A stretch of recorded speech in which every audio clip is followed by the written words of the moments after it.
Good evening, Littleton, and welcome to the August 14th, 2023 Select Board meeting. I will kick things off with the Pledge of Allegiance. If you would, Clerk, lead us.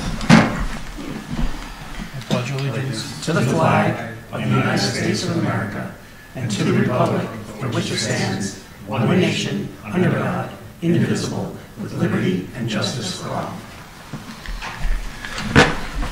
All right, good evening.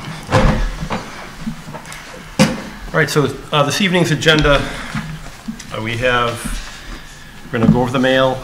We have some department board updates and requests. We have a joint meeting with Littleton Electric and Water Department and Water Commissioners. We have discussion regarding Littleton Common Sewer project system capacity. We have member town administrator updates, public input.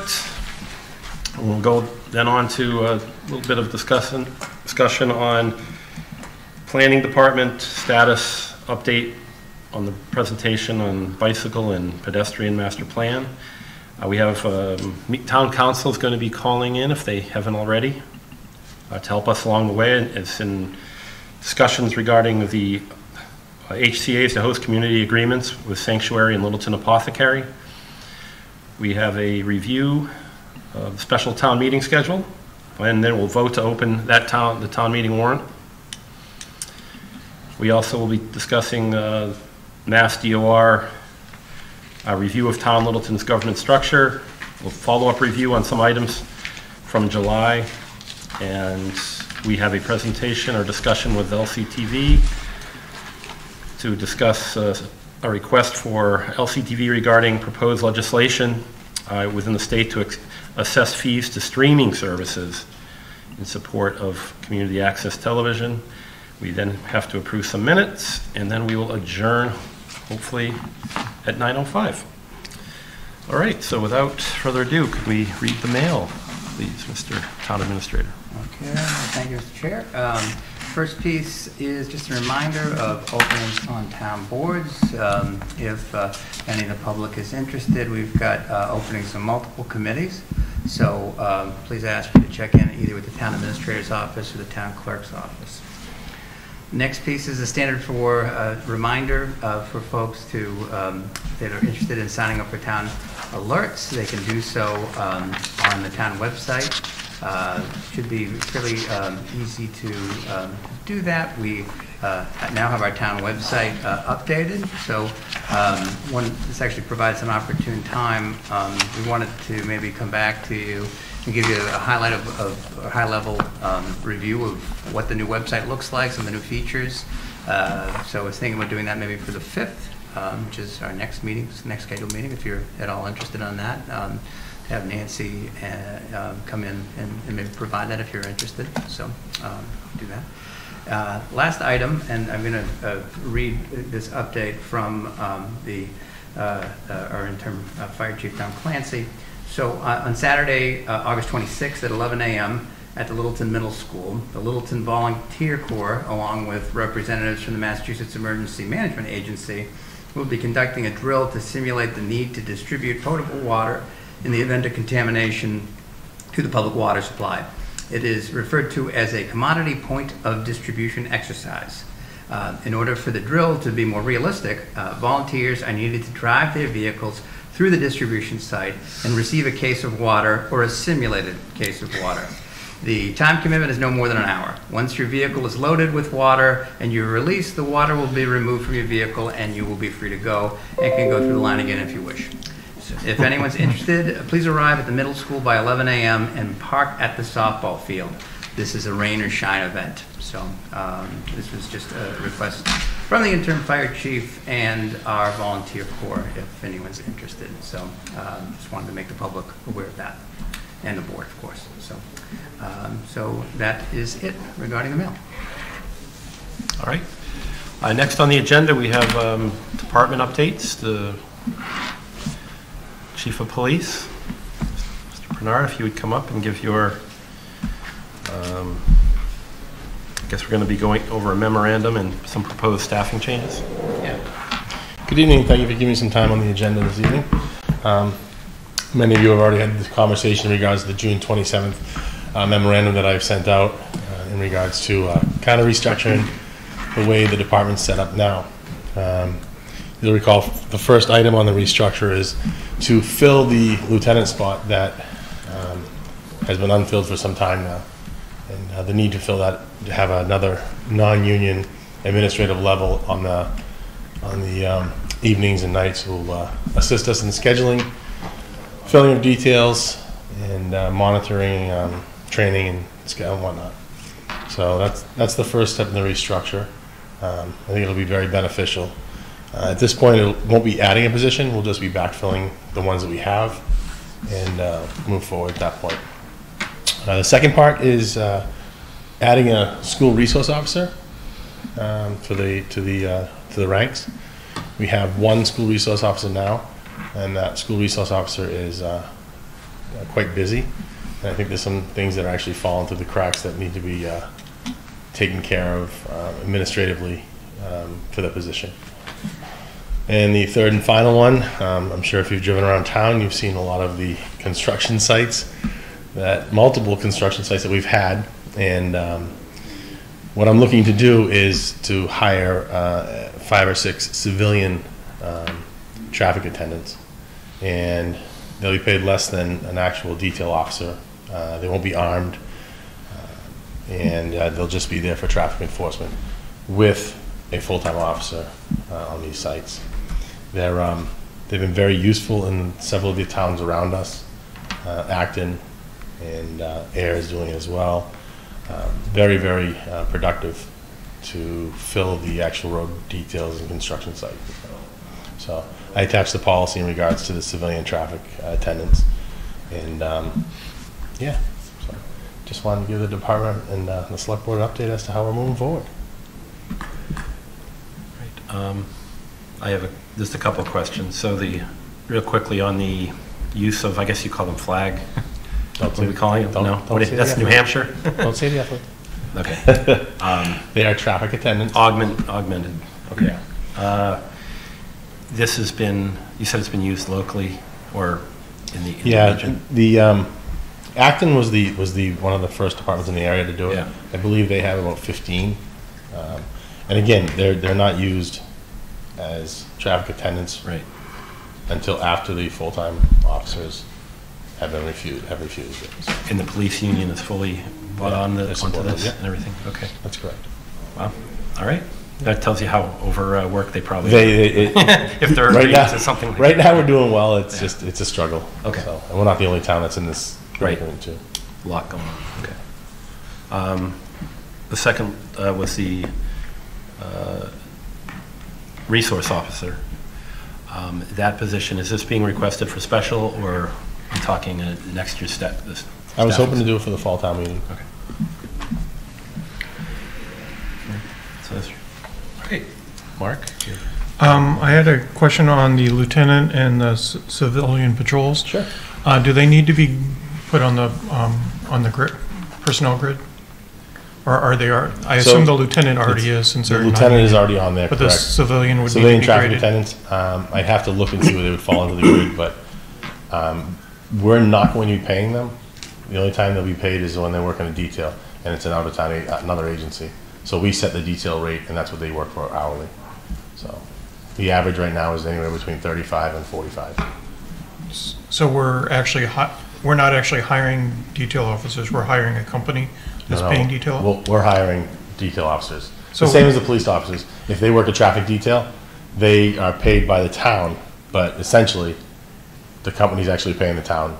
Yeah, I understand that. So Mark, we'll look at, I know what you're saying. So maybe with HR, let's find out, is really the insurance and things like that, make sure that we're going to probably do that anyway, but I have a feeling we're going to have They probably should be put on some grid somewhere. I don't know what the grid is, but, and then I assume that there's going to be something that we're hiring these per diem or something, so we're not paying benefits. That's correct. So I don't know, I just don't know how that It'd be ends the up same being. as hiring like a reserve police officer that we already have on the books. Okay. That's easy enough. Matthew? I guess I just would like on the SRO. I mean, you are eminently qualified to assign your officers wherever they belong, and I assume you will do so in a correct fashion. You always have. I'm a little hesitant to commit to any kind of budget change out of cycle. I think we have, learned our lesson about doing that, and I think it never goes well, and I'm opposed, I guess I would say. So I have no problem with an SRO. I just don't want to come to the town meeting with budget requests when we don't know what we're going to be putting them up against, I guess. Because, at some point, we're going to have to judge this against the other things that we're going to be spending money on. Last year was very tight. I assume this year is also going to be very tight because IBM income is gone. So I think we're going to have a tough time balancing the budget, and I'm not sure I want to start the process behind the 8 ball, as it were. That's it. Karen? Yeah, that was similar to my concern was the out-of-cycle request.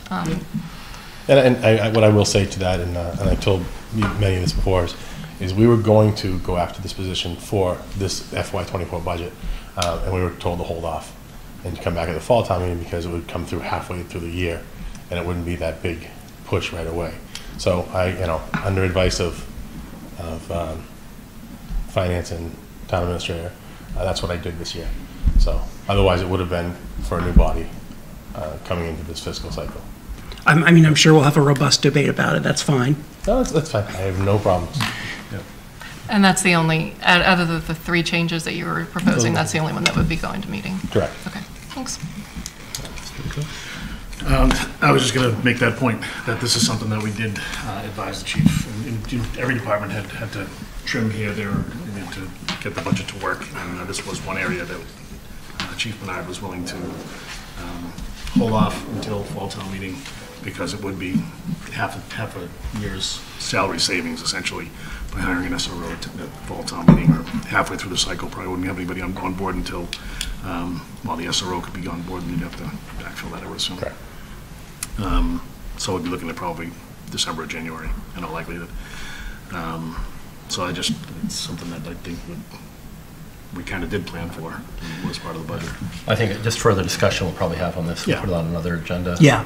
With finance discussion, Right. get some numbers and work with finance. Thank you.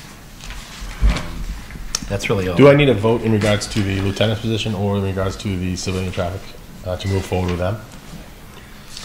The lieutenant position is already in It's already place, in the department, it's just never been backfilled, theoretically funded. theoretically funded.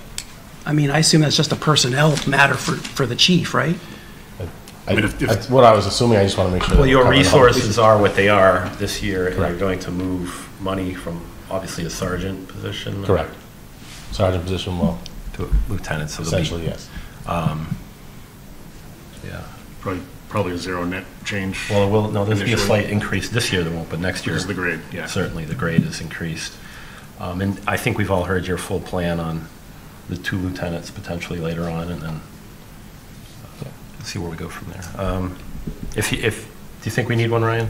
Just a vote to, The chief's a strong chief. yeah, right, He so, reports I mean, to you, so the board, if we don't have any, We have discussion consensus. against, Yeah. it sounds like we have consensus that makes sense. Yeah. Great. What else did you need as far as That's all. vote-wise? All right, we'll have further discussion on the other stuff. And we'll move forward with those. Yeah, Perfect. thank- And we can thank- follow up with the chief regarding what the correct title is of our, we don't want to give the wrong title to the individuals working on the street Correct. and directing traffic, so, but that's it, Mark makes a good point to think about getting them on the grid. And we do have a personnel advisory committee coming up the last week in August, so maybe we could add that potentially to the list. Excellent. It's a possibility, so I'll make a note of that. Thank you very much. Thanks, Thank you. Thanks. Appreciate your time. Chief, you'd just be incorporating the civilian traffic regulators policy into your policy. Correct. Yeah, so You have the policy now? Yeah. So you've had it since the 27th, so I'm guessing if there's no objections to the policy, it's going to go into play. good. Thank you. Thank you. Thank you. Have a great night. You as well. All right, next up on our agenda is Dirigible Brewing, request for one-day liquor license at Springdale Farm, September 10th, 2023. Springdale Brew? Or Dirigible? dirigible, I guess. So, Don't Alright. see anybody, but I saw it. relatively pro forma thing, so Yeah, so it's just a one-day liquor license for September 10th. Were there any questions? This was already, I saw the packet already signed off by the chief. Everybody's comfortable with this. Yeah. All right, let's look for a motion. Move that the select board vote pursuant to Mass General Law, Chapter 138, Section 14, to issue a special license, also known as a one-day liquor license, to Colin Nurk and Christopher Loring of Durable Brewing LLC for wine and malt beverages to be served during the Springdale Farm event on Sunday, September 10th, between 10 a.m. and 4 p.m. Second? Moved by Mark, seconded by Matthew. All those in favor, say aye. Aye. It's unanimous. Conservation Commission, appointment of Edward Foltz for a 3-year term to Conservation Commission through June 30th, 2026. Is anyone here from Conservation? Okay. Mr. Foltz isn't here. Mr. Foltz is here, correct. Okay. All right. I saw this in the packet. I saw were there any questions where you would need to hold this or anything? No. Everybody's comfortable with it? It's okay. All right, I'll look for a motion on this as well. Move the select board vote to appoint Edward D. Foltz for a 3-year term on the Conservation Commission, expiring June 30th, 2026. Second? Moved by Mark, seconded by Matthew. All those in favor, say aye. Aye. Thank you, Ed Foltz. Get sworn in? Get sworn at the post Get office. sworn in. We can save that till after all these, I guess. Personal Advisory Committee. So we discussed this in our last meeting. This was to appoint Human Resource Director Michelle Vibert for a 2-year term to the Personal Advisory Committee through June 30th, 2025. I will add as a voting member to that committee, making the committee 5 strong. Okay. Any further discussion? I just have one question. Do we have other boards where non-residents are voting members? Not that I can think of. I think that in this instance, because of Michelle's direct interaction on this, that it would be allowable. Generally speaking, you'd want to be a bit leery about that, but in this instance, I think it probably makes some sense, especially too, if you remember, one of the things that Bill talked about was the fact that he'd done this in other communities that he's worked in, so there is some precedent for it. So I'm just wondering, because most of the things that the personnel advisor, grading of the jobs and things, I think that's fine to vote on. I'm just wondering if there's other issues that the board would be in front of that shouldn't be voted on by a non-resident. That's yeah. I think as far as the HR issues go, if there was something legally, we'd probably have to have her recused if that happened. But I know we've had other boards, the Personnel Committee, I think the TA was a voting member on that committee. Yeah, Keith was right. It's certainly a possibility, and of course, just like with anything with ethics laws, the committee could always ask Michelle to, or it's worth investigating a little bit more. And remember too, this is less Michelle and more of the title of Human Resource Director. So but then it recused. You could always ask that. It's always if there was something that was of conflict of interest. I mean, the Affordable Housing Trust has a select board member and a designee from the town administrator who could be anybody, I guess. No, I think they still have to be. They still have to be a resident. I mean, the FinCom has a designee from others as well, right? I think they still. Okay. I'm just asking if there should be any special consideration on that. Yeah. Well, we can research it, I think, after, just to make sure. But I'm hoping she's not a spy from Westford. So. Well, the PAC serves at the pleasure of this board, so if they're, if it's not working out, very true. We could very much make the change necessary. I'm going to follow up. All right. So let's look for a motion. For that, please. Move that the select board vote to appoint the Human Resources Director, Michelle Vibert, to a 2-year term on the Personnel Advisory Committee, PAC, expiring June 30th, 2025. Second? Moved by Mark, seconded by Matthew. All those in favor, say aye. Aye. Aye. Thank you. All right. Next up is the Sustainability Committee. Appoint Emily Squires for a 3-year term to the Sustainability Committee through June 30th, 2026. Is Ms. Squires here? No? Okay. Any discussion? Anyone worked with Ms. Squires in the past, or I have no. No. I mean, the resume, everything looked. I know her from Okay. various events. So. Yeah. So everything. Everybody's comfortable. Oh, yeah, All right. absolutely. Let's look for a motion. This is great. Keep going. Move the select board vote to appoint Emily Squires for a 3-year term on the Sustainability Committee expiring June 30th, 2026. Second. Moved by Mark, seconded by Matthew. All those in favor, say aye. Aye. Unanimous vote. Thank you for all these volunteers. Get sworn in. All right, we still have one more. Master Plan Implementation Committee, MPIC, appoint Tatiana Scott for a 2-year term to the Master Plan Implementation Committee through June 30th, 2025. Is Tatiana here? No, we have met her, I believe, in the past for a few other boards, so thank you, Tatiana, for stepping up. Any discussion on this? Nope. All right, for motion. Move the select board vote to appoint Tatiana Scott for a 2-year term on the Master Plan Implementation Committee, MPIC, expiring June 30th, 2025. Second. Fine. I'm not going to break it up. Moved by Mark, seconded by Matthew. All those in favor, say aye. Aye. Aye. Once again, thank you, volunteers. All right, Get moving sworn on. Excuse me? Everybody's gonna get sworn in. Town clerk. Yes. As a reminder, please get sworn in before your first meeting. All right, we have a joint meeting with Littleton Electric Light and Water Department, Board of Light and Water Commissioners. Do you have a quorum? Mr. Chair, if I may, we are a little ahead of schedule. Yeah. So we do have that posted at 7, so Wow. we were actually ahead of schedule. I know that's a surprise. I could tell by the tone of your voice. So it's a good thing.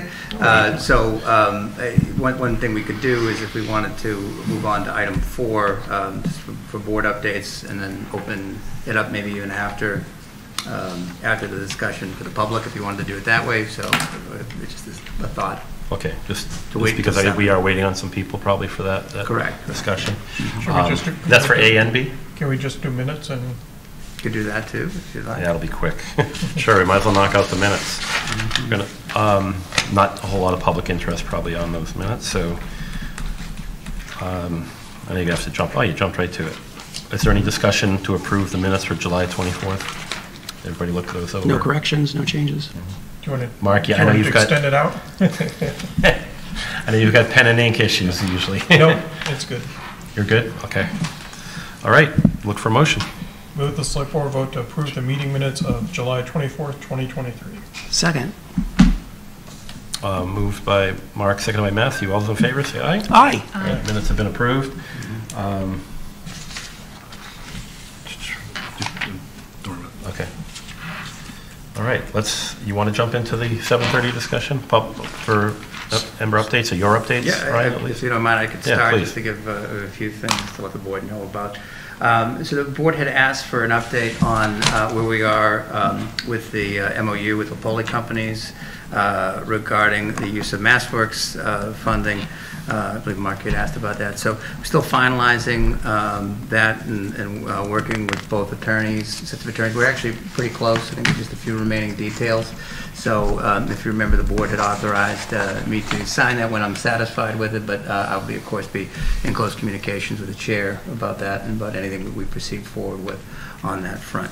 But we are close on that front. Next thing I want to let the board know about, the Shaker Lane School, the request for services for an owner's project manager is on the streets. It is, we've already done our tour with it, which Chuck participated in, and that is due back to our office on Wednesday, August 16th by 1 p.m.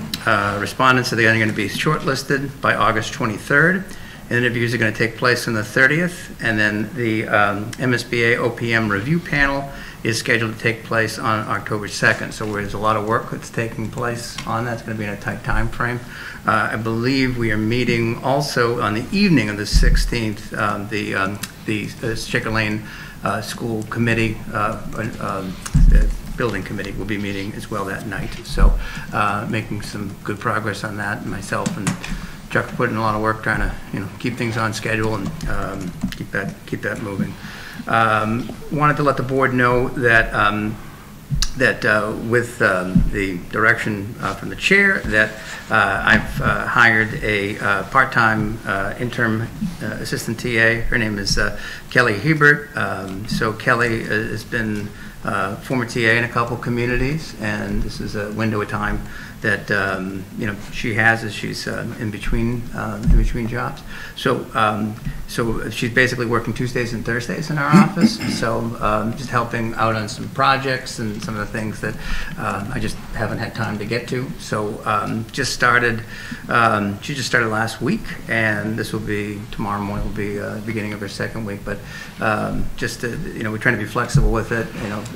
With where if she has another opportunity and can go to another community, we understand that. It's just something on an interim basis just to kind of keep things going. But I just wanted to make board members aware of that so that you weren't surprised if you came in and saw another face that wouldn't then know who Kelly is. So just keep you updated on that. Regarding sewer betterments, for August 16th, the Littleton Board of Water Commissioners is scheduled to issue an order of estimated sewer special assessments. The first bill from that would be due in February 2024. What we are doing is we are charging 10% of the estimated construction costs for this, for the sewer project. So we had the option to go up to 50%, but made a decision to try to lessen that amount so as not to impact the parties the properties that are being bettered. So keep in mind that when the project reaches completion, which is scheduled for construction completion, which should be sometime around July 2025, that's when we'll know what our actual construction costs, and then the full betterments will be assessed at that time. But by doing this, then we have the opportunity to at least establish those betterments and begin that process moving forward. So we've been working with the financial team to come up with those letters, been working hand in hand with LALWD on that, and just now preparing for that vote of the Board of Water Commissioners, which again is going to take place at their meeting on August 16th, which would be Wednesday. So just want to get everybody updated about where that's at and happening. Finally, between the Finance Committee and the Select Board is looking to hold another meeting on August 22nd, which is a Tuesday of next week. This would include the Select Board, Finance Committee, the CPC as well, and the Affordable Housing Trust. And my understanding is the primary concept of that is to bring all these parties together to discuss the increase in the CPC community contribution. So that's something that Gary's been working with the Finance Chair, Steve Venuti, to schedule, but bringing in some other parties as well for that. So I think that's the it's really more of a Finance Committee meeting. I think it's what their typical schedule is. So we would be attending that meeting. So we would be posting it probably for all four committees and posting an agenda with that. But that's the primary reason as to why the Select Board, the Affordable Housing Trust, and the CPC would be invited to that meeting. So I just wanted to keep that in mind. And then our next meeting is tentatively scheduled for September 5th, which is the day after Labor Day. It's the Tuesday after Labor Day. So we're looking at that date right now as our next formal Select Board meeting date. So that's all I have on my update, and it is just about 7 o'clock. Yeah.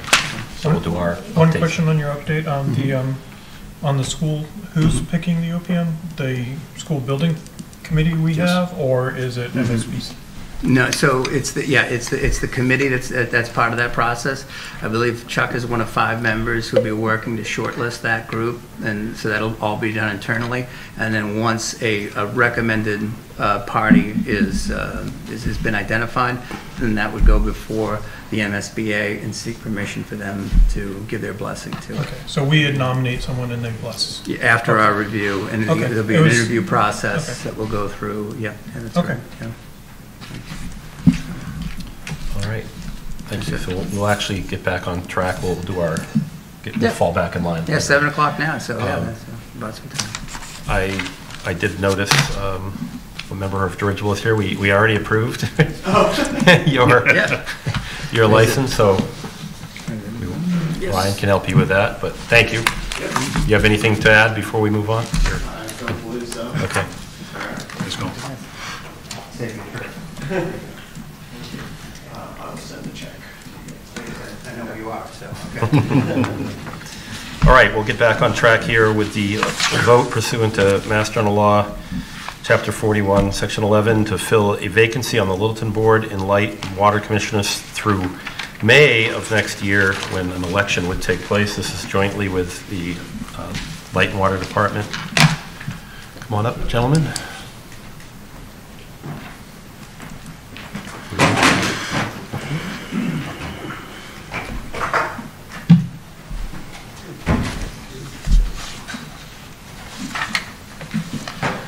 Good evening. Good evening. We're in session. So my understanding is we have 3 applicants. Correct, yeah. Okay. Are they all here today? So we have, I see, hi, hello, 1, 2, 3. Oh, you are all here. Okay.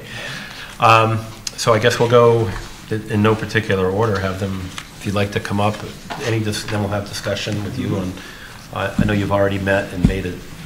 I believe you've made your own determination on a. Were you unanimous in any decision? Or have you? We're going to vote tonight. You're voting tonight. Perfect. Okay. Hence the joint meeting. That makes sense. It's alphabetical order on the. Yeah, so, It is. Mr. Chair, so we got 3 members, the three Yep. parties, is Melissa Hebert, Mark Hollinger, and Heather Trumbull. And as you said, no particular order, but It is by the alphabetical. listing we have here, we can start it off with So it is a particular order. So thank you. okay. All right. Good evening. Good evening. Good evening, Mr. Chair, board members. I'm Melissa Hebert, 29 Grove Road, which is in the Long Lake watershed area. I grew up there as well on Cedar Road, and I currently serve on the Long Lake Neighborhood Association Board of Directors. I've served on that awesome team for many years. I'm super passionate about Long Lake. I am a mother to a 4-year-old, and professionally I am a technology consultant for Microsoft. So I'm hoping to get your support for this appointment. Again, I'm super passionate about Littleton's water. It's not just Long Lake, although that's, I love Long Lake, but it's all the lakes, it's the watershed, it's our drinking water quality, PFAS, it's all those aspects. And so, what better way to support them than to serve on this commission? Thank you. Thank you. Any questions or comments from the Are either we board? going in order? Or? Oh, yeah. If you have any questions Mark? of the applicant? Go ahead. Okay. So you have select board experience, I Oh, understand? yes. And can you tell me a little bit about how you think that would inform your? Yeah, absolutely. Well, I've learned a lot about town processes and how boards work together and who's responsible for what, and work, I think, really well with other boards. And I've made a lot of good relationships, I think, across boards as well. And I've been a part of a lot of other supporting boards, like the Master Plan Update Steering Committee. It's the implementation now. But yeah, so I think I have a lot of foundational knowledge of how things work, and I hope that would translate into some of the processes that we have to follow on the commission. So I had a follow-up question, which is regarding all the projects that are coming up, and it's currently in process. I have to say that I've heard from some folks who've come to me and said they don't know who to talk to, they don't know what's happening when, and they feel out of the loop on some of the projects that are happening. Do you have any similar concerns, or do you have any thoughts on how that might be addressed? Well, I love the newsletter that comes out. I think there's really good updates in that, so continuing on strong with that for sure. If I'm not mistaken, in the future, the meetings will be televised as well, which I think will help let people get plugged in directly without having to go read the meeting minutes. So I think that's a good step forward. And any way we can increase and support the communication for sure. Yeah. Thank you. Yes, thank you.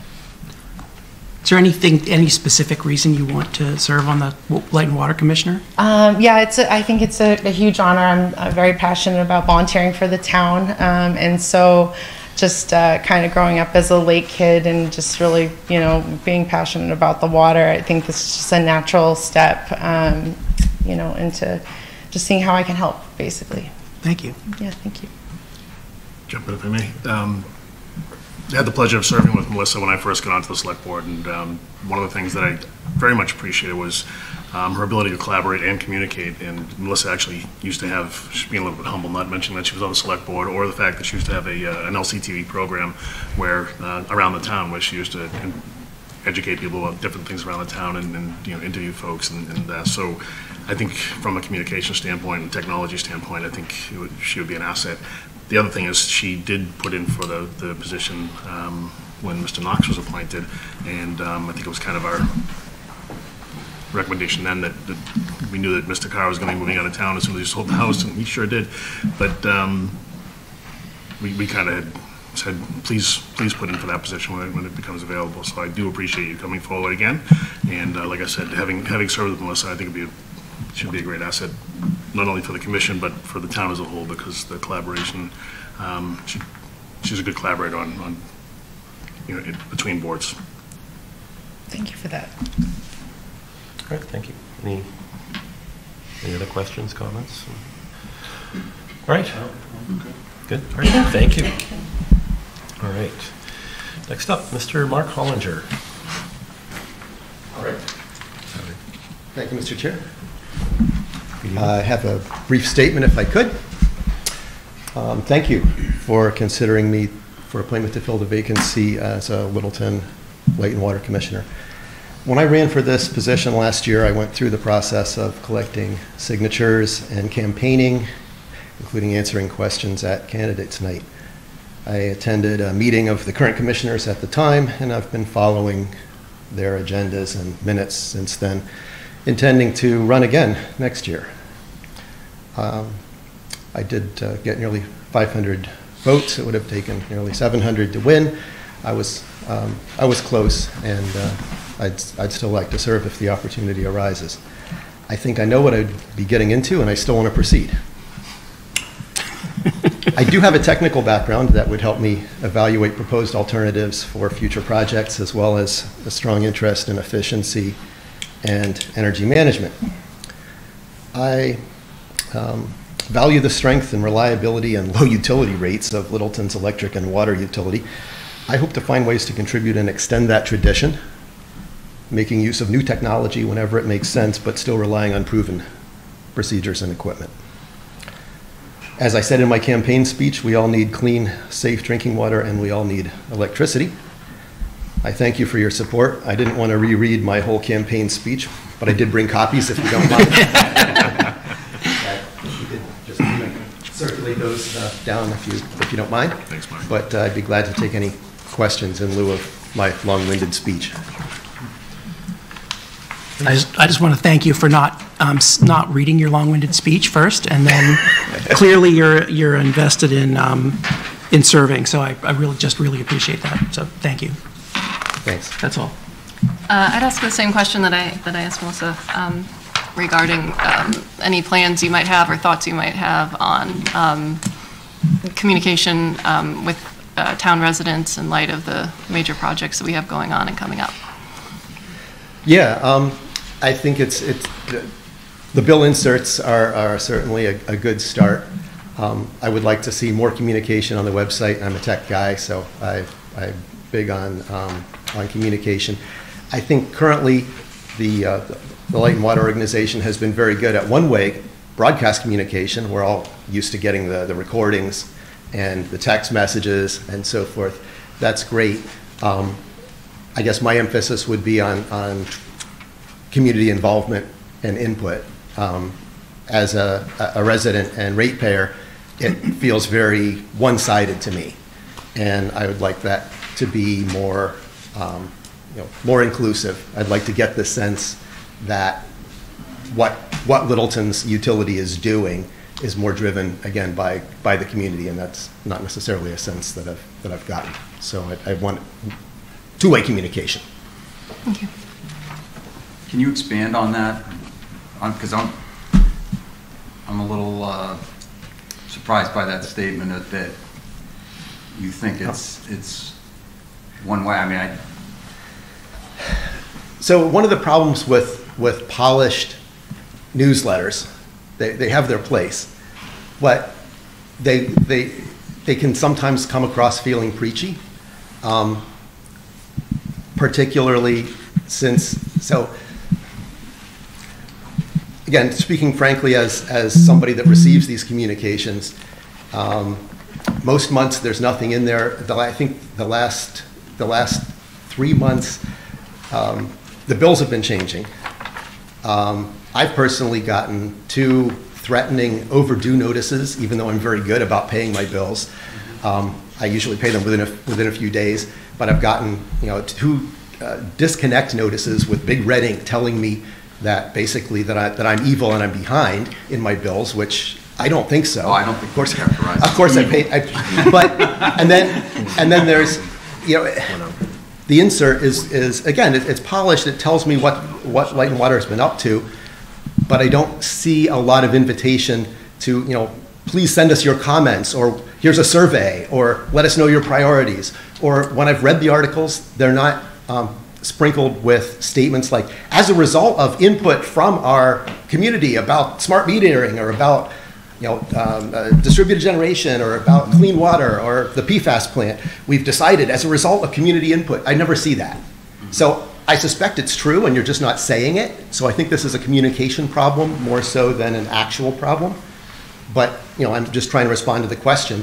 She asked, how would I try to improve communication if I were able to serve? And I would, again, I would make sure to be more explicit that the community is involved, that the input is both solicited and used in making decisions about how to move forward. Thank you.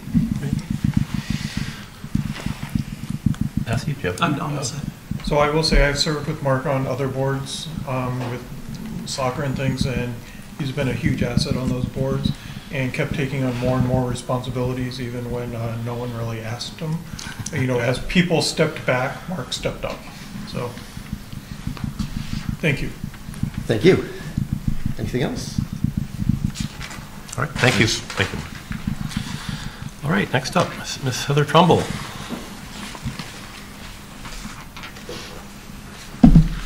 Welcome and thank you. Thank you for having me. Appreciate it. Heather Trumbull, I am a Senior Director of Sourcing at UniFirst Corporation. I apologize, I just got the promotion 4 months ago. So I've been with UniFirst a little over 13 years. I actually celebrated my 13-year anniversary 2 weeks ago. What I bring to the table, I've been managing a large budget. I've got 18 direct reports right now, multinational, international, in the U.S., outside the U.S. I've been a lifelong resident. I've been living here. I grew up here. I have family here. It's about time I give back to the community that has given so much to me over the years. I can't think of a better foray to get into than water and electric.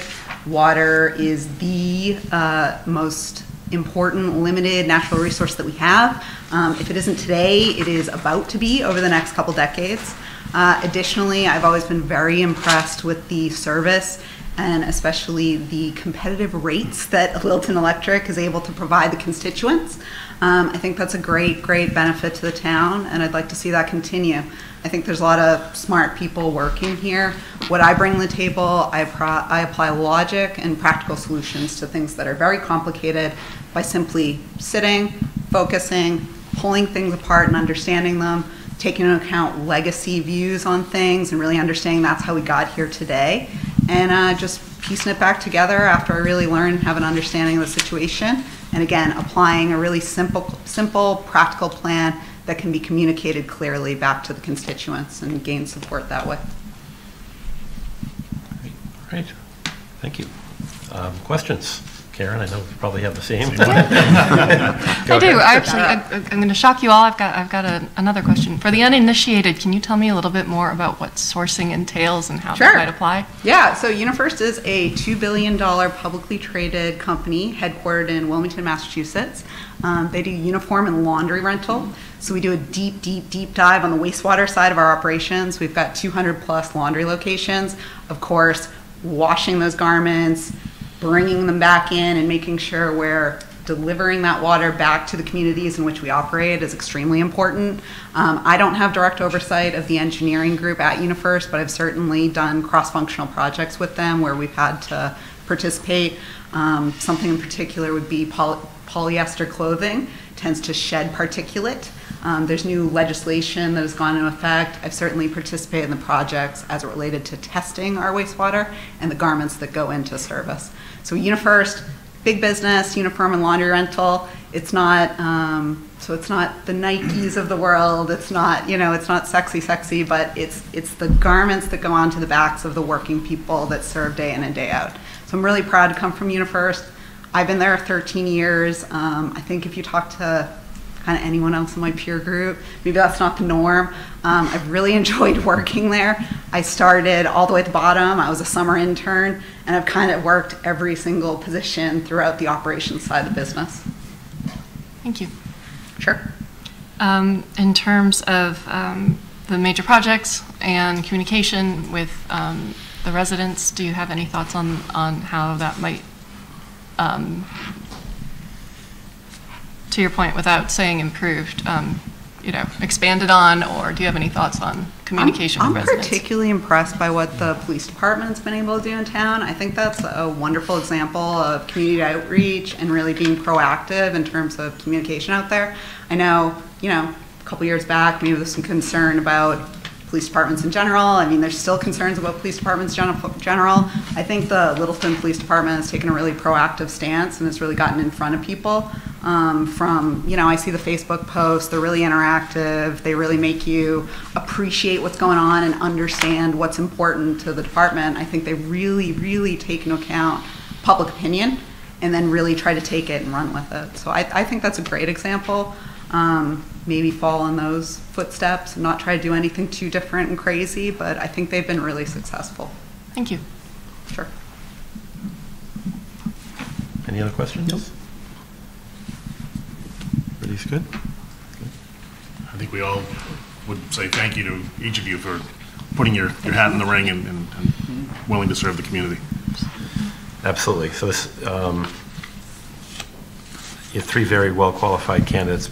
Spoke very well and why you would like to volunteer for the town and for the light and water. So I believe the way that we have to do this, I know Diane, our clerk, isn't here, but I believe last time we had the water commissioners vote, correct? Yeah. Give a recommendation and then we vote. And then I think we all vote. Is that correct? Okay. So if you have any discussion or your board would like to make a motion on your own and discuss? Yeah, well, I'll entertain a motion from a board member. Okay.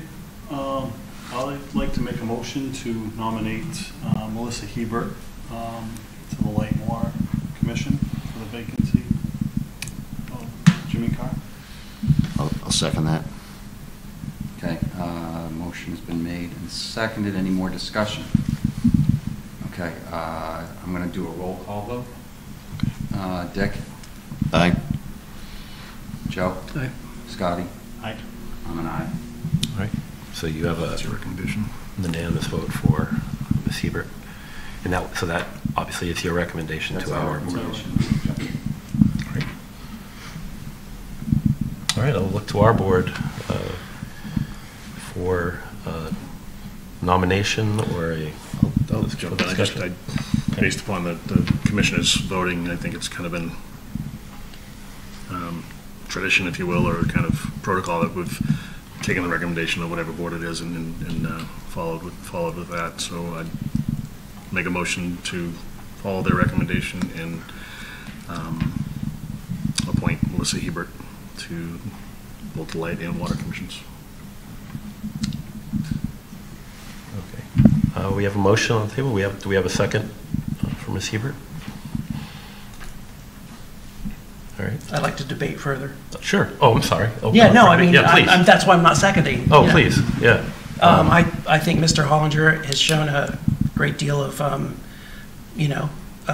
initiative, and he's clearly invested in the position. I think that shows that he's also educating himself about the work that needs to be done and the policies. I was very impressed with Heather's experience, and So I think that like my preference, I would nominate Mr. Hollinger. I'm not making a motion, but that's where I'm leaning at this time. Okay. So I would probably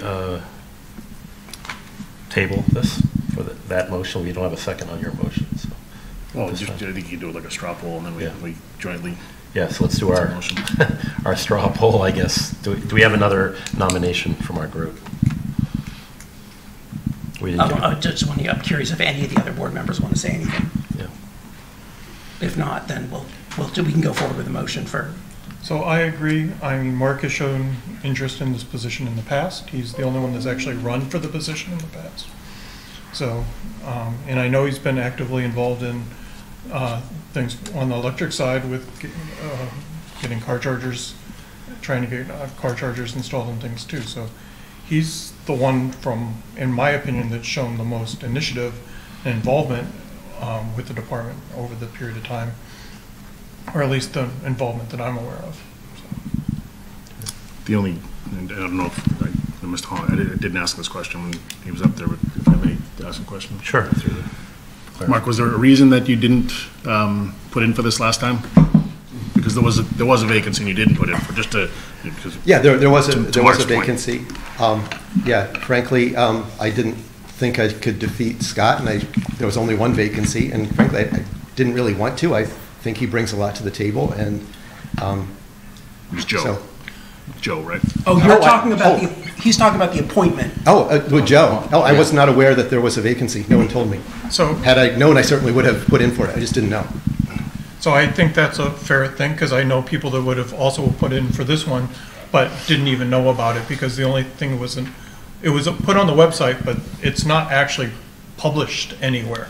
I've heard from at least 2 other people that said they would have put in for this position as well, and didn't on the last one. Yeah, I think we just aren't doing a good job of publicizing these vacancies that we're appointing. I had someone also say that to me. Yeah.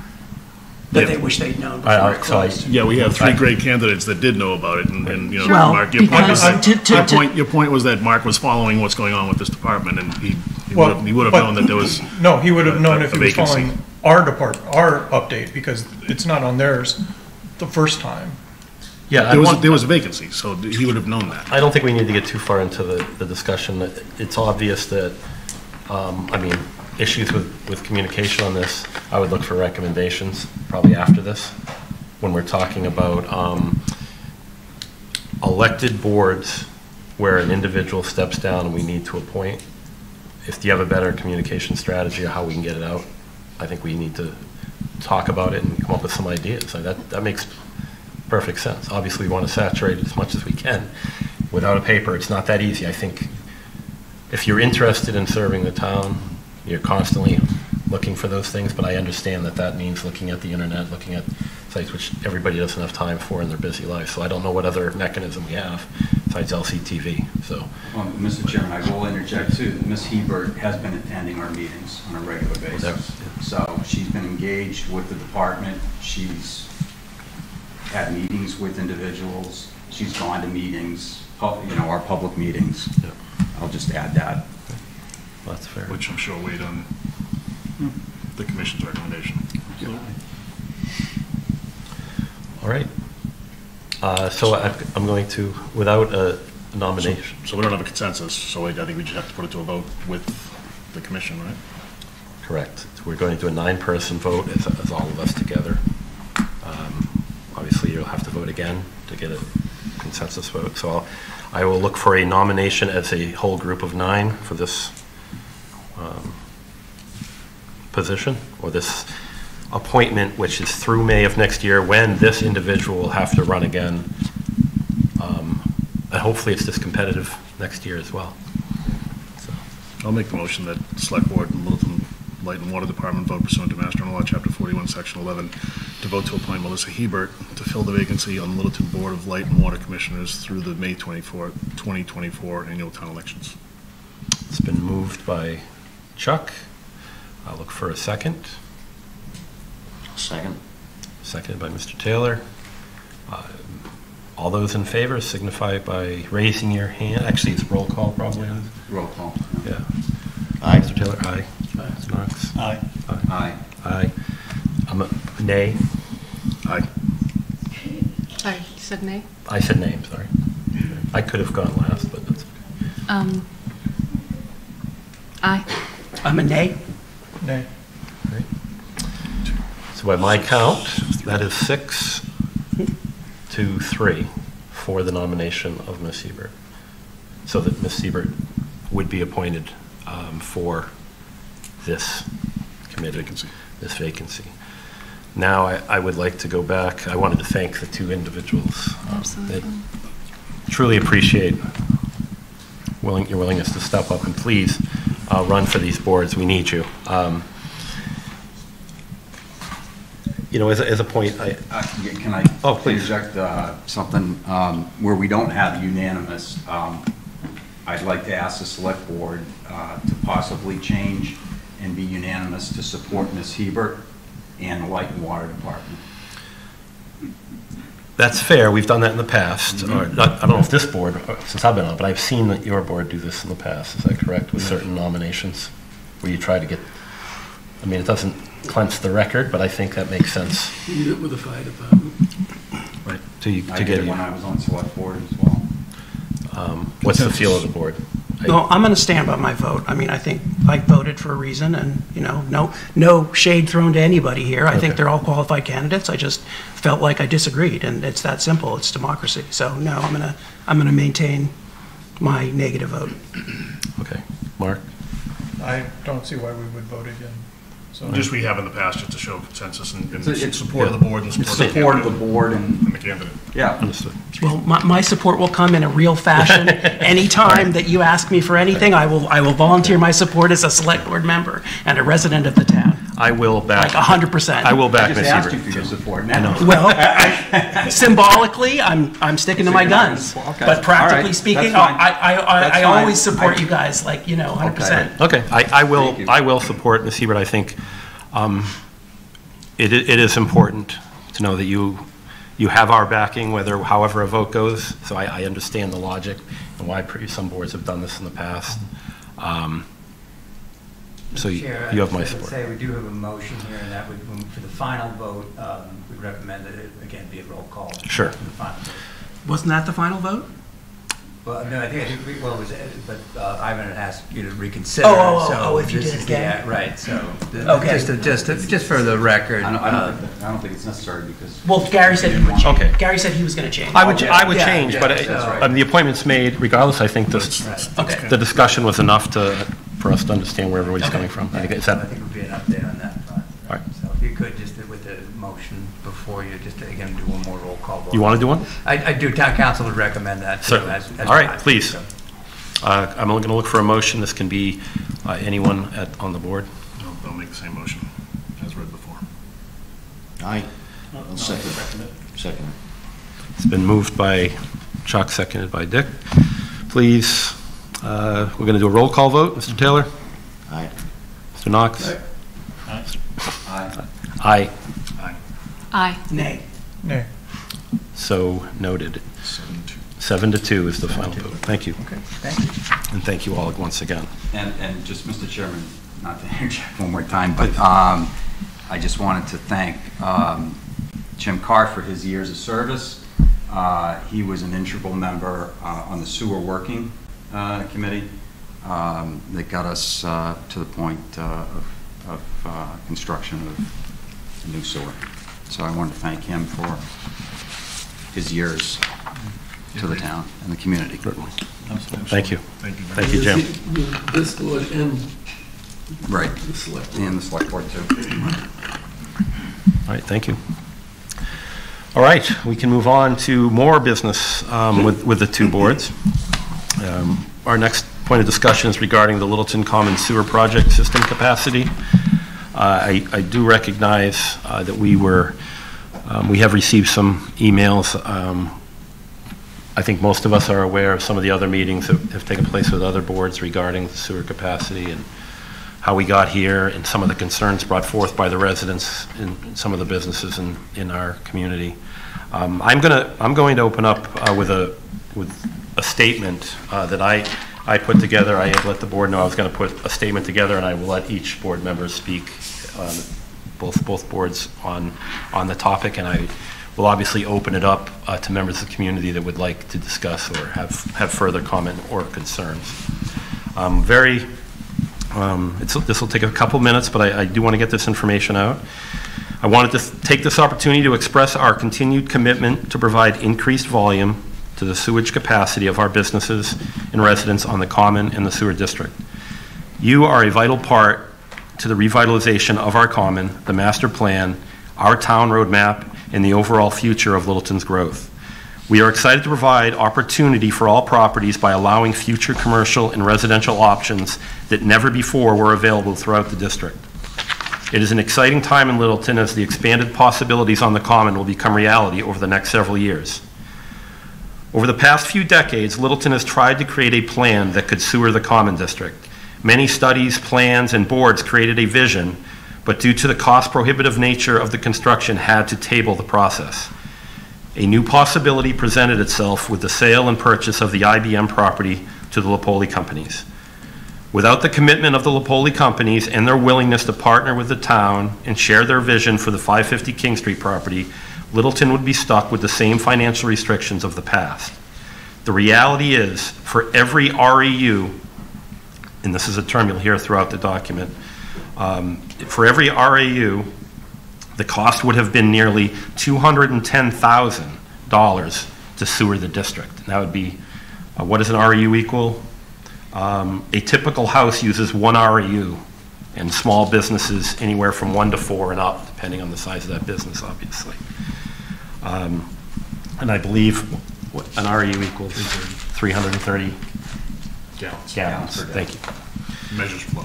Just to give you an idea of the reference. So we're talking about Littleton needed a very large partner to make this possible, or it would have been a ridiculously expensive and an impossibility to get this initial project started. With the introduction of 550 King Street's commitment to the project, the REU cost dropped to roughly $40,000, a very reasonable number to kick off the first phase of the sewer. I can't stress enough how critical the partnership with the 550 King Street developer was and is to our ability to sewer the district and allow our current and future businesses more options for their properties. Our water resource recovery facility being built at 242 King Street is being built to operate at approximately 500 gallons a day. 500,000. Excuse me. Yeah. That'd be tiny. 1 REU, no. In all seriousness, so 500,000 gallons a day that processing plant will be able to manage. This facility does not have the facility does have the ability to be upgraded. The limiting factor at this point is that DEP has issued a permit of 243,000 gallons per day for the newly expanded high school discharge site. That's where our discharge site is currently. To put this into perspective, the Lipoli companies requested the use of 220,000 gallons from the conception of 550 King Street and another 55,000 gallons for 410 Great Road. That is the mill building area. The town was forced to deny these requests with the first phase, recognizing that we need to supply the current businesses within our district at a minimum of the existing REUs currently being used, and this be applied to allow some initial growth to properties already permitted and or that already requested additional flow. After receiving several concerning emails from many businesses and residents, some here tonight, Vice Chairman DeCoste and I held a meeting with the chair, vice chair of the planning board, Nick Lawler, with members of his team, including a few members of the Water and Sewer Commission. From this discussion, we have developed a communication plan working with residents and businesses within the sewer district, clarifying processes for requesting increased capacity, development, progress, future plans, and phasing. Our project now shifts from the ability to even have a sewer in Littleton to capacity for expansion opportunities for all. As a reminder, phase 1 of the sewer project will not be completed for 2 years.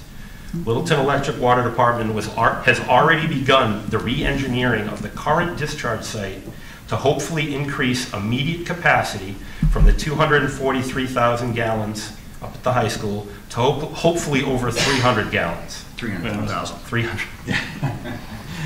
I speak in small numbers. Massachusetts Central District of DEP limited the initial base, the initial design based on the max daily usage of each building, not the average daily usage like some other districts in Massachusetts. That's important. So our district for DEP, the Central Mass DEP, is restricting the usage on there to maximum capacity. If every single one of the businesses and residents in Littleton was pumping out max capacity every single day, that's what it's based on. Not all the districts do that. Some base it on average, which unfortunately ours does not.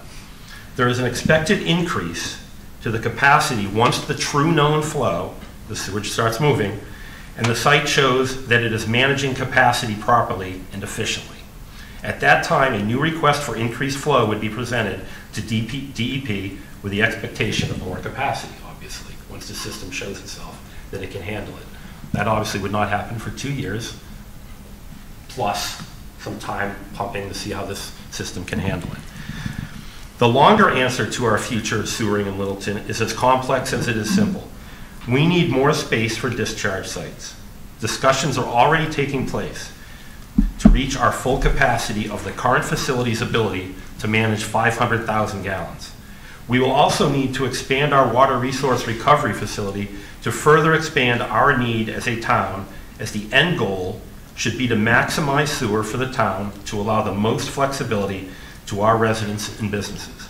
To understand the potential need for Littleton, AIR's capacity is approximately 3 million gallons. Effective immediately, members of Littleton Electric Water Department, Select Board, and Planning Board will hold regular stakeholder meetings with residents and businesses to update on progress of capacity growth, the process to request more capacity, and other discussion as appropriate brought before the group. As stated earlier, we understand how important our downtown district is.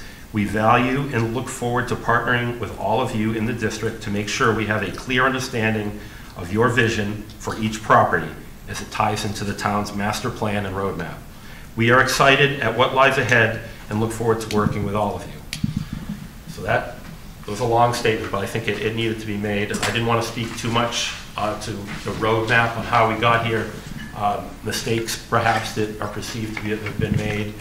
I want to speak to the way forward because I believe there's a huge opportunity for Littleton businesses in the community, and I am still very excited about this. I've had to learn a lot about this over the last few weeks, more than I ever thought I would, but it's of vital importance, and I see that with the emails and phone calls that I have received. So with that, I would like to, there's a couple members on the board, I know Matthew and Chuck have put a lot of time in with the water commissioners on weekly meetings for the last, I don't know how long, and how we got to this point, but I want to hear from you, and I also want to open it up to the rest of the boards too. So actually, can I ask a question, because I wasn't at the meeting last week, and man, we didn't get a summary of it. Yeah. Can you tell us where you landed on a process for reservations or a policy for reservations, and who's going to get them when the capacity does exist? Because I think that's probably what everyone in this room is most interested in.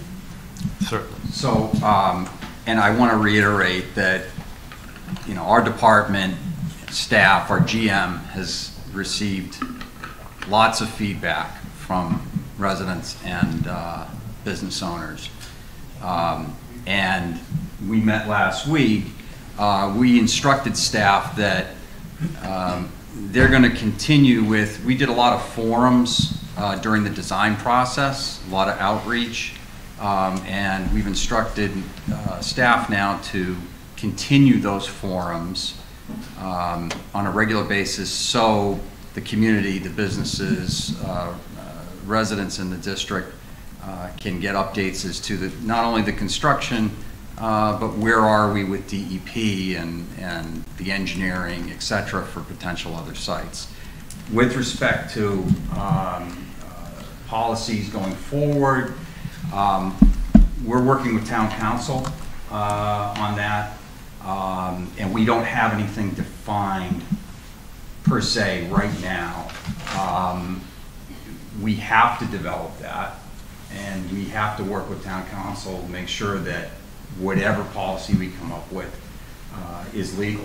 It's because it's tied up with the betterment process, and it, just like everything that we've done so far, is it's a morass of state and all this other stuff that's going on, right?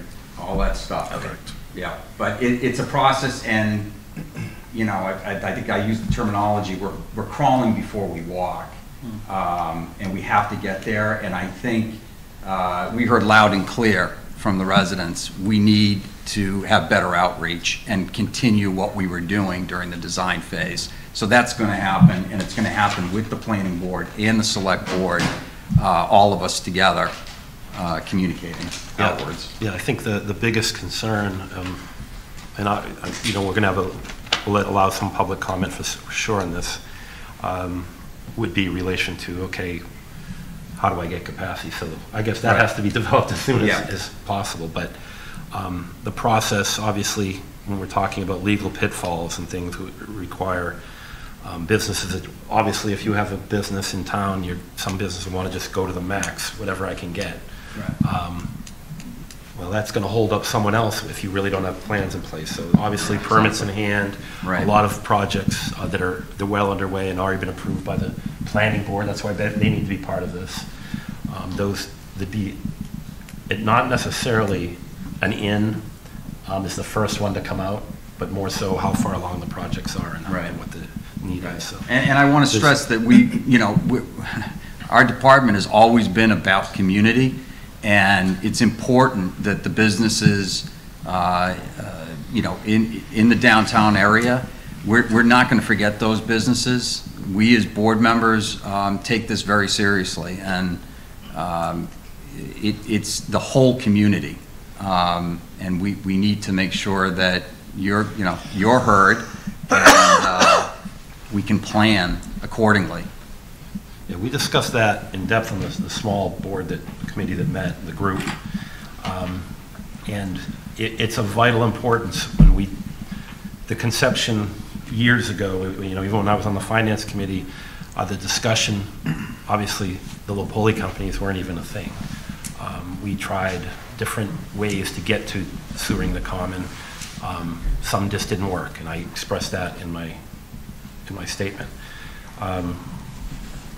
But the vision of people that worked on the master plan and everything really talked about revitalizing the common and what individual businesses and residents could do with their properties. It's like a canvas and allows, whether the sale of your properties, to create something different that would be there that would help create this vibrant center. And I think that is still fresh in my mind, and I think it's probably what, from the select board's perspective, what's most important is absolutely getting the funding in place to kick this off was an absolute necessary part of working with Lopoli companies to make this a reality for Littleton.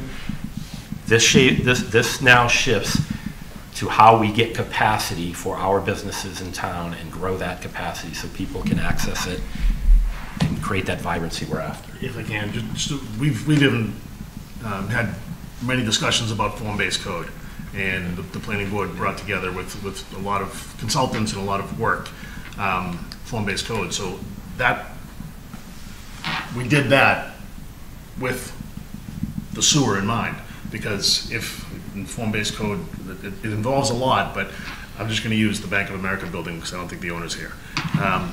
If the owner of the Bank of America building wanted to take that building down, put it up in front of the property, form-based code, with all the parking in the back of the property, with maybe a restaurant on the ground floor and a retail store, and then maybe a couple of apartments upstairs. That's basically form-based code. That's what we're looking to do, and that's part of our master plan. That's part of our roadmap, and we haven't lost sight of that.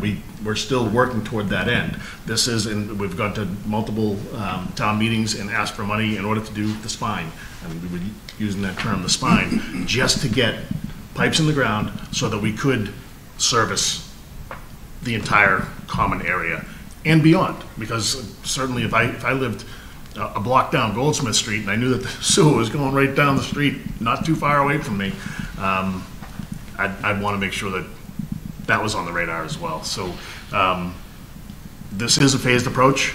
This was the highest and best way that we could accomplish getting sewer. I think, Matthew, you could jump in if I'm misspeaking, but so we have spent a lot of time trying to make sure that we could get something. And frankly, to Gary's point in his letter, before Lapoli Companies bought 550 King Street, we were looking at about $208,000 per REU, and now we're somewhere around $40,000 to $42,000. So not that I think that if I owned that same Bank of America building and I got one REU or 10 REUs, whatever it is, $42,000 is a pretty significant number. Now, we have worked with the state to make sure that that's the ability for the owners to finance that at a very decent rate, but it's still it's a big nut. So we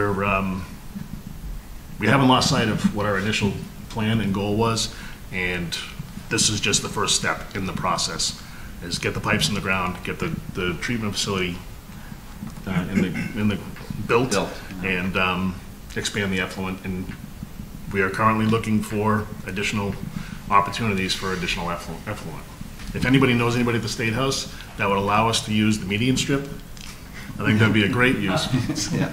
At 495? Right. I mean, the treatment facility is right next to 495. Yeah. We can do a directional boring underneath. Not sure if, I mean, they built a Norfolk County jail down in Dedham in the median strip, so it's not unprecedented, but that wouldn't, I don't know. We'll name it after. That's my pie in the sky and my dream, is to have that done. But I mean, I like, just to reiterate, like, it's clear this would not have happened without Sal Lapoli, and that's great, and it does make things at least within reach of most people. I just think that the appearance of there not being any more capacity is obviously optically a big problem, and I want to make sure that people don't get the sense that they have been shut out, because you're right, the original conception of this from the beginning was revitalize the common, help the businesses around the common, and I want to make sure that we never lose sight of that. Right. And I think we will not lose sight of that. I think everyone here is agreed on that. Focused on that, yes. So I agree that this wouldn't have happened without Lapoli, and, you know, we need him going forward on this. But, and we have the phase one going in the ground, and I'll call it phase 1A is asking the DEP for more capacity. But even that even that additional capacity up to 300,000 doesn't even reach what Lapoli wants. So we need to be working on phase 2. And I don't know necessarily what committee is working on phase 2, but we should have a much more public outreach committee that is working on phase 2 so that everyone knows what's going on and what sites are being considered and what the plan is for going forward on phase 2 and when we would need to pull the trigger on it. It might be that we have to, you know, be looking at in May town meeting to buy a parcel to use as a phase 2 discharge site. In parallel. So that phase 2 is coming online and basically slightly after phase 1A. It might be that it's not needed for 6 years down the road, but we need to be working on that plan and being much more public on working on that plan and what that is. So yeah, Mark, I think my initial concern when I asked to hold the meeting with the water department and the planning board was that what's the short-term fix for some capacity? And that answer was the re-engineering that's currently taking place. Right. Is really the shortest term, because we can't wait on flows to kick in. That's could potentially be 3-4 years before we see that. For a DEP can come in and say, okay, now we see, yes, we're in better shape, and so I would imagine before that happens, or around the time that happens, we're going to have potentially a new site in place where we're running pipe to, and we can expand up to the 500,000 that this plant could run at, and beyond, theoretically, with expansion to the plant itself, correct? Right. So I know that's not a perfect answer for a lot of businesses that are here, like right now, that have something in play. I think, and I can only speak to the conception, before I was on the board for certain, was to get sewer to Littleton and how we could do that. And now we're all about getting the capacity to you. And that's going to be a serious process. Obviously, it's not going to be done overnight policy-wise. We have to develop how the order is when this business wants capacity now, when this business is selling their property.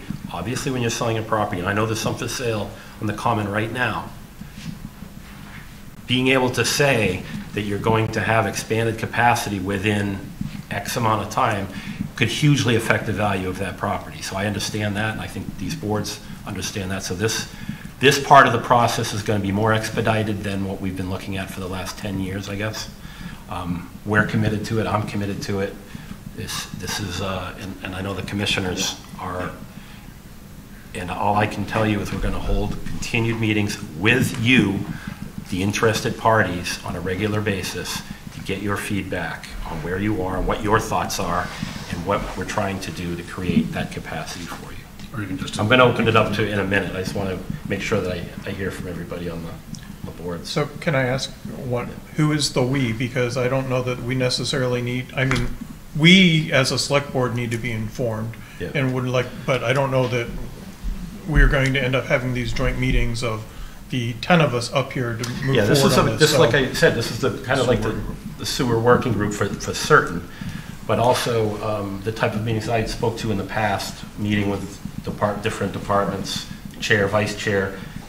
With this, it could be Matthew and Truck, because they've been running with this, with the planning, a couple members of the planning board and the sewer and water commissioners, with the public to discuss these plans. So it shouldn't be a working group then, it should be a real committee so that there's open meetings and things are posted and there's official minutes and everything else, so that the public knows when those meetings are. The working group meetings aren't publicized, no one knows when they are. Yeah. This is an outreach event that we're going to take place. I think they're both.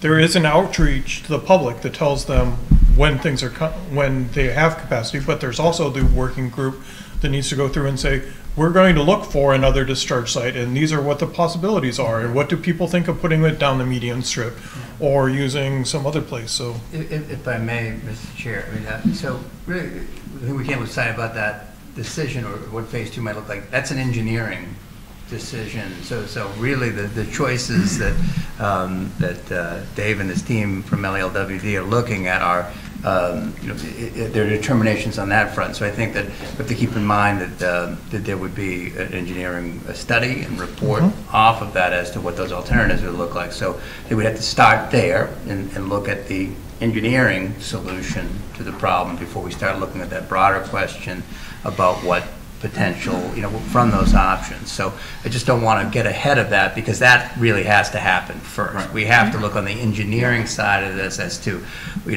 soil conditions, site capacity. There's a lot of those things. And so I just don't want to establish any false expectations or just put in the correct order, because it has to be there. And then at that point, presumably there would be updates provided to both boards, and that's a different set of questions. Right now, though, you have to determine where you narrow those potential locations to, and again, that's civil engineering 101 that we have to look at. This is part of the longer term plan, obviously. It might happen sooner as we find plots of land, but the initial things that the commissioners are working on are the re-engineering, and that is going to be immediate capacity that can be used for some of these businesses that have already started to get permits or changes that they can hopefully work with, and the process is going to be developed to make that happen. So whether we make this a committee, I'm not a big fan of the bureaucracy. I'm a fan of getting the information out to the right people, which we know who they are. This isn't the whole town necessarily. This is a group, businesses and residents that have interest in what their property is going to do, and that's how I want the outreach. I want to reach them where they are. So I have a question on the engineering side. How does DEP determine the increased flow that can be supported? Dave Ketchin, Assistant General Manager, Light and Water Department. Great question. So our current permit is actually a 3-year permit, at which point we'd have to reapply for a new permit. And while us finding more capacity engineering-wise is great, it all hinges upon DEP's approval, which includes looking at real data, real usage data, there's a model that they can utilize. Once we get this information in, once the system starts flowing, that model becomes more and more accurate. DEP becomes more confident in our plans. So if the system's flowing in, let's just say 100,000 gallons per day, they're going to say, yep, it can support 300 based on the 100? Or does it have to hit something closer to capacity and they say, no, it's not failing and you can keep going up? So I don't know if they have, a line. I think it's more at their discretion. But it's just actively working with them to analyze the data, analyze the engineering analysis. The key is data, Mark. They love data. We've got to get data to them. Test wells. Right. Yeah. I understand that. The question is, we're not going to be at the 243,000 capacity for a very long time. Right. So if they can't take the number that says, the town will be the 90% user of the system for the foreseeable future, because Sal's not going to be built out in 2 years to his capacity. Right. So how do they look at a very small number and say, yes, you can support the very large number? So the model that they're utilizing now for this permit is off estimations, engineering analysis. So even if we get to, using just a portion of the system, that makes the model, exponentially more accurate, and It refines the model. They're more basically. comfortable using that data than what we have now. Oh, the soil's behaving the way we thought Exactly. it would. Hydrogeologics, right? Exactly. So does it have to be 3 years, or would they start analyzing it as soon as the flow starts? That's our permit date right now. I think we can reapply at any point in time. So whenever you think. But And it'll be a at that discussion with point- them to decide when it is realistic for you to reapply? Yeah, Yeah. correct. But at that point in 3 years, we'll be 1 year into the system actually in use. So that's sort of the time. Aren't we actually using the system now? No. Because what are we using now? We're using the existing treatment plant at the high school. I understand we're using the treatment plant, but the discharge site was ripped up. So what discharge site are we currently using? It's still discharging at the high school as well, In the new site or the old site? in the new site. So the permit is for the discharge site, correct? Correct. So what flow we have at the discharge site is going to be more or less constant even when we build a new plant, correct? Correct. I mean, because we're not So adding, to a fraction. Users. Right. we're not adding many users when we go to all the residents. So when do we get to apply to increase the flow? We have to wait till the plant comes online, because it's not going to be substantially more flow. Yeah, right. No, I believe, and I think Nick alluded to this last week during our meeting. I think there was a time frame that DEP said you had to wait a certain period of time before you could apply to increase capacity. So we're going to be on top of it. We've already engaged the engineers to look at discharge and increasing capacity. We want to be ahead of it so that we're ready. If there is that window that opens up with DEP, we're ready to go. And it is, you guys point out this is a phased approach. I mean, when we took this project over, we looked at the entire town economically, environmentally, and we really came up with, if you look at our needs assessment with 4 different locations in town, that ideally you'd sewer if you had, all the capacity in the world. Money wasn't an issue. And this portion of the common, we had to whittle down based on, how much the project cost was, the permit that we got in. So that's sort of how we got here. So we did ideally want to build a bigger system at first to handle as much as possible. But this is the most economical and environmental project that we could put before you to get the project started, and then continue to look for more capacity and re-engineer as needed. So. And we have had public forums along the way. I know, Mark, you came to 1 or 2 of them. I think it's a great idea to have more involvement, and I'm always open for suggestions on how to improve communication, so I appreciate that tonight. Definitely. Thanks, David. Thanks, everyone.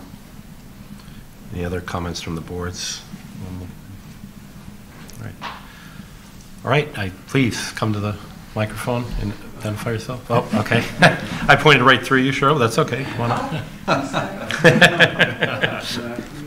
suspect you've got some other things to say. I appreciate the emotion of saving. Could you, yeah. Oops. Oh, I'm sorry. Cheryl Cowley Hollinger, Cowley Associates Real Estate in Littleton Common, owner of 319 Great Road and 44 Tahadawin.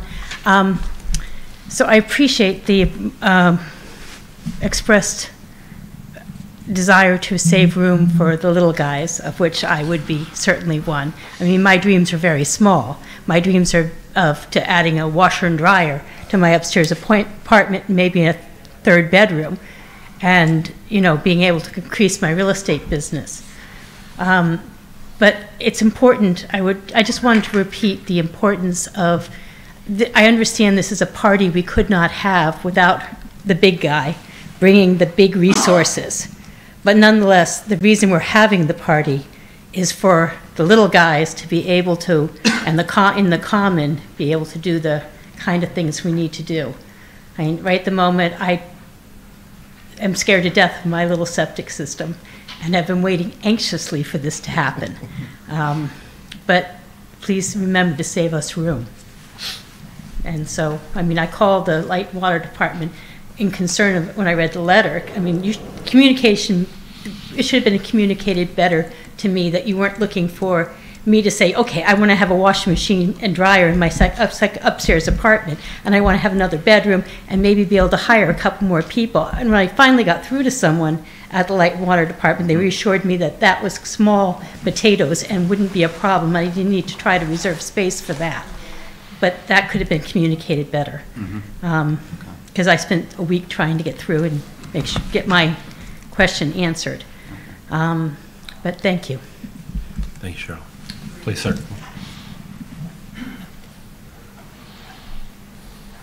Good evening. Hi. My name is Brian Burke. I live at 31 Ernie's Drive, and I also have a business right at the Common, my law practice. I went to the planning board last week and had an opportunity to speak, but first let me just say, we really appreciate the work that all of you do. We know that it's a volunteer service and you've all become politicians and have to be out there. And I know how hard it is. I grew up in South Boston and my family was very involved in politics and it was a blood sport. So I know what it's like and I know what you're dealing with all the time. And it's appreciated where we are today. But I attended some of the meetings, and one of my big concerns when I first started this, when I first started to look at this, was it was obsolete before the first shovel went in. And I understand the reasoning but what you were trying to do. And I asked about the maximum capacity that was going to be used and some of the developers that were gobbling everything up. And then, you know, it kind of got not brushed aside, but it really wasn't addressed. So me being a little guy in the neighborhood, I mean, I've been here now 25, going on 26 years. I feel like I'm a townie finally.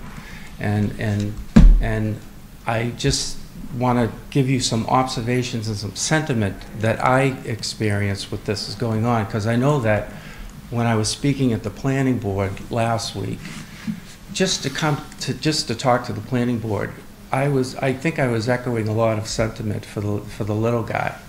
I do want to tell you that it may not have been, I don't believe it was intentional or anything, but I feel like we forgot.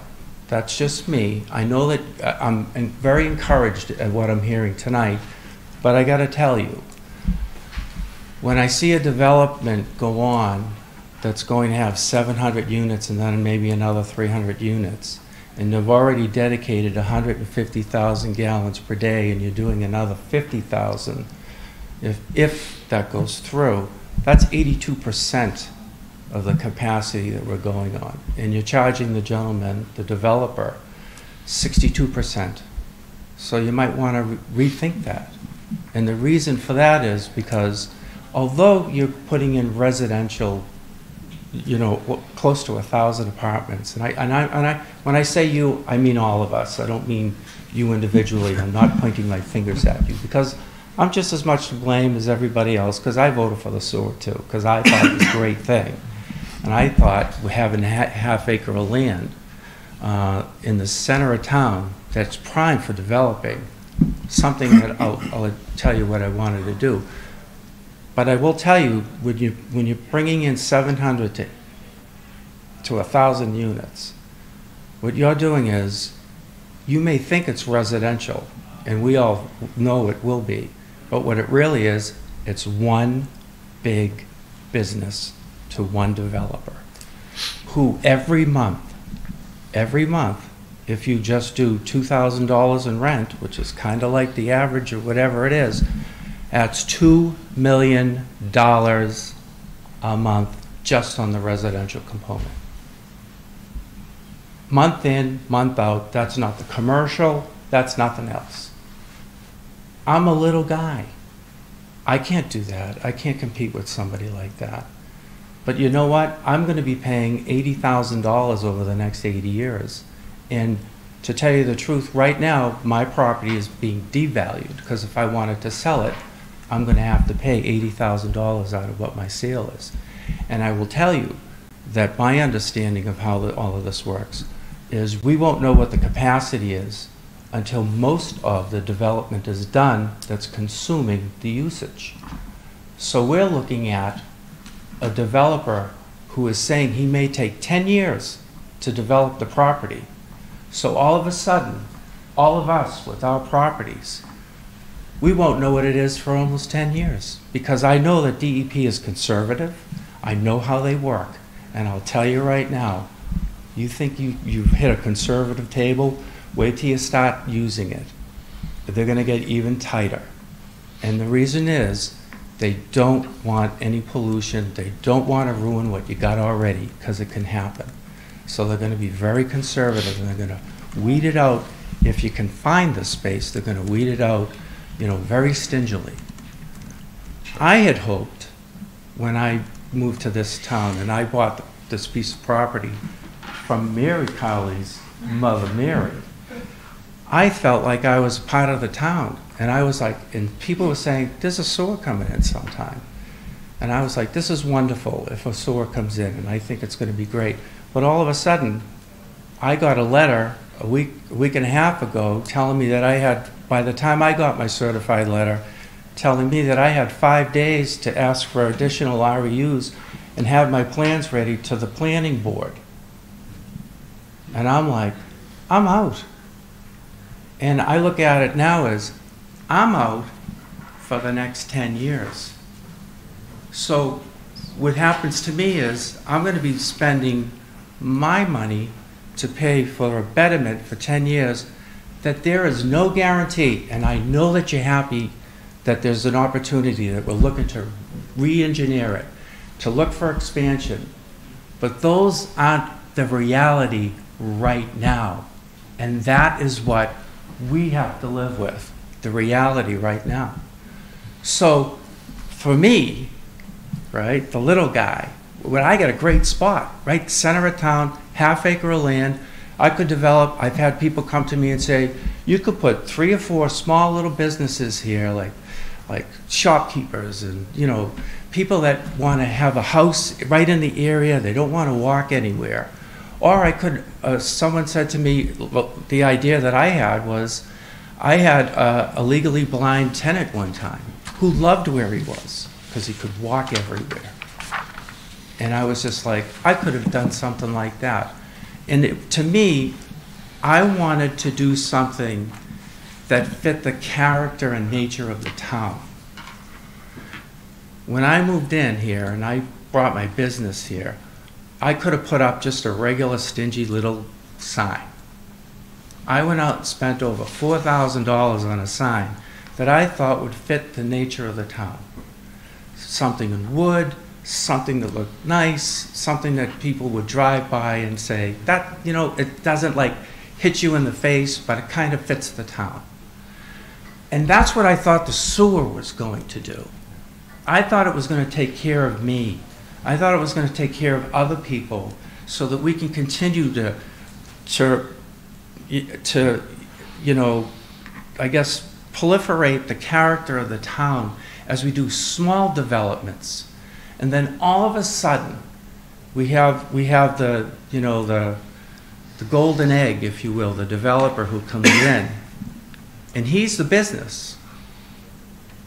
Mr. Burke, I want to get some other people up here. Okay. I appreciate, you brought up some very good points that are definitely a concern that have been brought through emails, and I know others have the exact same concern. If I could just wrap it up with a thought for Thank you for something. Thank you. If you're going to give 82% capacity of a sewer to a business. That's not, they've already denied that. No. It's 62%. Okay, well, that's great, because I didn't know that. But at some point, that's going to be another possibility that they may come knocking. And if you do that, and if you decide to do it now to make it easier for us, and thinking that you may have capacity later on, make them pay for all of it. Reserve some of the expansion for the small people, and then make us pay later on, as opposed to making us pay 10 years before we even know if we're going to get it. Because right now, I can't do anything with my property, and a lot of other people can't, because we don't have our designs. We don't have all those other things that other people do. I mean, I run a small business. I'm not an architect or anything like that. I'm not a developer. So that's where I'm coming from. Thank you. And it's just me. No one's talked to me about this or anything, but I just wanted to share it. That's how I feel. All right? Thank you, Mr. Burke.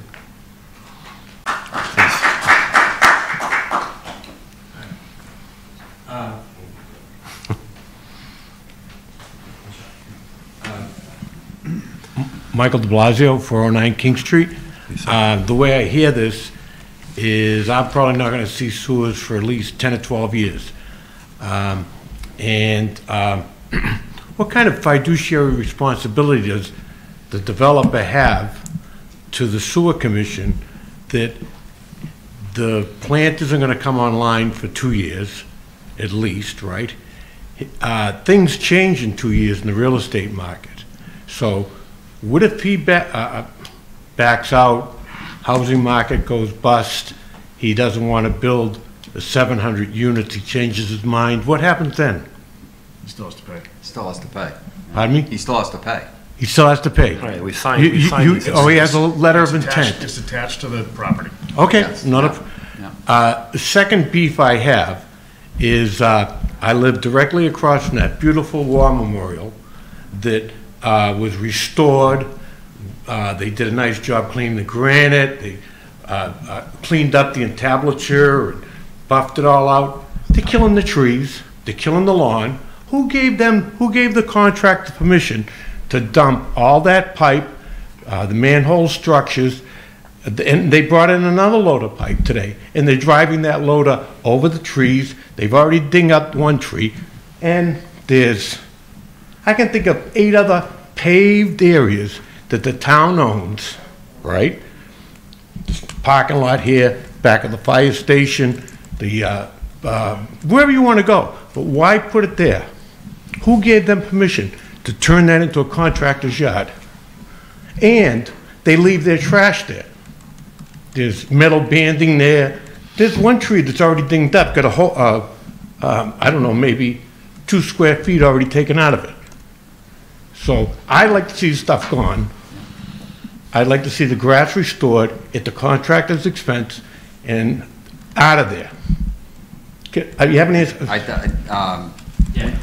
We will definitely get staff to address that and bring that concern tomorrow to them. I really want to see that stuff out of there. Absolutely. We had volunteers dedicate the nice park, and it's a desecration to our heroes who served in the Great War. Okay, thank you. Thank you, sir. Thank you. Yeah, please. I really appreciate that thought. That's definitely something we will act upon. As you guys all know, the sewer construction is underway, and they're running 2 crews at day and a few crews at night.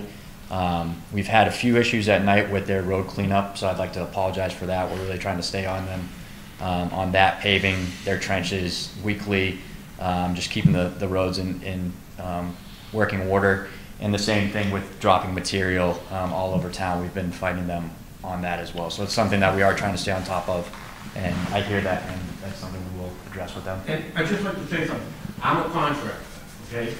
I take as much as I can take, all right? I push, right? You give me an inch, I'm gonna take a yard. You give me a yard, I'm gonna take your backyard and your front yard. And that's what's gonna happen. And I'm very serious. It is a desecration to that park. And I don't know who gave them permission. Some of them got an answer. They took it on their own. They got permission. All right, let's, you know, if you don't hurt a contract. let's keep going. Yeah, we got to hold the conversation through the chair, but thank you. If you don't hurt him in, right, he's going to take. Understand, understood. Thank you for that insight. Mr. Fields, and then Mr. Sanders. While you work on this, You had brought up... Just introduce you, I'm sorry. Matthew Field, 12 Blood Road. I own several properties in the Village District. You had talked about properties being sold. Yeah. I have 3 of them in the Village District. 2 of them were based on water REUs of 330 gallons. It's affected the value by over $500,000 in the sale price. And we have 3 of them. Is there any clause in there for properties being sold that they can, so I've directed all of them to go in, and I believe you've gotten letters from all of them about the water that would be required under the form-based code. Is there a clause in there for properties being sold to allocate for at least those properties, or there has to be some provision in, because it's killing people's properties? Not only is it decreasing the value with the betterment fee that normally is transferred or paid or negotiated by the seller and the buyer, now you've impacted their value. Well, if I went to the planning, we'll use my property at the real estate office. We have a real estate on the first floor, which is 1,600 square feet. We have upstairs an attorney, 3 therapists, and an accountant, and then out in the back behind my property, I have a 2-bedroom standalone that I rent out. I'm allocated 330 gallons. If I went in front of the planning board with that plan in front of them, they'd deny me. Now, for the usage we have. So I think that has to be addressed. The other portion that I wanted to have brought up in front of you was, we went to the planning board, as Attorney Burke had said last week, and the planning board said, the chairman said, this is the first I've heard of an issue with REUs for businesses in the Village District, which I just don't find true. It's one of the reasons I called the planning board into a meeting, the chair and the vice chair with the commissioners. Okay. So I think it's a real big concern. I think the town will end up in a battle. All right? Thank you. Thank you for your time and all your work on it. Thank you, Mr. Fields. Mr. Sanders.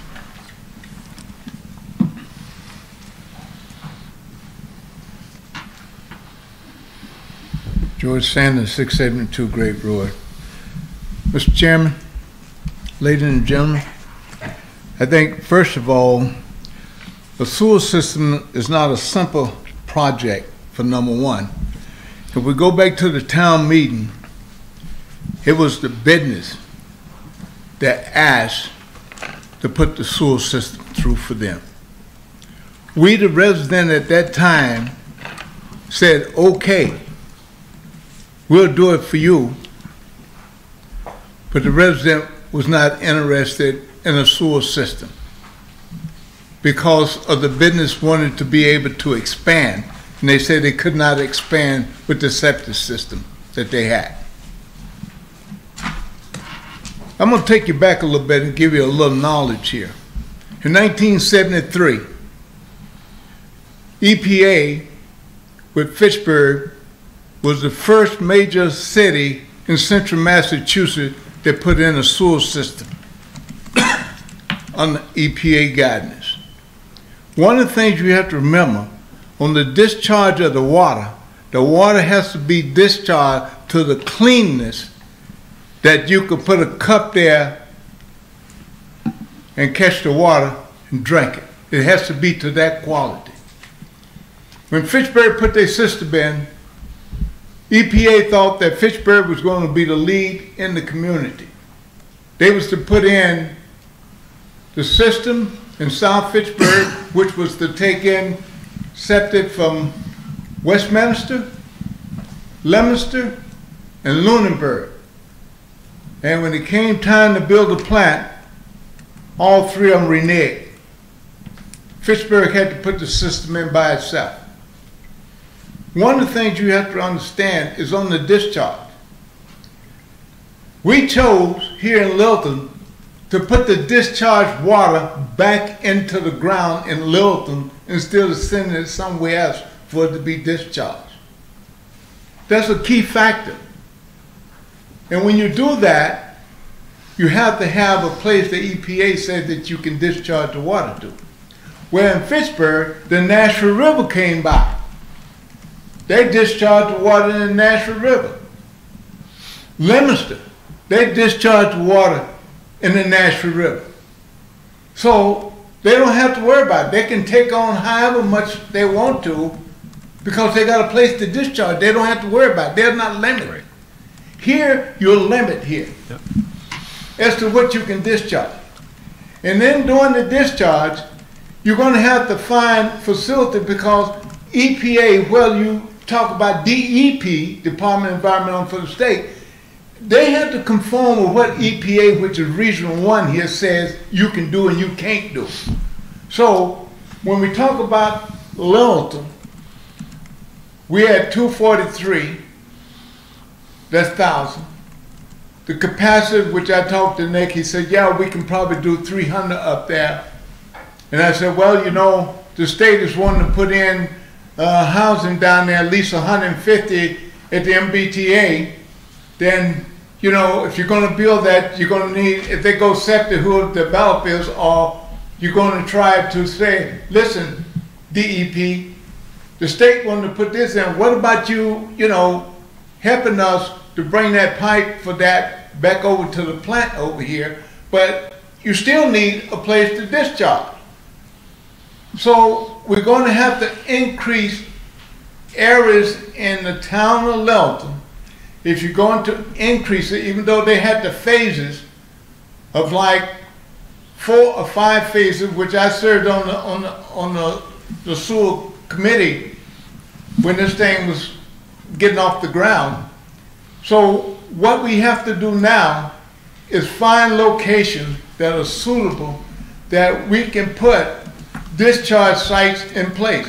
Then that's where it comes on where you can add more capacity. Yeah, it would take time to get up to the maximum capacity. Once you start, those are real numbers.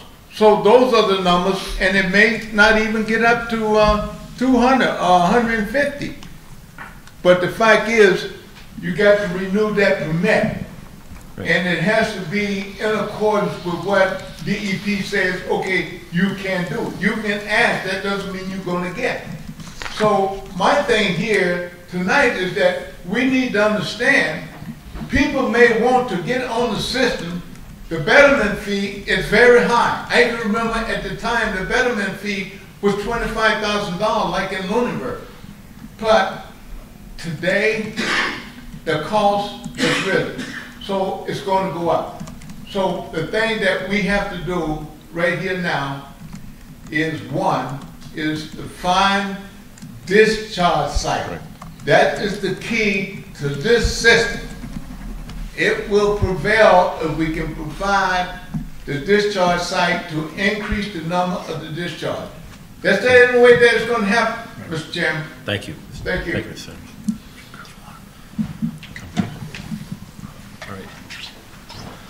All right. Are any further comments from the board? Anything to sum up? All right. Once again, we're going to continue doing all we can to move forward with capacity, and that we're going to keep you informed as much as possible. And I thank you for sharing some of your concerns with us, and continue to do that, please, as we move forward. But we're going to move on in our agenda to let's see where we are. Does the Light and Water Commissioners need to adjourn? Oh, let's see. We'll adjourn outside. Okay. You can stay. No. We do You not. sure you don't want to stay? I stayed too long. All right, thanks. No, thank you guys. Thank you. Appreciate you guys Thank being you. here. Thank you. I think we're under board member updates and then public input. That's correct. That's correct. So I did my updates and everybody else. All right. Please, Mark, do you want to kick it off? Board update. Sure, so Karen and I met and we're starting to work on a plan for a community newsletter update. I'll let Karen fill in more. And I wanted to let everyone know that the Littleton Road Race will be held on September 17th. Registration is open for anyone that wants to volunteer or run the race. Proceeds go for the benefit of the maintaining the track in town. What's distance? 5K? 5K or 1 mile. Fun run. No such thing, but. Work for me. The Town Administrator Search Committee has had a couple of very productive meetings. We have a job description. I'm not sure if it's been posted, but if it isn't, it's imminent. Great. We are working and we have a community profile, and we are going to next tackle not the job description. We have a job posting that's finalized. We are next going to tackle job description. To that end, we've all been interviewing board members and department heads and chairs of other boards. We're going to aggregate all that feedback and assemble it into revise the job description, which is somewhat outdated. My only other update would be on the Orchard. We had a great meeting, the whole group did at the Orchard 3 weeks ago, I think, at this point. We have a number of items that need to be taken care of imminently. There are a number of blighted trees. The blight is spreading. We're going to need to cut them down this year. So one of the items that is on my radar is to find a way to pay for that. We talked to Steve Yonley from Highway, who was there to show us around the properties, about hiring. He hires arborists at a day rate. You know, trying to find someone from an agricultural or pruning might be effective, but it might not be. It might be too expensive. There's a lot of trash still in the barn. We had some volunteers on the group who wanted to get rid of it, but I'm going to talk to Ryan about the possible liability issues with that. So that's, you know, and, you know, we have a couple of very interesting developments on people who may want to lease the Orchard. And we have a good plan on getting an appraisal and looking at what we can do with it, like all the different options. Great. The only other thing is we're a little concerned about the house. It's full of mold and mildew. It's a hazard, and it's not going to get any better. Remediating it will be an expensive proposition, but someone needs to decide what we're going to do about it and whether we're going to spend money on it. So I think that's probably a discussion between this board, FinCom, and the Orchard Working Group. And so along with the tree work, you know, I think that's a conversation that needs to be had in the near future. Those are the most pressing things right now. All right, thanks, good update. Can we get estimates on those two, the cost on those two?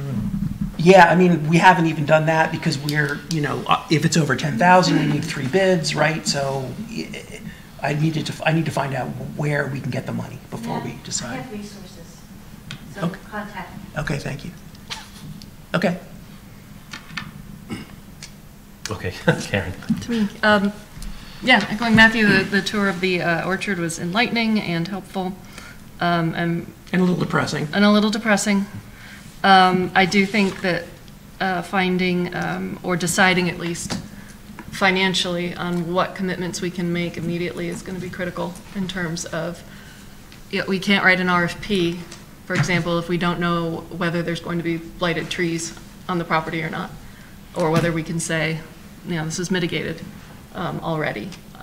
So the tree removal sounds like I think tree removal is really, you know. We identified them last year and it spread a substantial amount, and those trees are never, you can never grow apple trees there ever again. The soil is gone forever. So we need to take that out. I mean, you could grow other fruit there, but we need to take the trees out as soon as possible. We've waited too long already. And I think it's on the order of, it's probably like 50 to 100 trees that we need to take down. Okay. So. So one thing I wanted to find out was whether it might be possible for us to discuss that with FinCom on the 22nd. So it'd be okay if we just had this conversation. I mean, this is the first I'm hearing of a lot of these things, so it'd be great to have this conversation come to the TA first. Sure. Yeah, So good. I'd appreciate Yeah, you might to start.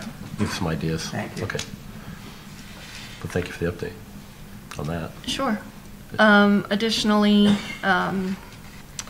as Mark mentioned, we met to discuss communications. I think I think what we decided is a 5-minute read, similar to Little Sun, is a good step forward. And so we're going to focus our attentions on that, developing it to be used, hopefully, to provide all sorts of different types of information, both submitted and sought out. So that's what we're going to be focusing on, is that, and that's about it from me. Good. Great.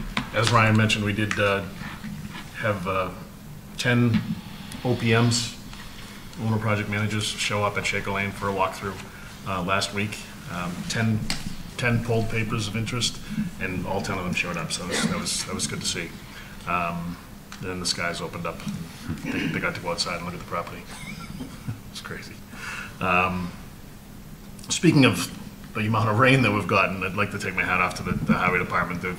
I've gone into some other towns, and you can see bubbling up out of the catch basins, and I think Steve's team has done a really good job of keeping the catch basins clear. I see that truck out there all the time, emptying them and keeping them clean so that they do flow properly.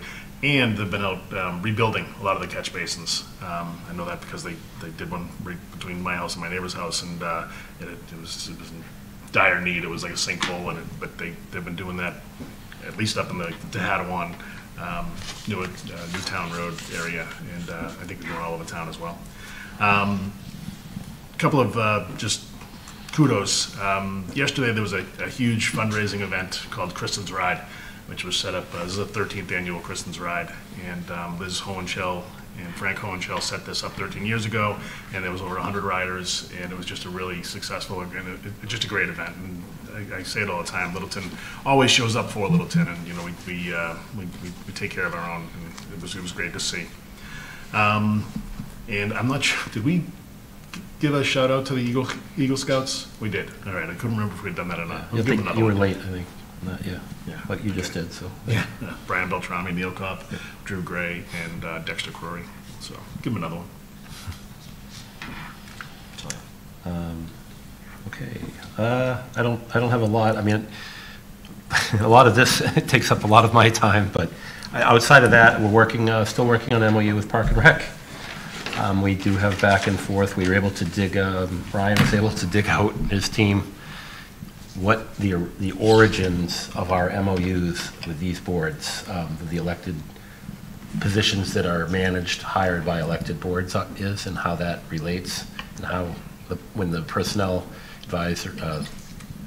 board was in existence, with the select board, they created this plan and was voted on how we would operate with these.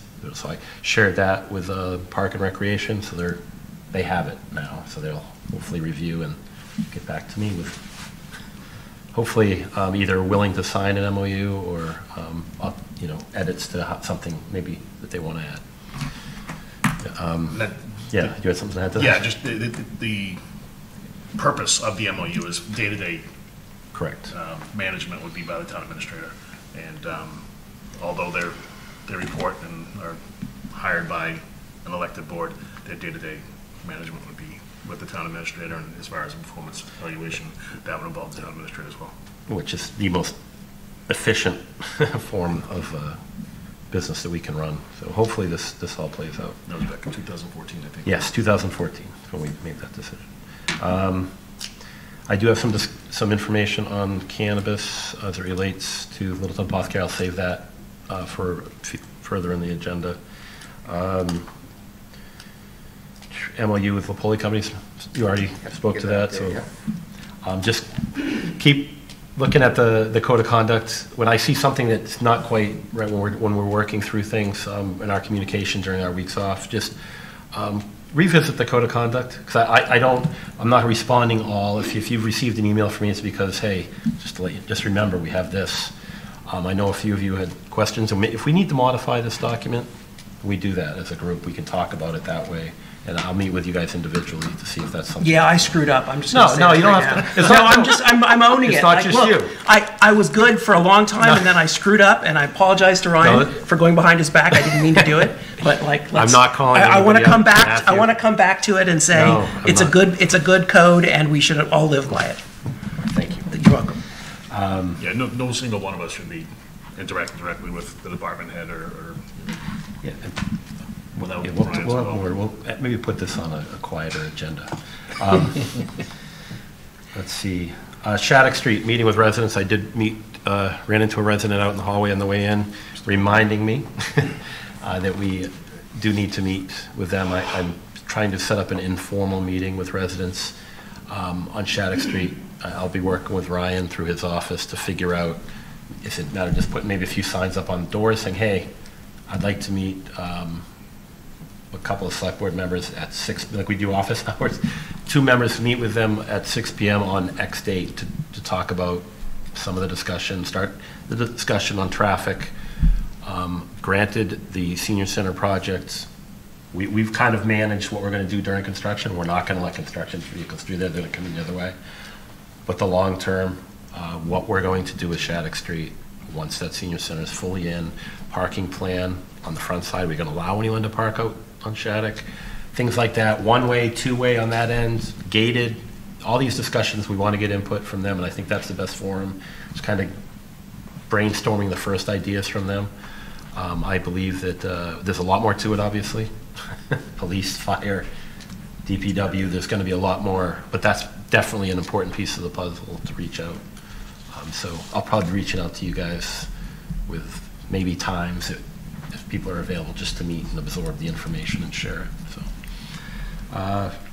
yeah, that's really all I have for the group. Just thank you, continued thank you to all the town employees that have been working so hard as we get through the once again the fiscal year is coming to a close. I know finance has been crazy. We're short-staffed in certain departments. We're working on it. We're going to get there, but I do know that a lot of our departments are working extremely hard overtime, but it's appreciated just to keep our government running, so thank you.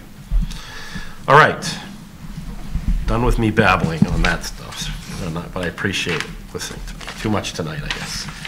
All right, on to our Public input. Public input, thank you.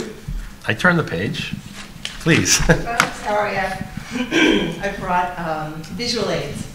My name is Jenna Brownson. I live at 142 Harvard Road, and I've shared this book with 3 of you. I've mentioned it to 3 of you. One of you has one of my copies. This is a really great read. I pitched it to the Littleton Library to discuss potentially having a Littleton Reads from it, but there is no child's version or young adult version of poverty because poverty is hard to talk about. It's hard to talk about it for grown-ups. I am talking about it in a newsletter, and I wanted to let the community know that my earnings from that newsletter I'm giving away. Tomorrow morning at 6 a.m. I will be at the Pondside apartment with this balloon attached to me or my car, and I'm giving away the money that I earned because I live in a town where there's a 6.3% poverty rate. I didn't know that. That was not part of my comprehension of my town until I read this book. This book has changed my life and has made me realize that we need to abolish this in the way that people did slavery. This is modern day slavery, letting people live when they don't have enough to eat and they don't have enough to pay their rent and there are people in our town live below the poverty line. 6.3% of them, it breaks my heart. So I'm earning a little bit of money, and I'm giving it away. So tomorrow morning from 6 to 7, I'm asking if anyone walks out of Pondside and they have an EBT card, come see me because I'm giving you money. And if I don't give away all my envelopes by 7 a.m. when I come here to work with some teenagers who get up early to write with me, at 10 o'clock, I'll be right outside the library to hand the rest out. Mill Pond. What? Go to Mill Pond.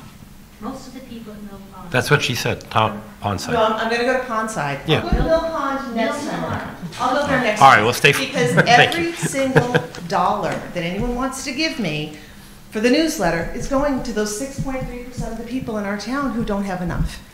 There are lots of ways to begin to think about poverty, but talking about it is first. And it's hard for those of us with money to talk about the fact that people live right here who don't have enough. I'm going to talk about it, and I'm going to be really vigilant about it because I'm 52 years old. My dad died at 52, and I have yet to do anything really, really Netflix worthy, though some might disagree. I will see people at 6 a.m. at Pondside. Next time we'll go to Mill Pond, and let's talk about this. It's important. Thank you. Thank you, Ms. Johnson. I have good news. We like good news. Cheryl Calvin Hall here. That was actually good news. Oh, actually, did she do that? Yeah, Yes. So we did the Appleman, Littleton Rotary did the Appleman Triathlon, and we were tremendously successful. We raised over $34,000, and of the money we raised, most of it gets spent right here in Littleton. We support everything from the robotics club to the VFW to wherever anyone asks us for it, actually. And we realize that it is a town-wide effort to support this race and to help us, and we want to say thank you to everyone and all the departments that helped us, and we are so proud to have been so successful, and our only big problem was the run with all the rain. Kind of, as Mark knows, and my husband knows. But Long Lake came through for you. Oh, it did. Oh, thank God. Under the wire. Yeah. It was scary there. We had a bad test, one stray, unusual test, but it was like 4 days before the race, and it was a panic moment, you know. But and the trail through the Two Brothers Trail was incredibly muddy, but the fire department helped us transport 6 bags of mulch down to help fill some of the mud. And like I said, it was a town-wide effort, and we really want to thank everybody. So, and it helps us do things like pay for this room. So, there we go. And I would be remiss, I think we all left it out of our, it seemed like such a long time ago. It's hard to believe it wasn't before our last meeting, but It was after our. it was, right? Yeah. So did we recognize? I think Mark gave a shout out. Thank you. Oh, did you All give right. a shout out? I'm All sorry. right, I wanted to make sure that we did recognize it because I- you do, I'm the Rotary does an enormous amount for the town, so we do, thank you. We had over 400 residents, and I sent it. Did everyone see the little video? Yes. Yeah, it's It fantastic. really made the town, did you get, I don't think I had your email, Karen. It really made the Thank you. beach area and town look great. Thank you. Thank you. Thanks to the Rotary. All right, please come forward. George, I'll get you right after, if you would. Thank you. Good evening. Hi. Good evening. Kim Mayo, 148 Howard, and I'm speaking tonight about MBTA communities and criticism of the planning board. Mr. Wilson, you're doing a good job as chair, just as Mr. Nordhaus did in the past as chair. Wish we could say the same about the planning board. During their 7:20 meeting, they again ignored public stakeholders. 75% of the public spoke clearly about not sending 245 Foster, the long parcel, in as part of MBTA communities. Instead, we the public favored an alternate parcel that would be safer and already has infrastructure on it. But in a vote that was not unanimous, planning board voted to draft a zoning bylaw amendment for the 245 Foster parcel. We appeal to your leadership, even if this is a planning board article. The overwhelming wish for not 245 Foster was also consistent with public feedback during Innis workshops. Why even have workshops if the planning board disrespects the public? Vice Chair Anna Houston did not ignore the public and was not in favor of 245 Foster during the above vote. We also thank Chair Wilson for not being a pushover with a lobbyist at this meeting. Several planning board members also interrogated citizens. It's common for two of them to flash their explosive tempers. Mr. Chair made $1.5 million off the sewer project by selling his land to the town. There was even talk of collusion during a planning board meeting, and I will forward a related email to the select board. Furthermore, when the owner of Donlands, an Indian man, wanted to expand his liquor store offerings, he was denied. Donlands competed with a Packy they protected. 242 King, and now this. Bartlett and Jeff made a big mistake, and I hope they will listen to the majority of public and the vice chair and correct this by changing the parcel. If not, it's likely MBTA will be rejected outright. Littleton is 6th of 351 towns in Mass for most newly developed land per Mass Audubon, yet sending in a preserve for wildlife when another better parcel for traffic safety exists that has building on it already. There were no hunting signs posted at 245 Foster, and a rare moose sighting was captured nearby. Density housing on Foster would also diminish the value of conserved land for wildlife and humans taxpayers like us have spent decades protecting. The landowner does have a right to develop his land industrial. They've mentioned their passion for diversified housing stock, but that was before 1,000 units are going on the common. Most seniors, including my family in Littleton and area towns, have zero interest in living by the train station on Foster in high density. They wish to age in place in their own homes. Some of Littleton's seniors may wish to downsize, but few to this location. There's also little financial impact analysis done on controversial big developments. Buyer's remorse is real here, as we heard tonight. Planning board will use scare tactics and tell us if we don't vote in favor of MPTA on Foster, Littleton will be in big trouble. Littleton will be doomed. But this is not true. It's not true at all. We need to stay dialed in on MBTA communities. It looks like it's going to fall town meeting November 1st. Community leader mentioned yard signs, and I'll help with that. It can be voted down. One planning board member exclaimed, "Do I personally care?" No. Another coldly said he has no dog in the race regarding Foster. Abuse of power, insider dealings, old boy privilege, awful behavior from elected officials, and reckless developments have no place in our beautiful Littleton. Save the date, November 1st, town meetings, vote no MBTA communities, spread word. Thank you. Thank you, Ms. May. Thank you, Mr. Wilson. Mr. Sanders.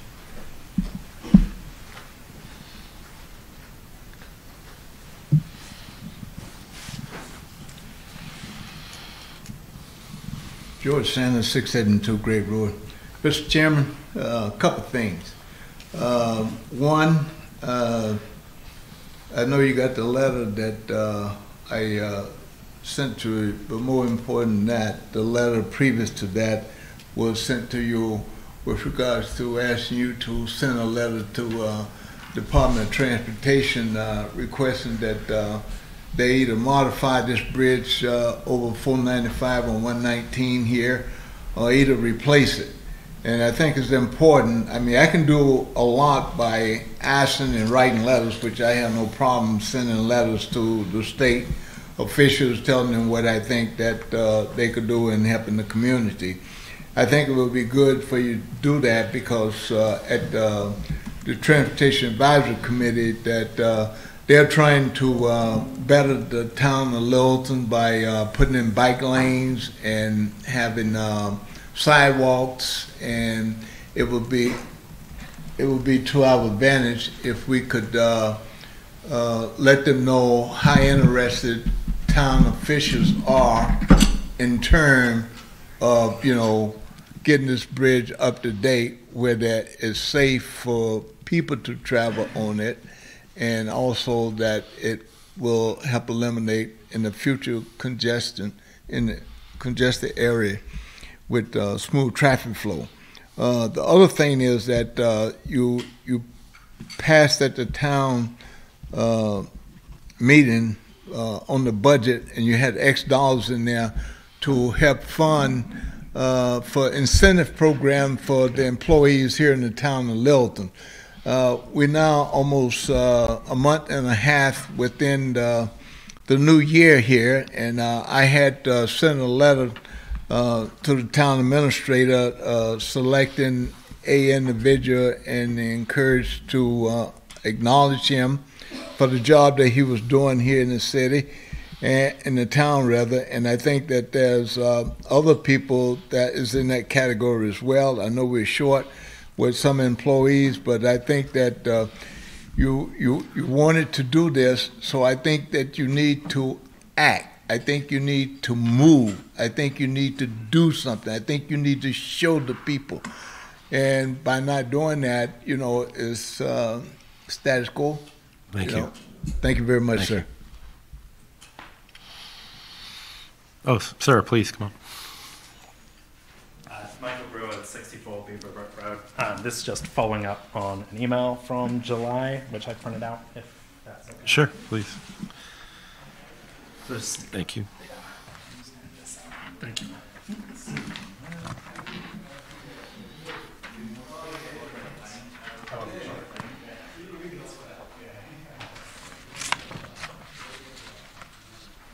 So back this was in April, the Bicycle Pedestrian Advisory Committee made a recommendation.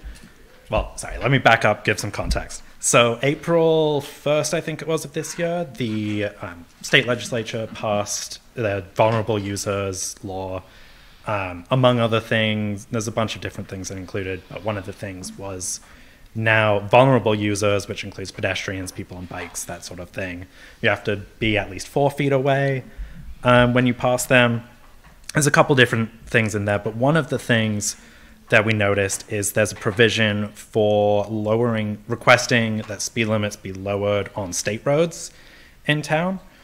So we made the recommendation that specifically the stretch on Great Road from about Robinson Road to the Toyota dealership, that is currently signed for 35 miles an hour, whereas like you get closer to the common, it's 25. You get further out, it's up to 45. So one of the provisions in this law, it's General Laws, Chapter 90, Section 18, allows, in fact, I have the exact quote here, that, and it does specifically say it's Board of Selectmen, not Select Board, but that you can petition the department, so in this case MassDOT, to modify the speed limit. The difference is before this law that might have been subject to the 85% rule. So basically they would have to do a speed study, see what people are actually driving, and then set the speed limit based on, it should be set so that 85% of all the drivers are below that threshold, which means you could accidentally raise the speed limit if you asked for it to be lowered. In this case now there's a way that we can directly make a request to reduce it. And I just covered in here just a couple of the reasons why this, at least for this stretch of road, it makes a lot of sense. There's probably others that it does, but this was the one that stood out to me. And the Bicycle Pedestrian Advisory Committee voted for. So just since I know we're over time, I'm going to just try to speed through this. But first of all, apparently there was a IIHS study that showed that lowering the speed limits without any infrastructure changes whatsoever, just lowering the speed limits, did actually have an effect on both. It reduced the speed, not like necessarily, like if you bumped it down by 5 miles an hour, it wasn't necessarily a 5 mile an hour difference, but it was a significant difference. And the number of injuries from both car on car and other accidents went down. That part was actually a little bit surprising to me. I wasn't expecting there to be any difference, but it turns out just changing the speed limit has a small difference. The other part is this graph, which if anyone else wants a copy, I have here. But the gist of it is that if a car is going 20 miles an hour, then about 3 out of every 4 drivers will stop for a pedestrian at what's called a basic crosswalk, just 2 lines painted on the road, nothing else. Whereas at 30 miles an hour, it's only 1 out of 8. You can change that a little bit with paint and signage, but the basic thing is it's right around 25 miles an hour is where you switch from cars not stopping to cars stopping. And then the last 2 points is just that right now it's that section, the cars traveling westbound, they're going downhill from a 45 mile an hour section. They're going to be speeding anyway. So at least reducing the speed limit has a chance of slowing some of them down, especially because there's that crosswalk, and I think the next crosswalk is like, I think it's right by Robinson, or maybe a little bit past, but there's a long stretch that doesn't have a crosswalk at all. And then that combines with the Northern Bank redevelopment, which there's going to be more development there. It's already a huge pain for people that live in the area to try to cross the street because you either have to walk all the way down to a crosswalk or just basically play Frogger and hope for the best. So that was the 5 points. Okay. That I just wanted to bring that up, make sure that was on your mind. I know you talked about being understaffed, unfortunately. No, this is important. I think as that development begins on the Common and Northern Bank and some of the other businesses start to have movement, this is going to be even more of a reality that we're going to have to act. So maybe getting ahead of it a little bit makes sense. But I'm sure it would be relooked once some of this construction, with traffic patterns, not only that, but walking patterns, because if this becomes more of a walkable area with businesses, so it makes sense. I think we'll probably look to either have a meeting again with BPAC on these after discussing with, I guess it's Chief Pinard that has, is that right, Ryan? Or Yeah, you also want to bring the DPW director in. Just to talk about as well, to discuss it. So, okay. I mean, it's great, Michael, that you're bringing this up here, but it's probably better to start the conversation with department heads first and foremost. I saw it was even. Yeah, so again, I wasn't copied on this. This is the first I'm seeing in the email, so I'd love to help you, but we got to be able to kind of administratively point in the right direction, and maybe have a ground up response back that can reflect the recommendation. Yeah, no, and maybe eventually get you on your BPAC on our agenda too, because this is a lot more discussion than just that. Yeah, no, this was just me escalating because thank you. Response to that. So I just wanted to make sure everyone knows that was our recommendation. Awesome, thank you. Thanks, Michael.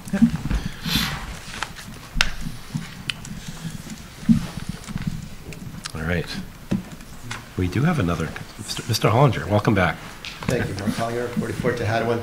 I just wanted to follow up with a quick point about that same study. One of the recommendations in the draft plan for bicycle and pedestrian safety that one that called your attention is to remove the center line from some of the rural roads. They call it the fog line. I think that's a little bit confused. Usually fog lines refer to the white lines on the side to help you stay on the road in the fog.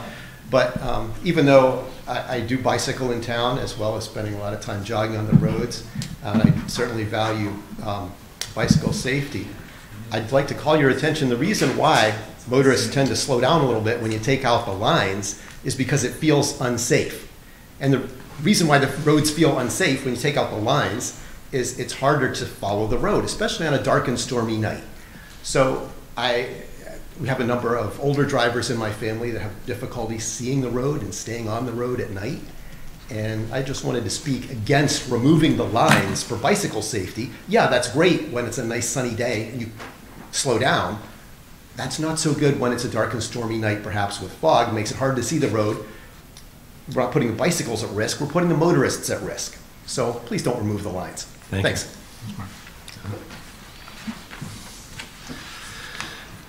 All right. I am completely lost on our agenda, but we're 5A, is that correct? 5A, correct, the Planning Department. Planning Department, status update, presentation on bicycle and pedestrian master plan. As mine's coming up, my apologies to Mara Holland. We're about an hour behind where we were supposed to be on the schedule, so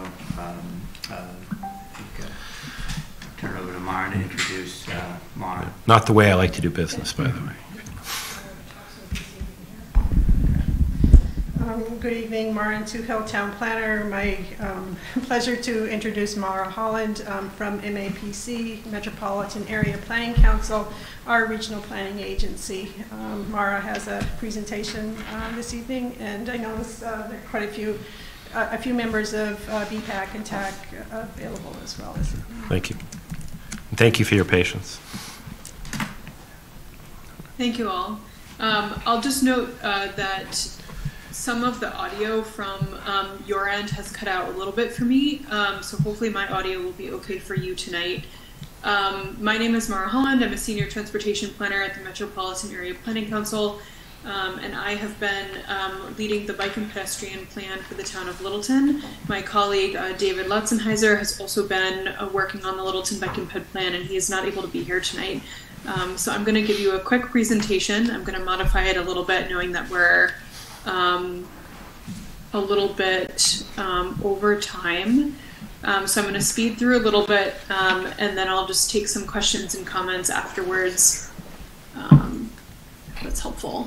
Mara, I can put the slides here if that helps. We have them in our deck, so that might be better because yours is not projecting up to the screen. Oh, okay. Just let me know when you want me to advance the slides. Sure. Feel free to advance to the next slide. So our agenda today, briefly go through some of our process for putting together the bike and pedestrian plan. I'll just say now that we did a site visit last August, about a year ago, to the town to get an initial look at current conditions. We did some existing conditions research on the usage of the streets, on the space within town, bike and ped crashes, current safety issues, things like that. We conducted a community survey over the winter, which we had about 700 responses to from Littleton residents. And we held 2 public meetings about the plan, one in March and one in May. The one in March was virtual, and the one in May was in person in the library. And so I'm going to run through really briefly a couple points related to some of the existing conditions and survey, and then jump into recommendations. Next slide. This is the project team. We've been working both closely with the town of Littleton, as well as David and I have been the lead on MEPC's side. Next slide.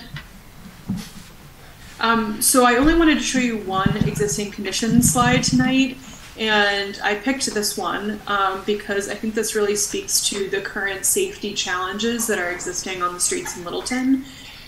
So all of those dots are represented by all the crashes in Littleton are represented by a dot. I want to call your attention to all the pink dots. Those are non-fatal injuries. And all of the blue dots, the light blue, are property damage that happened because of a crash. Most often these crashes are because people are speeding or going too fast. And as was talked about a little bit earlier, there are higher speeds on some of these state-owned roads like Great Road, 110.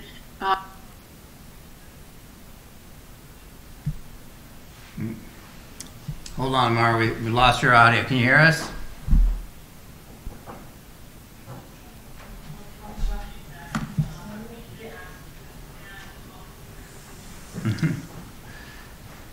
Hold on. 17-minute mark, sorry. Okay. Yeah, apparently, just for anybody watching, apparently every 17 minutes, the audio on our connection seems to go out. So we apparently reached the 17-minute limit, and here we are. So, didn't pay the bill, or? Yeah, that's what one would think. That would be it. You didn't right? pay 1/17 of the bill. Maybe. Yeah, 1/17. That's a good question. So hopefully. Have to ask Rotary to sponsor us. It's a short leash. Mark, can you hear us now, or you want to try to? Yes. Okay, good. We can hear you again. So okay. Back up. We can back up a little bit on the presentation. We're back to the Littleton bike and pedestrian plan, the vehicle crashes. We heard property damage. Did you hear everything I said about the vehicle crashes? I heard some. Why don't you back up a little bit more? You can just okay. So essentially I wanted to show you this slide because this is really representing the safety issues on the streets of Littleton. And this is a pattern that we're seeing throughout our region, that crashes, especially vehicle crashes, are really going up throughout our region. And so everything that we can do to increase safety on our streets is really important, including what we're doing with the bike and pedestrian plan and the complete streets plan that Littleton is also working on. And so all of these things together will hopefully make Littleton streets much safer. Next.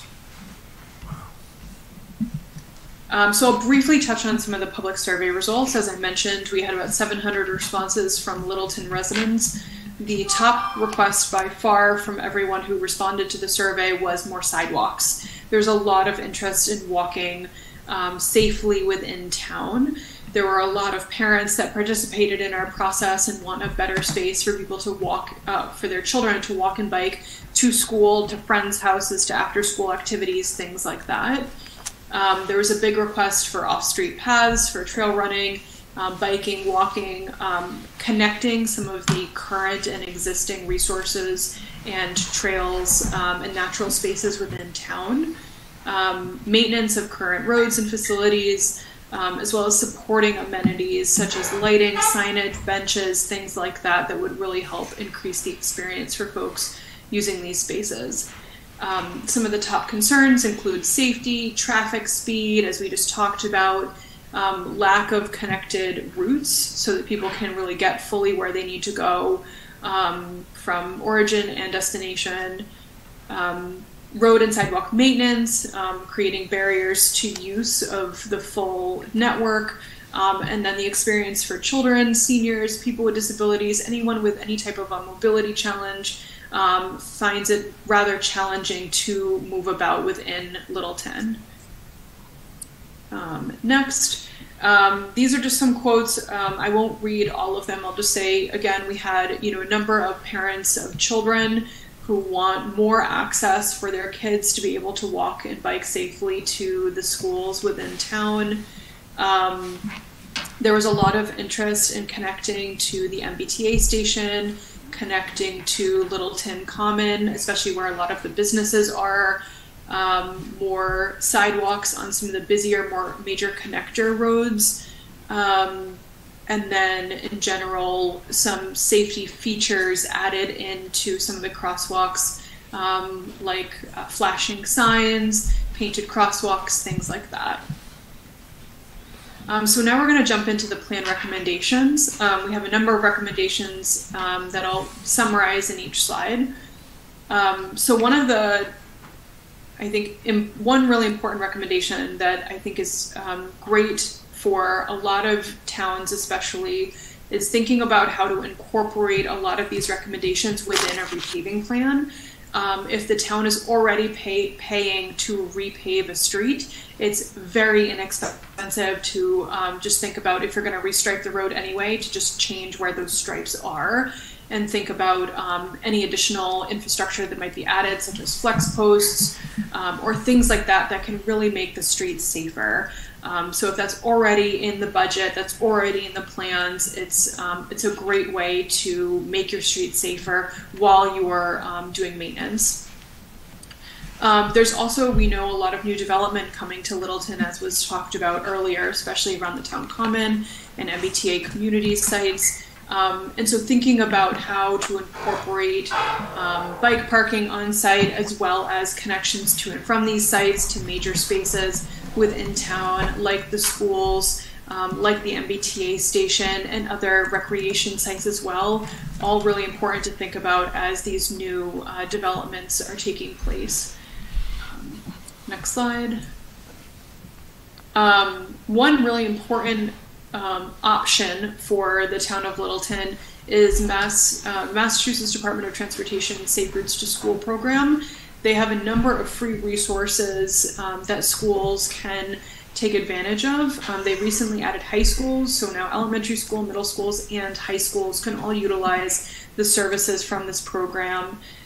They can do walking and biking audits, they can do arrival dismissal plans, they can facilitate annual bike rodeos that teach kids how to safely bike, and all of these things are really helpful to increase kids' safety getting to and from schools. And they can also help develop and pilot walking school buses or biking school buses that parents can help volunteer for as well, to help groups of kids go to school together. Next, we dive into kind of the infrastructure recommendations. These are high level. We'll go into the maps later to talk a little bit more about the specific areas where we're making recommendations. In general, there were, like I said, there was a lot of interest in new sidewalks and better walkability within the town, so crosswalk signals, things like that we are recommending more of.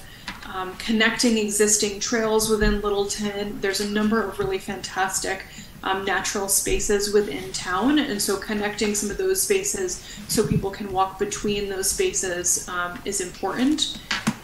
An off-street shared use path that connects down to the MBTA station and then connects into town so people can come to Littleton Common to see the businesses, the new development that's happening there, can come to the high school, etc. Is one of our big recommendations within the plan. Also striping bike lanes on certain streets, thinking about shared streets, potentially with no center line or dashed shoulders, and improving connections in general from some of these really high traffic locations, such as the Common, the library, Fay Park, Castle in the Trees, which is a fantastic playground that we got to see on one of our site visits. And then restriping some of the streets, as I mentioned, to just make them safer for people who are using those spaces. Next. So these next few slides just go through some visual examples of how some streets can change. I heard a comment earlier about the no centerline stripe. That's just one option to consider. There's also an option to take out the center line and add dashed shoulders, which can be still helpful to help people navigate the street, but can show that the street is a shared space for other people as well. Next, there's options for a shared use path network that may include a combination of completely off-street spaces as well as a dedicated space next to some of the major roads. These are both examples of how those two facilities could potentially be incorporated. And next, these are two different types of bike lanes. One on the side is a striped bike lane, which is the least safe of the bike infrastructure that we have. And on the right is a much less expensive bike infrastructure design where you have a wide roadway anyway and you're narrowing those lanes via paint, which also helps decrease the speed of traffic, and you're using that extra space on the side for a more protected bike lane rather than just having a striped space for bikes. So these are some different options, but similar costs, just thinking about redistributing space. Next. Here on the right is what I was talking about earlier, where we can, instead of completely taking all of the paint off of a roadway, we could think about adding in dashed shoulders that prioritize space for people walking and biking on the sides, but still show cars roughly like where they are on the road. So that could be a possibility. It's pretty low cost treatment for the roads, especially if you're doing, like I said, maintenance of the road anyway. Next. Traffic calming measures, I think, are really important, both for safety, but also for thinking about reducing cut-through traffic in Littleton. We heard that quite a bit as the folks who are traveling through Littleton, especially on 495 or Route 2, sometimes get off of the highway and try to go around using some of Littleton's streets. And so thinking about traffic calming slows traffic down and makes it more challenging for people to go through Littleton. And so that decreases overall cut-through traffic and increases safety and decreases traffic in general in the town. We talked about potentially removing those center lines. That also does decrease the speed of traffic, which can increase safety. And then working with neighboring communities to build connections to regional paths, including the Bruce Freeman Rail Trail, the Neshoba River Rail Trail. We heard both in the survey and in the public meetings that these regional connections were really important. So thinking about how we can increase those connections for the folks to be able to utilize those regional connections are another really important part of our plan. And next, the other piece that we heard a lot from folks is that these other supporting pieces are really important, such as trash cans, benches, signage, bike repair stations, dog poop bags. So there's not, because there's a lot of folks that want to walk their dogs around, thinking about landscaping and other amenities to improve these experiences for users as they're walking around or biking, are also really important pieces as part of this greater plan to think about how are we improving the overall experience for people using these modes. Next. So this map here is showing the proposed new bike infrastructure on street. So there's a mix here of bike lanes, shared use paths, and in general, kind of the network of bike infrastructure that we're proposing to add to the town to increase those connections. That green line that you see on the bottom that connects to the MBTA station, we're proposing a potential off-street path that would connect up over to the high school and then over to the Littleton Town Common and back down again over to the MBTA station to make that full connection for folks who want to be able to go to all of those major areas within town. Next slide is, this is the townwide and regional greenways connections that we're proposing to think about as far as connecting the natural areas, connecting bike and ped related routes to schools, to the town common, to the MBTA station, to recreation areas. And so these three routes, the purple, the blue, and the like peach colored route, are the full network of trails and greenways that would exist within town.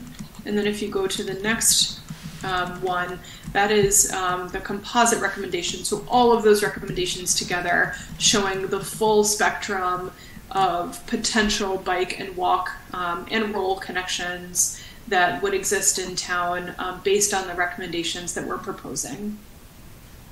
And that was a really fast presentation of the bike and pedestrian. Oh, sorry. Sound's gone. 17 minutes. You did finish your presentation, which was good. That was great timing. So let's see if our team can figure that out. Do we have any questions? I'm curious if there are detailed actions and next steps. Does the plan include, like, we should do this up to this street from this location to this location, rather than more general guidelines about if you're repaving, it would be nice? There are some broad recommendations, or there will be broad recommendations in the final report. I think at the current time, the discussion is still going on a little bit with some of the details of the recommendations. I'm guessing that's why Gary is but anyway, we're looking for any final comments on the plan that you might have. It is posted to the town website. If you go to the planning board page, off to the side, there's a bicycle and pedestrian page that includes this evening's presentation and also the draft plan from MAPC. I've a follow-up if I Yeah, could. please. So then it seems like you're going to be engaging with the highway department, with potentially Conscom or LCT, or like, you know, there are a number of, and BPAC obviously, and TAC. There are so many people who could have impacts on how you do this, in which order you do it, and how are you going to navigate that? I would turn around and say how the town does this. It is the bicycle and pedestrian plan was authorized by the select board, and it's your authority to implement as you choose, according to the recommendation. There are detailed recommendations, and yes, it does include a lot of other departments that would need to follow up.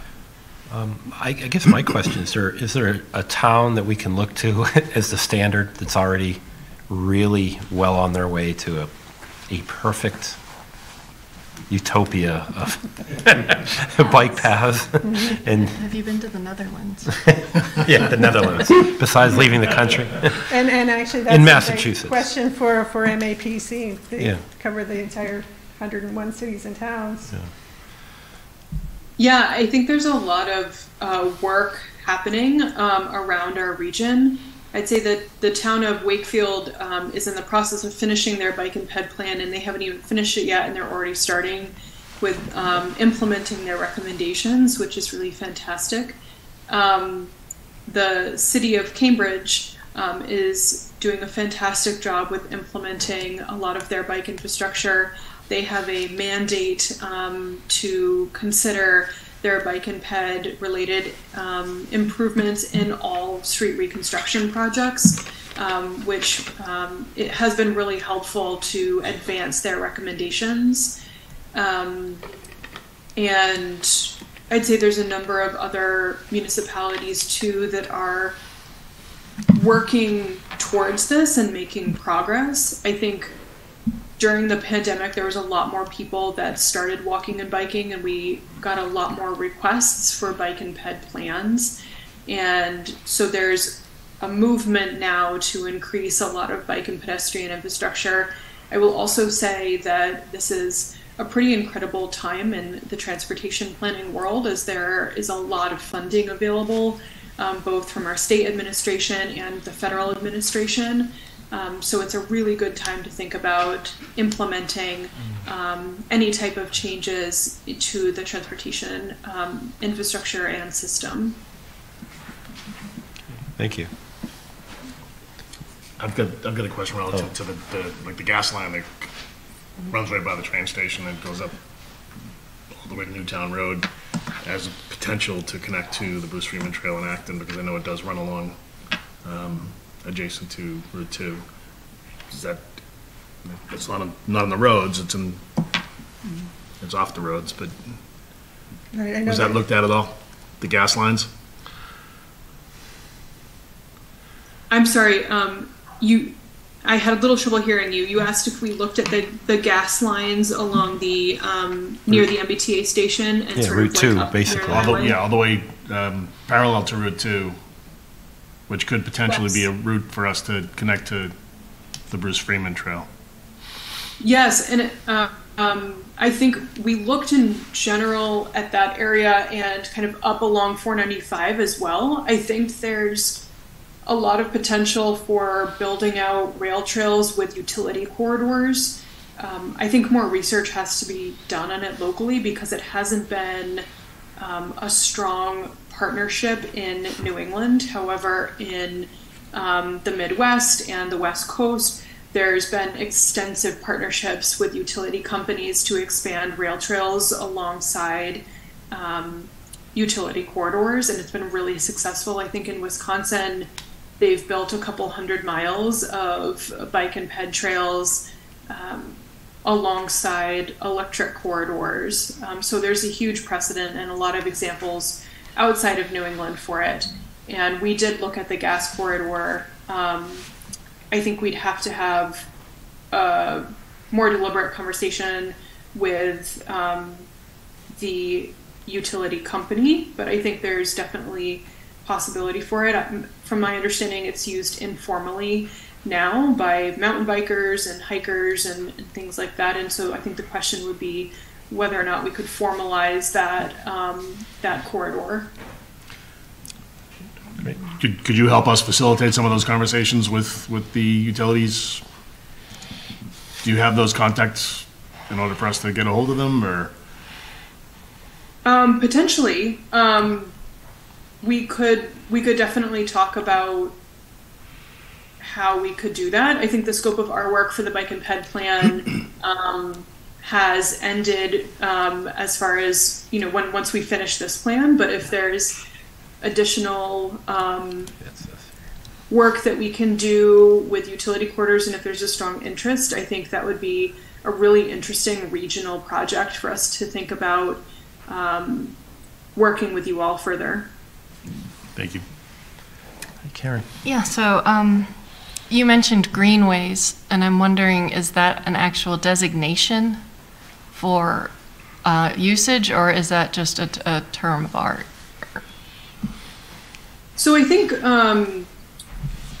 greenways are a designation. They are a way for us to designate safe, like walking and biking corridors that may be low speed, low traffic, and have at least some form of bike infrastructure, even if it's like a wide shoulder, for folks to be able to connect to that might not have necessarily like a formal bike lane or bike way. Sometimes they do, and that's obviously ideal, but there's also potential for those on low traffic, low speed routes. I think one of the ones we recommended in Littleton was Harwood Ave to consider for a greenway. Thank you. And then I had a question about the fog lines. Instinctively, it seems to me that it's less safe. My experience with Massachusetts drivers is that if there is space, it will be taken up immediately, regardless of what side of the road it's on or who else might want to use it. But I also assume that there's some studies to back up that removing those center lines doesn't create a safety issue. Can you talk a little bit about that? Yeah, in general, some of the studies that have been done show, I think, an average of a 7 mile per hour decrease in speed. Generally, I think between 5 and 10 miles per hour in a decreased speed. And if you're on a street that's designated 25 miles per hour and you're having people go regularly 35, then that can bring you down to 25, which is a pretty safe speed in general.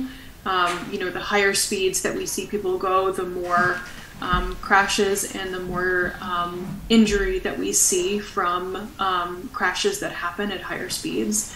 So there are studies that show that decreases speeds because it is not as clear where everyone should be on the road. So people are aware that it's a shared space. I do hear the concern that those lines, especially at night, can help people navigate the road. So that's something that we can consider as well. And if it would be helpful, we can pull together some of that information and include it in the appendix of the plan. Yeah, I'd just like to understand better whether, in general, a decrease in speed is associated with a decrease in accidents, but a increase in confusion leading to a decrease in speeds, does a decrease in speed offset that increase in confusion enough? That's my question. Sure, we can definitely look into some studies and include those in the appendix of the plan. I think this has been done in many different countries, and I think it's been successful. Mm-hmm. And so we can pull some of that information together if that would be helpful. I think it would be. Thank you. My turn? Sure. So I will say I attended a lot of these meetings, and I think everything's great. I like to actually see more concrete actions out of this, and like what roads. There's examples in these are the roads that we think should have bike stripe, but we should just have more of a policy that says roads that look like this should be striped like this, and roads that look like this should, Personally, I'm not in favor of having no lines on the road. When I was running with a blind resident who needs those lines on the road to navigate. So having no lines, I think, is not necessarily a good strategy, but I'm fine with removing the center line and putting the dashed ones out. But it would be good to say that, the road has to be like my road, Hartwell, there's spots that, there's basically blind corners that I don't think you want to remove the center line from. So more prescriptive on roads that look like this should have center lines, and roads that look like this should have bike lanes. And when we switch back and forth, and we should, work on following those a little more. My other question was more towards BPAC, I think, there was talk about the MassDOT Safe Routes to School. Is someone reaching out to the school committee or school department to follow up with that and make them aware of that and progress that along? So, because that's outside of our jurisdiction, but if it's something important to do, then it should be presented to them and they should follow up. Yeah.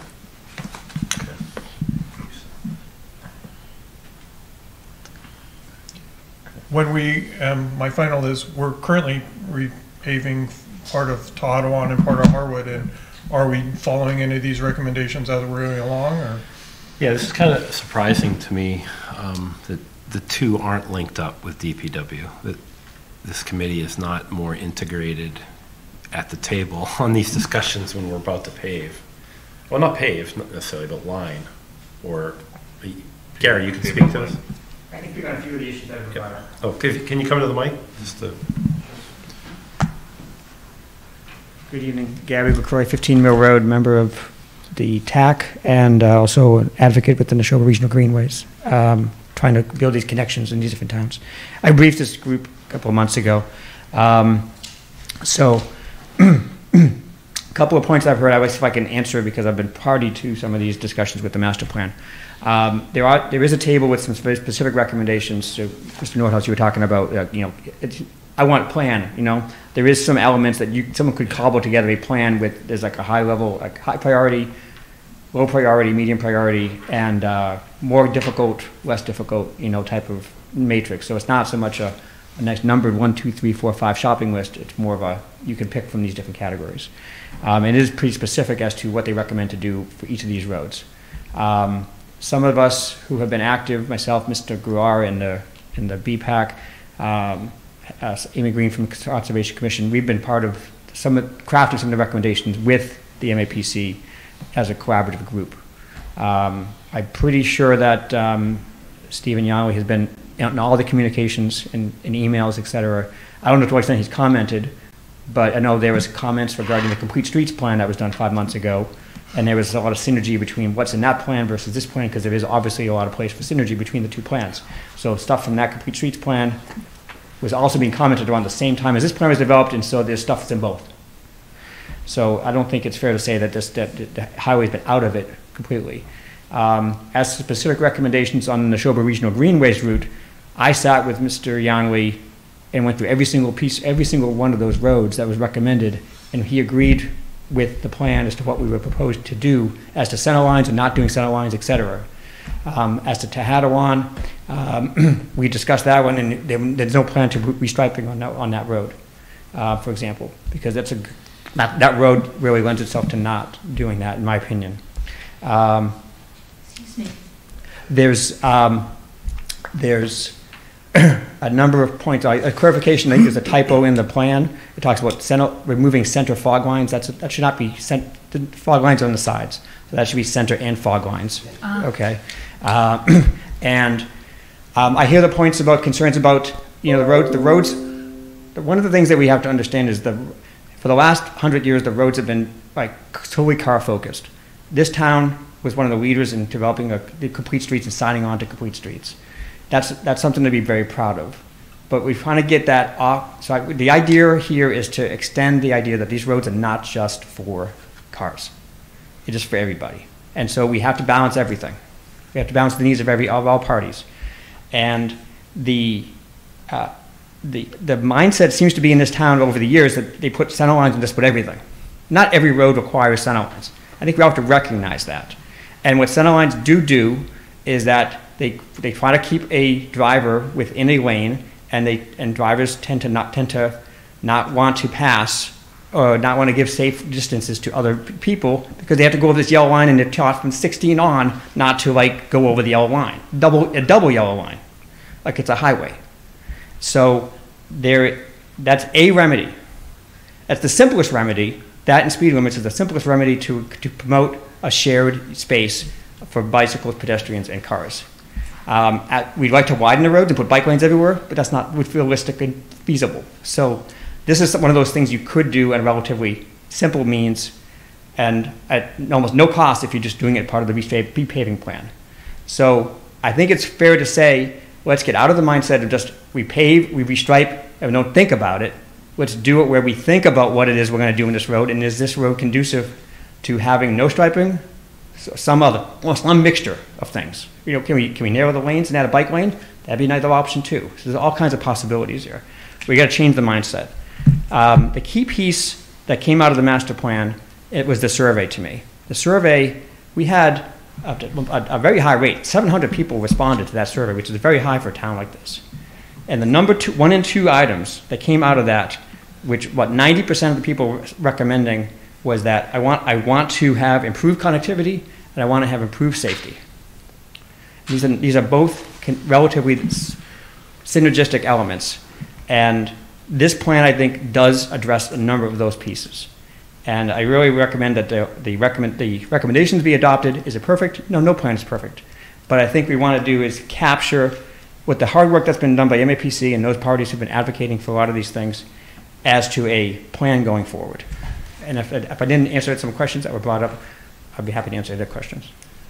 Can you answer a question relative to, you said Tehadawat's not going to be striped at all? That's the plan, as I understand, yes. Sure. Yeah, through the chair, please. Through Gary. Yep. I'm sorry. Oh. I live on Tehadawat, as you may know.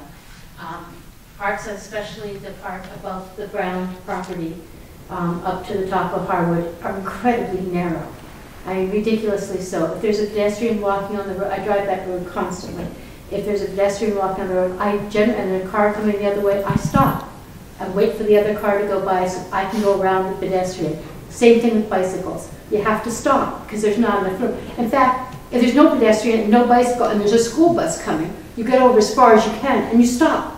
Because the school bus is too wide and has trouble missing the mailboxes and missing you too. You're talking about the stretch between the Brown property and Harwood. Yes. Yeah, yes, it is very narrow there. It's the thought of not having some kind of line down the middle of that road to help guide people. Not even just talking about my elderly father-in-law who probably can drive at night for a couple more years, or my sister who can probably drive at night for a couple more years but shouldn't be out if it's dark and stormy. The thought of not having any line on that road at all is terrifying to me, because how are you going to know, how are you going to balance it? It needs a line. I'm kind of horrified, to be honest. I'm all for sharing the roads, I'm all for stopping, and I don't mind following a bike as far as I need to be safe around them, but. All right. Thanks for your input, Sharon. Sorry. No, that's okay. I'm with you. Having access to the traffic specialists at MAPC has really been helpful and eye-opening, and they can point us to some of the research that's been done. Yeah. I guess that's the important thing. I mean, if there's research that's showing what's working and what isn't working, then that's what else do we base on? That's the value. That's the. But it is going to take a reprogramming of the mind a little bit for people. I think, because even as of today, when someone's being taught at driver's ed, those lines are everything. They're being taught. So that was kind of what I was getting at. It's like, let's go through and let's pick every road in town and say, when we repave it, this is what we would think it should be striped as, and why, based on these criteria. But that, right? It's you said we. Is it? I think it's this committee. I'm using the royalty as in the town, not us as the select board. Yeah. Right. But every road we should know what it would look like, or in even segments of the road at a certain point. Right. Okay. All right. Thank you. I think independent of this, because I travel to Ottawa quite a bit too, and I agree wholeheartedly with Muscali. I think there needs to be a further conversation relative to the striping of Ottawa. Because where was that decision made? Not to stripe it. Well, yeah, that's what I was trying to get at, is like, let's make a conscious decision on all the roads and let people know what that decision is. Yeah. Well, it sounds to me like there's even the question about where that decision lies. Right now, it's with DPW. Okay, then that's where we start. If I could, Yeah, please. while we have our map C person here. Sorry to harp on this removal of the center line thing, but you know, cars that are now designed to recognize those center lines and keep folks and to move folks in accordance with those center lines. Has that been taken into account as well at this point? Because I know it's not brand new technology, but it's certainly not the majority of cars on the road, but it's a growing segment. And does that present a safety issue? I'll say, a lot of that new car technology is still evolving.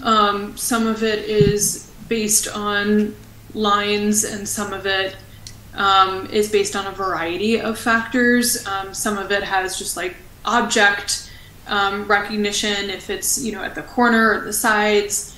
So there's a variety of new technologies in cars that lead to safety. If we're talking about autonomous vehicles, those are, I think, despite what's happening in California, still a long ways off. Probably beyond when the road would need to be repaved again. I'll also say, when talking about the lines, really they've always been there just as kind of a general guide. I'd say, if folks on sort of a regular day have trouble seeing where they are on the road in general, I think that would be challenging to have them continue to drive in general. I think having the stripes there can be really helpful late at night, especially in some areas where you have no lighting on street. That could potentially be improved with lighting, but all cars have really great lights on the front as well.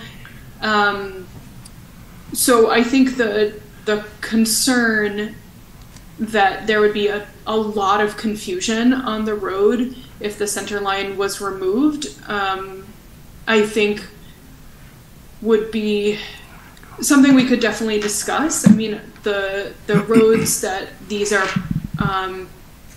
planned for are very small, very low traffic roadways. They're not, it's not on Great Road. We would not recommend something like that for that street. So I think it's worth kind of considering the scale of this recommendation. But as I'll reiterate, we can definitely pull together some of the studies that show how the traffic patterns and the safety has changed pre and post implementation of that treatment. And this is our recommendation in this plan is not final. This is one tool in the toolbox to potentially consider when thinking about changing the streets to make them better for everyone. And like we said, having the dashed shoulders is another really great potential tool for all of you to consider on your roadways as well. So there's a variety of options here to think about making those streets safer, making those connections between some of these spaces. And if there's more information that you all would like on a certain treatment that we've recommended, we're happy to do that. Thank you. Right. Something to add? Yeah, please. Yeah. Michael, 64 Road. Just a quick comment. You mentioned lane assist. Yeah. This is totally an anecdote, not part of a study, but just because my wife's car has the same sort of lane assist, so every time, if I'm slightly from, people broke this, but, so if I'm going by and there's no sidewalk or anything there, so if there's a pedestrian, I have to get over, and then the car yells at me. Right. Because it's telling me that, you're doing something you shouldn't be doing, but it is the safe thing. So on the flip side, it could be, if there's no center lane, the car is not going to be telling you to buzz by within the 4 feet that you have to give. Yeah, that's a good point. So that was just that. Thank you. Thing I've noticed. Ms. Houston, did you want to give something? I have a quick comment. Yeah, please. And question. Thank you very much to BPAC and TAC for all of the work that they have undertaken. I really think that this is a tremendous plan and look forward to seeing its implementation. And while y'all are talking about working with the select board, or it's late, working with BPAC, I would also ask that the planning board be included in that. And the reason for that is that I get asked a lot by residents, how are we going to fix the common in terms of the traffic, the pedestrians, the bicycles that we are all proposing? And so my question to you all is, how do we get those changes made via the highway department? Because I think in our town, we have come to say, well, that's a state highway, there's nothing we can do about it. Well, if we're going to be making these changes, where does that even begin? I mean, you all are, as select board, I presume, are the ones that are the lead on that communication, but I think that folks would just like to hear more about, well, what does that actually entail? Does that mean select board provides direction to Mr. Yonley? Does then he talk with state folks? I mean, how does that even all happen? So a lot of folks have been asking that question, and honestly, I don't have a good answer for them. So to the degree that you all can provide one, that would be awesome.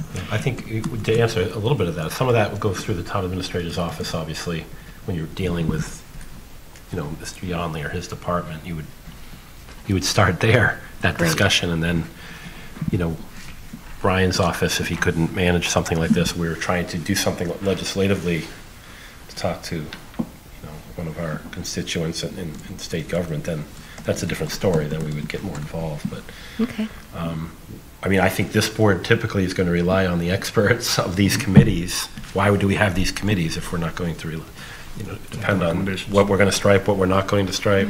Yep. It's easy to stripe a road after the fact, after a discussion. You know, pave it. Don't line it because that was the recommendation of these committees. Then maybe residents have some input at that point, and we can have a discussion. Maybe we change it. Simple to line a road after it's done. So, but terrific. Well, thank you so much, because that's new information for me as well, and for some of our residents. Yeah. And as I mentioned, as we move forward, especially with the common area, as proposals come forward to the planning board, I think it would be great if we can have collective discussions with BPAC and their recommendations and you all. So thank you. Continued communication. Thank you. Thank you. Thank you. Mr. Sant, this will be our last comments on this topic, hopefully. I think we've got it. George Sanders, 672 Great Road. Mr. Chairman, you know, it's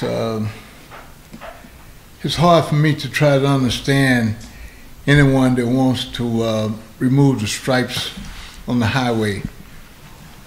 Many years ago, they came up with why they need stripes on the highway. Yeah. Okay? And it's proven that it's a safety aspect on the highway. Yes. As you know, towns, going back many, many years ago, a lot of these town roadways are narrow. They were horse and buggy. So they're really narrow in terms of getting through on them. My thing is that, why do they have stripes on a football field? You know, why do they have it on the gym for basketball? There's a reason for the stripes. And cars with the technology now, it not only detects the center lane, it takes the right side of it as well. So don't start removing something that doesn't need to be fixed. Don't take the lane and take the striping down, because not only at night as well as daytime, if you got no stripe there, or if you have stripe there, your car would detect. People would drift across on the center lane and they get that notice that, oh, you're going the wrong way. You know, they pull themselves back. We need the lanes marked. It is important. It's safety. Thank you, Mr. Thank you. All right. We are on. Thank you all for your input. Thanks, Mara. Thank you. Mr. Chair, I'll recuse myself for this item. 5B, Town Council update on cannabis host community agreement, sanctuary, and Littleton Apothecary. And 2, social equity policy related to marijuana establishments and medical marijuana treatment centers. Thank you, Mr. Nordhaus. Mr. Chair, Town Council had asked to provide this update. Ivrea is connecting here remotely and to provide you with an update on where we are with our host community agreements, and also wanted to provide the board with an update on the pending regulations coming out of the CCC regarding social equity. So with that, I could turn it over to Ivrea and have her provide her update. All right. No, absolutely. Hi, can you hear us? I hope. I can hear you. Yeah, right. Like the last speaker from MAPC said, about every 17 minutes or so we lose the feed. So if you stop being able to hear me, you know, I guess. We'll just take a pause and reset it. So talk fast, Ivrea. Talk fast. Okay. So we have 2 updates for you, one on Sanctuary and one on Littleton Apothecary. So in terms of Sanctuary, we have worked with the establishment to come to a tentative agreement, which is before you tonight.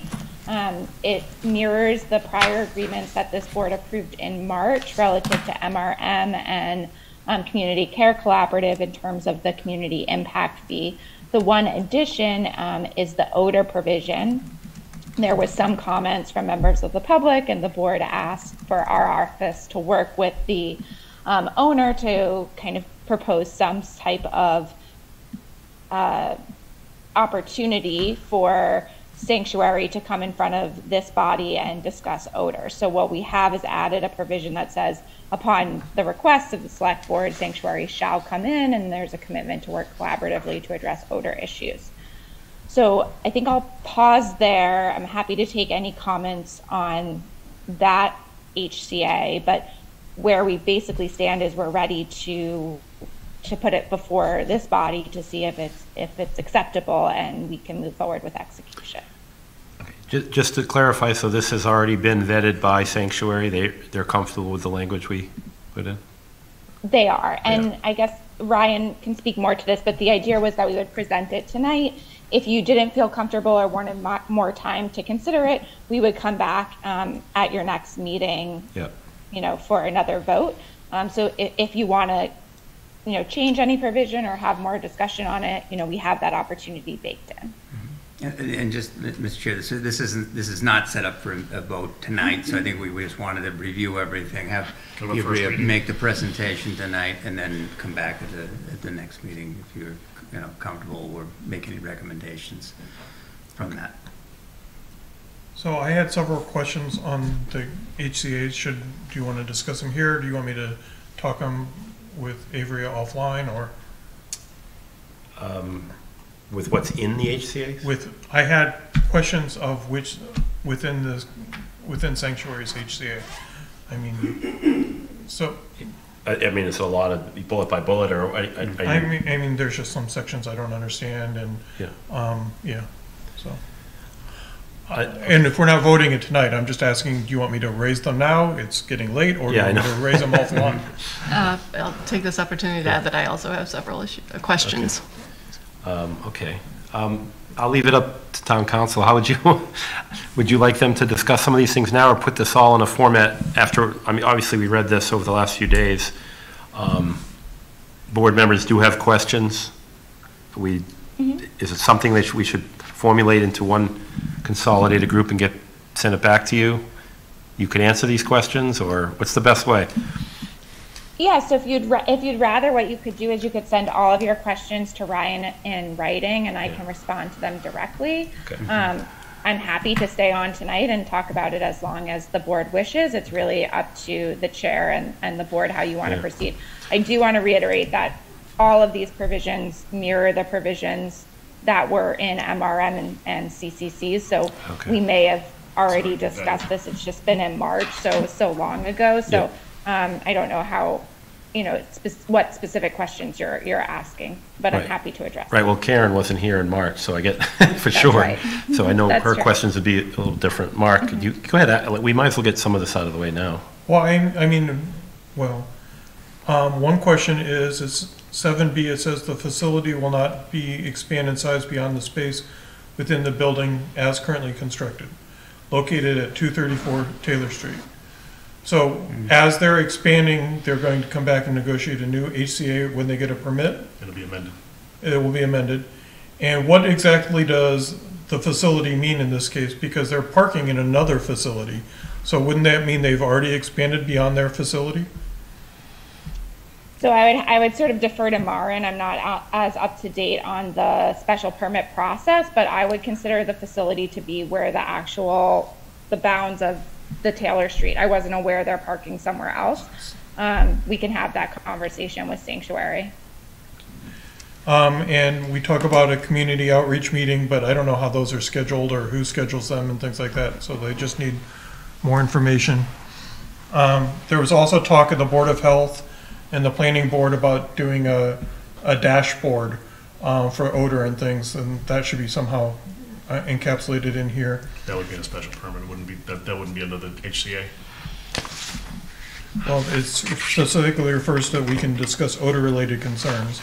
So I don't know how we're going to track odor-related concerns. Well, I think we have expressed so many times, right? So another general question is, since their HCA was done in 2018 and it's had 5 years, what happens when these things expire? Because currently I don't think they have a valid HCA, correct? No, they do. No, they do. So they have two HCAs, or I guess one and a side letter agreement. Yep. So they have an HCA from 2016 that does not have an expiration date. Then in 2018, when adult use became legal in Massachusetts, there was a side letter agreement that was adopted. That side letter agreement does expire 5 years from the date that they start commencing their adult use operation. So I think it's going to expire maybe this year. They have to have a valid HCA in order to continue operating under the Cannabis Control Commission's licensing scheme. So they would need to come back to us, which is what they're doing here. They're trying to renegotiate, in part because of the changes to 94G, but also in part because of the expiration of the adult use provisions. But they do currently have a valid HCA. So I thought the 2016 one talked about provisions for 5 years. So that doesn't mean that after 5 years, it still continues, there's just no more provisions? After 5 years, the parties agree to come back to the table and discuss it again. It's a discretionary provision. To my knowledge, the board has never asked Sanctuary to come back and have those conversations, but it doesn't invalidate the HCA because those conversations didn't occur. Okay. Mr. Chair, if I may, Karen's, she had some questions too. We can follow up with some of these things if you want to, again, submit that to me. We provided, and we've got 2 weeks. I think it sounds like there's some good questions, and considering the hour and everything, it might be prudent for us to follow through in that way, if that's okay with Karen. If I could just, because one of my questions is directly related to something that Mark asked. So in, let's see, it's section 11A. It reads, at the conclusion of the term of this agreement, the parties shall renegotiate a new host community agreement. That language strikes me as a bit binding. And then I wondered how that, if it is binding, how does that interface with the new policies that are coming down regarding social equity? The way this reads to me is that we've got an obligation to continue this agreement for as long as we can continue to agree without any opportunity to open up first. And is that consistent with the state's social equity policies that we're seeing now? Yeah, so it is consistent with the social equity policies in the sense that you don't have any limits on the type of establishment that Sanctuary operates. Your limits on licenses in town only relates to retail. So if a social equity applicant wanted to come in and open a cannabis a cultivation facility or a product manufacturing facility, they could do so provided they comply with all your siting requirements and get the HCA. Okay. And does, in my opinion, the parties shall renegotiate a new host community agreement, again, is fairly restrictive versus the parties shall agree to enter negotiations or good faith negotiations for a new host community agreement. Do you have an opinion on that? I would appreciate it. We can clarify in good faith, but I mean, these types of provisions are always read to mean that you come to the table in good faith. If it doesn't work, it doesn't work. But sure. We can clarify that language. I think it's more the difference between shall renegotiate versus will, or even shall, but enter discussions, right? We can soften the language. That's totally acceptable. I had another question regarding payment. Let's see, let me find the citation for you.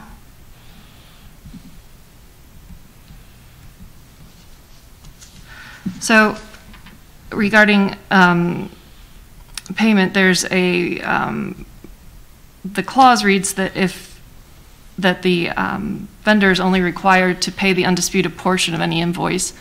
Have we considered creating an escrow agreement or an escrow arrangement for undisputed amounts? So this is a little bit up in the air because, as I indicated, the host community agreement regulations will be finalized soon. So we have drafts out right now. So things are still sort of up in the air. But the understanding has always been that an escrow account could put the town at risk, and that it's safer to only collect the undisputed portions and then deal with the disputed portions at a later date.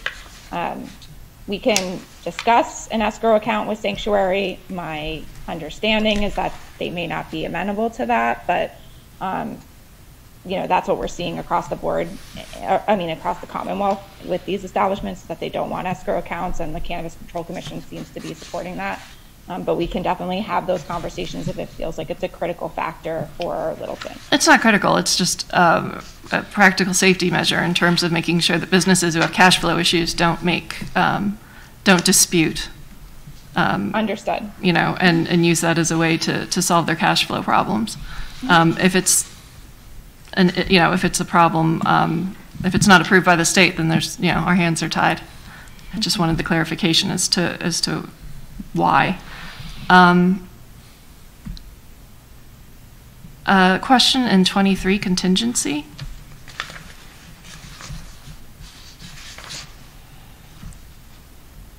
If the company fails to secure any other such license and/or approval as may be required, or any of required municipal approvals, the company shall reimburse the town for its legal fees associated with the negotiation of this agreement. Fails to secure as of when? And would that include a lapse in approval?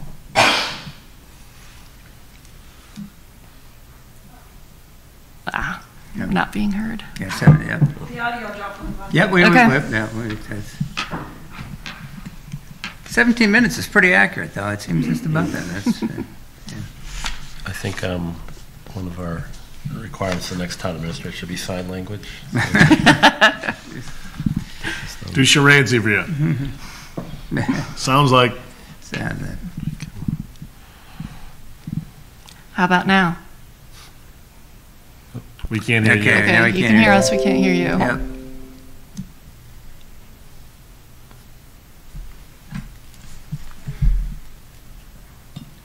Can you hear me now? Yes. Okay. So I heard a little bit of it. It was a question about the contingency provision, and was the question about what the required approvals were? Well, no, it's more about the contingency is based on a failure to secure any license as may be required. And what I'd like to understand is, does that fails to secure have any sort of time frame involved? Does that include a lapse in approval, such as a denial that's under appeal? At what point does the failure to secure manifest so that this clause would be operable?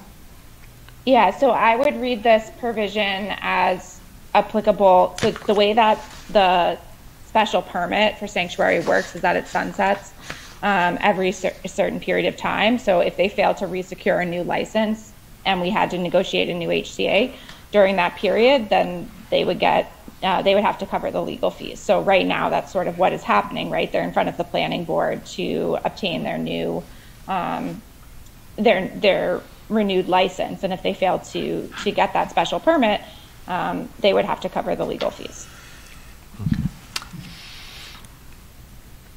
And that seems to work along with some clauses above under term. In the event that the company no longer does business in the town or has one or more of its licenses revoked by the Commonwealth, the agreement shall become null and void.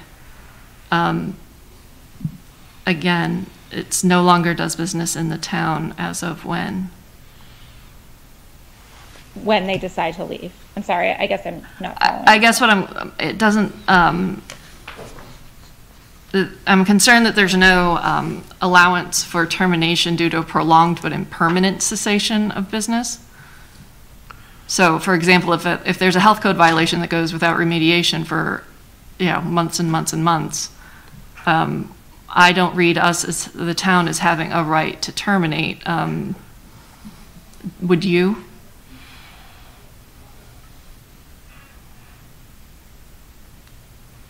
No. So what you're saying is if the Cannabis Control Commission suspends the license for a violation of a local or state health code issue, that you would want to terminate the HCA? Is that my concern is that this is very narrowly tailored to hang on licenses only.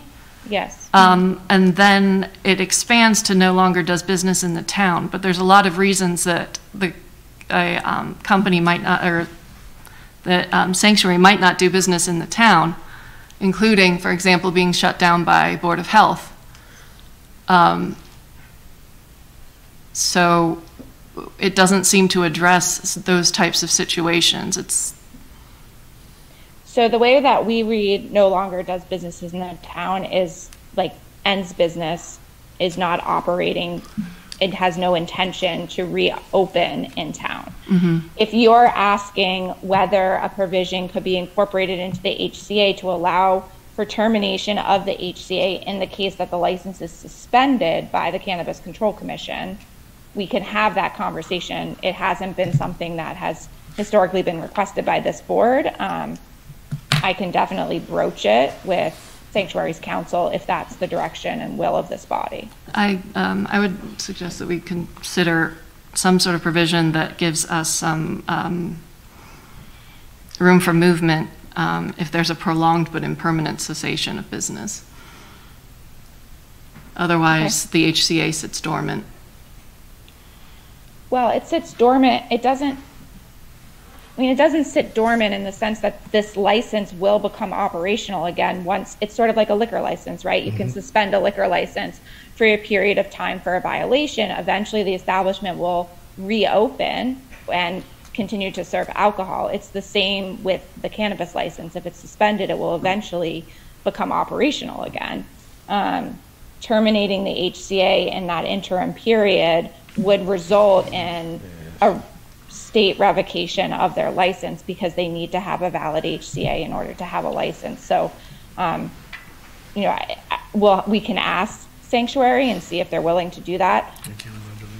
There's practical difficulties with imposing a condition along those lines.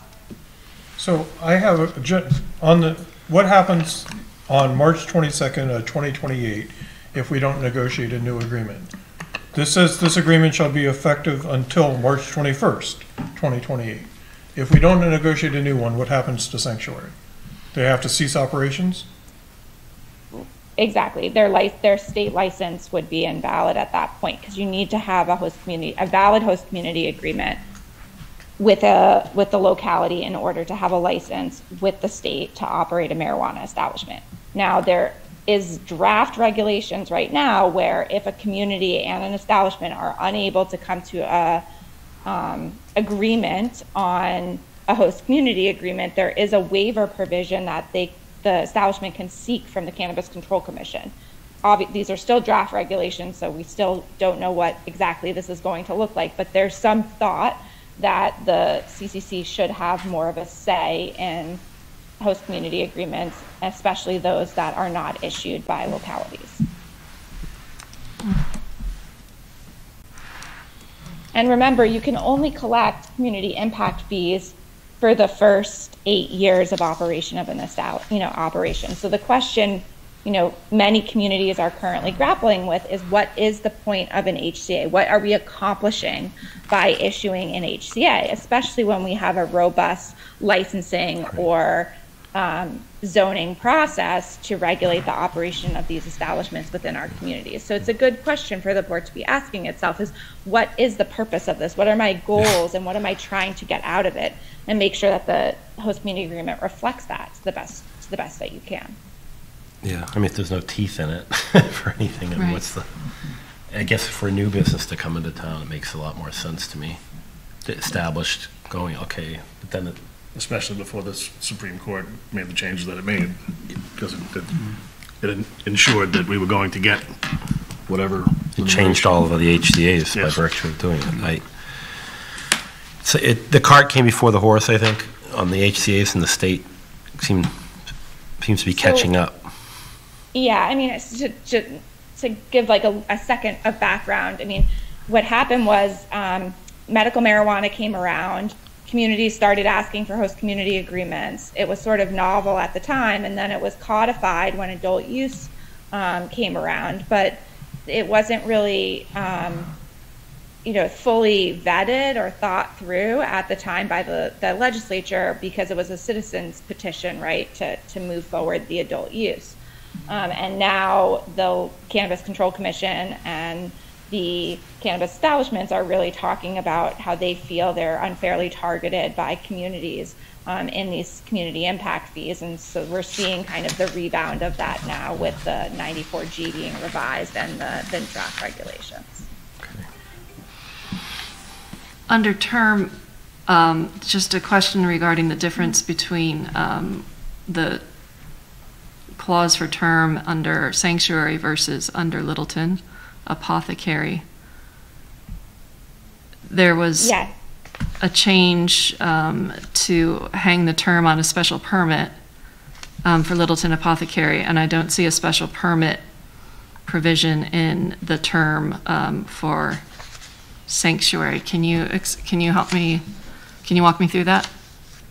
Sure. So there's a lot of history here, and I'm happy to talk offline as well if you need more background. But briefly, sanctuary is operational. It's it's seeking a renewal to its special permit with some changes, but it's a renewal, and so the facility is currently operational.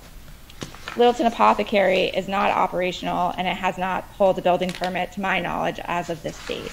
Your zoning regulations and state law talks about failure to act under a special permit within a specified time period. If you fail to act under that time period, you lose your special permit.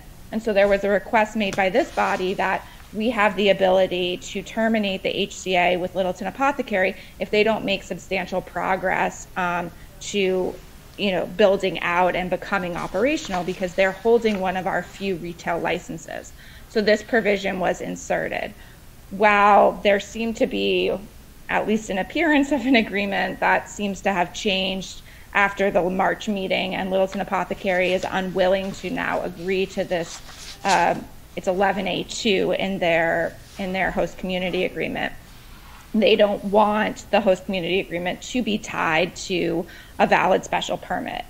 If Littleton Apothecary fails to substantially act under the special permit by September 20th, then the special permit lapses, and they would have to reapply for a new special permit in order to operate the facility. But there's nothing in here that would allow us to revoke the host community agreement in that case. They would still have a valid host community agreement. So that was the request for that provision that originated with this body. Does that clarify it? It does. And so, I guess, I'd like to better understand how the special permit So my understanding was that the HCA is required in order to get a license. A license is required in order to get a special permit. No, so the HCA is required in order to get a special permit. The HCA is also required in order to get the license. You need a special permit, or you need permission from the municipality, whether that's by right or site plan, to operate the facility in order to get the license. So the special permit doesn't hang on the license at all? Well, so they can apply for their provisional license, and then they have to build out. Eventually, they'll need to get their final license. They obviously need to have constructed the facility in order to get their final license. So the special permit is tied in that way.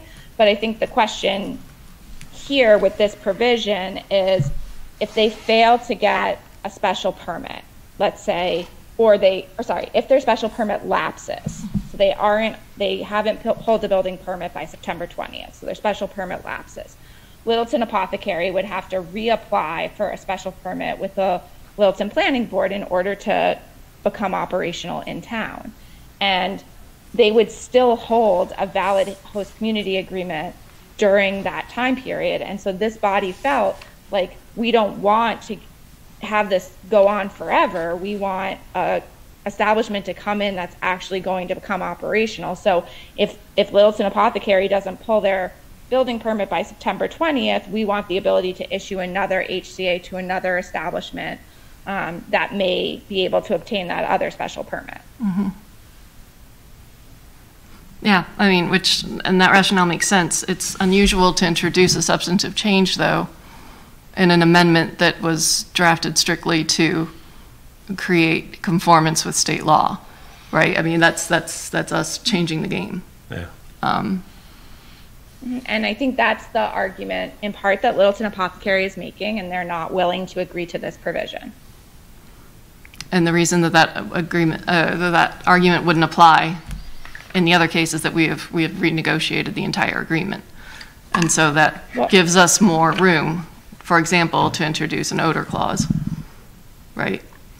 Well, I think there's a couple different factors at play. One, Sanctuary's been an established business in town for a long time. They have a great relationship with the town. The odor provision doesn't bind them in any way. It just has them coming in to the board and having like a collaborative discussion. So it's not, the teeth in that provision are less strong, we'll say, than this provision here in 11A2. Do you have any concerns with that clause being called toothless? I think the clause is toothless. I think it was told that it was going to be toothless when it was put in. I mean, we went down this road we wanted something in there, at least to be able to force them in this room to hold a discussion. It does hold them to that. But that's all it forces them to do is come in. Right, but as a good business, you would hope that we could, get answers. They can answer to the public in a forum like this. They can answer to us. Discussion can take place. I think that was really all we could get out of it. So all we're forcing them to do is come here. We're not forcing them to be good corporate citizens. Well, that's like with any business. No, but this business is not in any other business. They have to have this agreement with us to do business. So they have to do whatever we say, or they can't do business. But there's only certain things we can put in an HCA. Yeah, there's only certain things we're allowed to say. Yes, but we don't even have to renegotiate their HCA, or they can't do adult. Oh, well, that's about to change. No, what she just said is they have a provision that currently says they have to, their HCA does adult use, and if we don't sign a new one, then they're at the whim of whatever draft regulations don't even exist yet. So we have some teeth right now that we can make them come to the table to agree to more. Or we can just say, well, they're going to be good citizens and they're going to come to a meeting and hopefully they're going to do whatever we ask them to do. And they have been good citizens.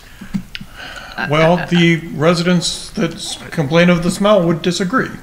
So some of those residents would agree They've been Even the very residents that have a responsive. problem admit that they've been good communicators with that. It's just they're not getting the results that we need. And everyone has an opinion as whether that there's new technology out there that could work, this could work, that could work. It's how to get them to the table to discuss those things with our, is it our board? The planning board? I don't know, to discuss other mediation procedures that they could take. And are they willing to put forth the capital to do that? I mean, there's also Right. the it's got to be quantifiable. If we were to shut them down because there is an odor issue. That'd be lawsuits forever. Right. It's got to be quantifiable. Like with Gillette Stadium can't be open past midnight because certain decibels. It's a nuisance. That's the term. And for this to be deemed a nuisance, it's got to be beyond a certain. I don't know what I can't think of the name of the word, but say decibels for odor. And I mean, Sanctuary has, I think, Nancy, they've bought a meter that measures odor decibels, for lack of a better word, to try to help to be a good neighbor and citizen. I think they have been pretty responsive in talking to some of the neighbors as recently as today. They've made that statement that it's not ideal, like you just said. It's not. I'd like to see it get even better, and with some suggestions of air curtains and air blocks, and that there's certainly some areas to improve, but we have to be careful about where that nuisance line is, and us putting teeth in there so that we can shut them down. They're a viable business that pays their taxes, that has done everything that we've told them to do up to this point. They've cooperated with town council in renegotiating our HCA's, and to go after them to put teeth in an HCA, which that's not what the HCA is designed to do. I think is irresponsible of this board if that's what we decide to do. So my concern is that Sanctuary's had an odor problem for years, and they're only fixing it now that they need a new HCA, and they need a new special permit. But that's a good thing. So once they have a new HCA and a new special permit, if the odor comes back, what teeth do we have to make them address it? To the expiration of the next HCA, really. So for the next 5 years, and Chuck just said, the expiration of the HCA doesn't give us any power to do anything, which it's currently about to expire, which gives us the power to do something. So why would we give away our power? But what is the power? Why would we not renegotiate the HCA or sign the HCA or re-engage with an HCA? I'm not saying we should. So we're gonna. I mean, Evry is gonna make bank if that's what we do, because that's not good faith. We can't shut down the business for something that we can't prove.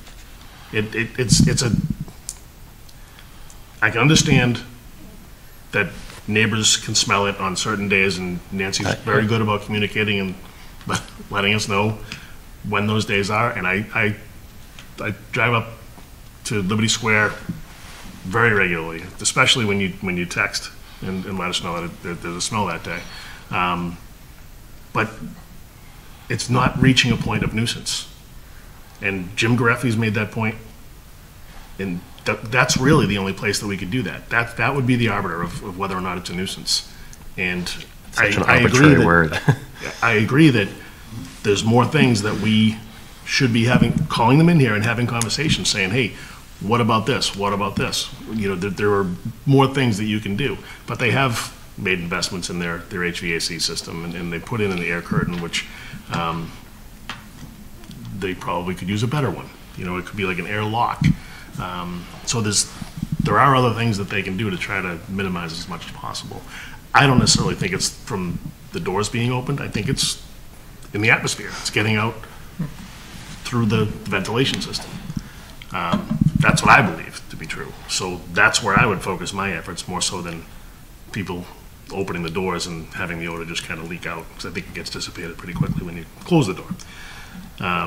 But to put teeth in there just so that we can shut them down, I don't Again, I think it's irresponsible, and I think that would be spending a lot of time talking to town council. Well, it would go it would instantly go in front of the judge, say. Well, that and it would be basically like, says- well, define nuisance. Well, we can smell it. Okay. What did the Department of Health say when the meter that they measure this? Is it above something that is bad for your health? No. Well, it's still a nuisance, but I just don't. I'm trying to figure out how you win this case. How you be a good steward or in good faith with the business and hold them accountable to something that, yes, a smell is a nuisance to me.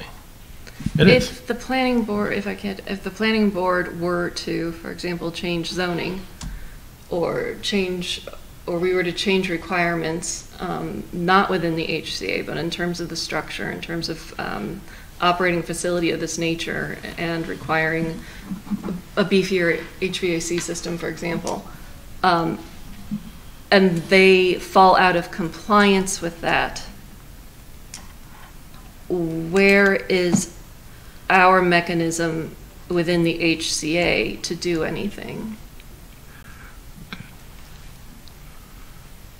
So if they violate the special permit, that's the question that you're asking, what would happen? Correct.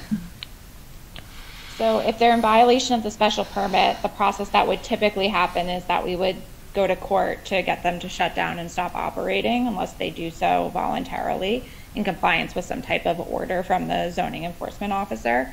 In terms of the HCA, there isn't a provision here that would allow you to revoke the HCA in that case. But there could be. There could be. I mean, I guess it's also, we'd have to play it out, right? If the violation of the special permit triggers the Cannabis Control Commission to revoke their license, then you would be able to terminate the HCA. So it's a little bit, it's like a hypothetical. We'd have to kind of play it out. But assuming that they continue to keep their license, it's suspended till such time as they are back in compliance with their special permit, there wouldn't be a provision in the HCA that would allow for termination. And I think one of the tricky things here too is we have so many different levels of regulation of this industry, right? We have the state level, we have the select board with the HCA, and then we have the special permit, the Board of Health to some extent as well. So, all the interplay between all of these is interesting one to think about, because the odor provisions, for example, we're seeing those now transferring more to the site plan and special permit process. Yes, they were historically in host community agreements, but now we see planning boards regulating that. It doesn't mean it's illegal per se to include in a host community agreement. I would just say it tends to be more atypical. Those controls typically now fall with planning boards. And what about the special permit provision that was suggested for Littleton Apothecary? Is that regular or irregular? I would say that this provision was drafted to address a specific issue here in Littleton that the board raised at the March meeting. If we don't, what happens if Littleton Apothecary refuses to sign based on the introduction of the special permit clause? So they are refusing to sign right now. So they're saying they're only going to sign if that provision is removed. They currently have an HCA. It does not comply with 94G. So in March of 2024, if the new draft regulations are adopted, when they are up for their next renewal, or I guess their final license, depending on where they are in the licensing cycle, the Cannabis Control Commission would say your host community agreement violates 94G. They would send it back to the town. We would have to attempt to negotiate a new HCA at that point. If we can't come to terms and there's a waiver provision, they could seek a waiver from the Cannabis Control Commission. Again, it's so hypothetical because we don't know what the draft regulations, how they're going to be changed between now and November when they have to be adopted. I will say, I don't know if recently, over the last 24 hours, I was able to reach out to the owner. I wanted to get an idea of the timeline where they were. Of Littleton Apothecary. Of Littleton Apothecary I'm speaking to. And I'll use the kind of quoted on that they're very close to pulling building permits next week. After that, an architectural review by the state, and we start swinging hammers. The build-out shouldn't take more than a month or two. That was the discussion. So that's all good news. And more information than we've gotten for a while. So I think, and then it'll just be obviously continued work on what we can do with the HCA and how we're going to get, sounds like we have till March. So I have a question on the Littleton Apothecary then. Yeah. So if they're refusing to sign because we put this clause 2 in, is it your legal opinion we'd be better off dropping that and having all of our HCAs up to date, or leave this in and wait till March and then fight it out then? Or wait until November and see if it's a moot, see if it's a moot issue. Yeah. Yeah, so I definitely think a revised HCA should be done before Littleton Apothecary needs to present its HCA for review by the Cannabis Control Commission. I don't think you want to be in the position where the Cannabis Control Commission is coming back to you to tell you that you need to renegotiate. I think if you want to put a pause on this and wait until the regulations are finalized, given where Littleton Apothecary is in their build out and their licensing with the state, I think that would be appropriate. We can revisit it in 3 to 4 months if the regulations are finalized by then. But I would not advise kind of just sending a non-compliant HCA to the state for its review. To your point, Gary's point, I mean, if this is the case, and as soon as next week there's going to be permits pulled, it is a moot point. So that, clause 11.2. Within the next few weeks. 11.2 could be eliminated because we don't need it, because will have a viable business that's looking to exercise their right to open under the HCA. Yeah. Right. I think sanctuary presents a different case. I think that to the extent this body really wants some different odor provisions incorporated, I would appreciate guidance and direction on that. So I do think it is important for us to get a compliant HCA in place for them, especially during this permitting process with the planning board. Yeah, the way I understand it, I mean, there's not a whole lot of room, if any, for us to use nuisance law, right? Well, this has been the frustration from the start. So. And so then the question becomes, is there any way to require, I'm trying to think of the word, sort of strengthen their incentive to work with us in another way? So for example, if the planning board can get, or if we can get increase, if we can change the regulations in terms of their structure, right? Not the HCA, but in terms of zoning and building requirements. I assume that would only come into play if they want to make any changes, substantive changes, right, to their structure itself. But that seems to me that the only mechanism we have. I don't see that we can I mean, this is one of those things we can meet. Two of us, 2 planning board members, Board of Health, meet and discuss with Sanctuary. Mm-hmm. Go on site, off site, in their conference room, whatever, and lay all this out, the 3 groups together, and talk about it and see what the concerns. They know what the concerns are. It's been presented to them multiple times. What other mitigation factors can they help manage this? I mean, my fear is at the end of the day, there is no solution. There will always be an odor. So. I think, yeah, I mean. We don't. Yeah, I can't. I'm not going to take public comment on this one. Community agreement. But Mr. Sanders, you've given good. sound advice in the past on certain other charcoal filters and I've filtration. given all this here Yep, too. I know. That's what he's saying. That's what I'm saying. You've given I your, told the planning board how to rectify the smell. well, that's why I'm saying having a meeting with the planning board and Board of Health might be the way to go in a smaller forum with Sanctuary and work it as good stewards together to get this done, because this is spinning our wheels. Let me just tell you what System? George, go. You can't have a provision where they have to inspect the buildings to make sure they're working properly? Everything's been inspected. I think we're, I don't want to. sorry, Mr. Chairman, I don't think we have the room in the agenda for public, or for. No, we don't. I'm sorry. That's why I'm not, I think we, point of order, Mr. Chairman. If you let one person speak in here, then. Mr. Sinners, I can't stop someone from speaking. I can, Wait just a minute. Speaking in here, I haven't had many years in this field, okay? And you've stated your opinion on this, and you've told us on camera how to resolve this. What did I do? You've said, you talked about charcoal filtration. That is the answer, and I told the planning board. Okay, thank you. You've already told us. so, Nobody's hearing though.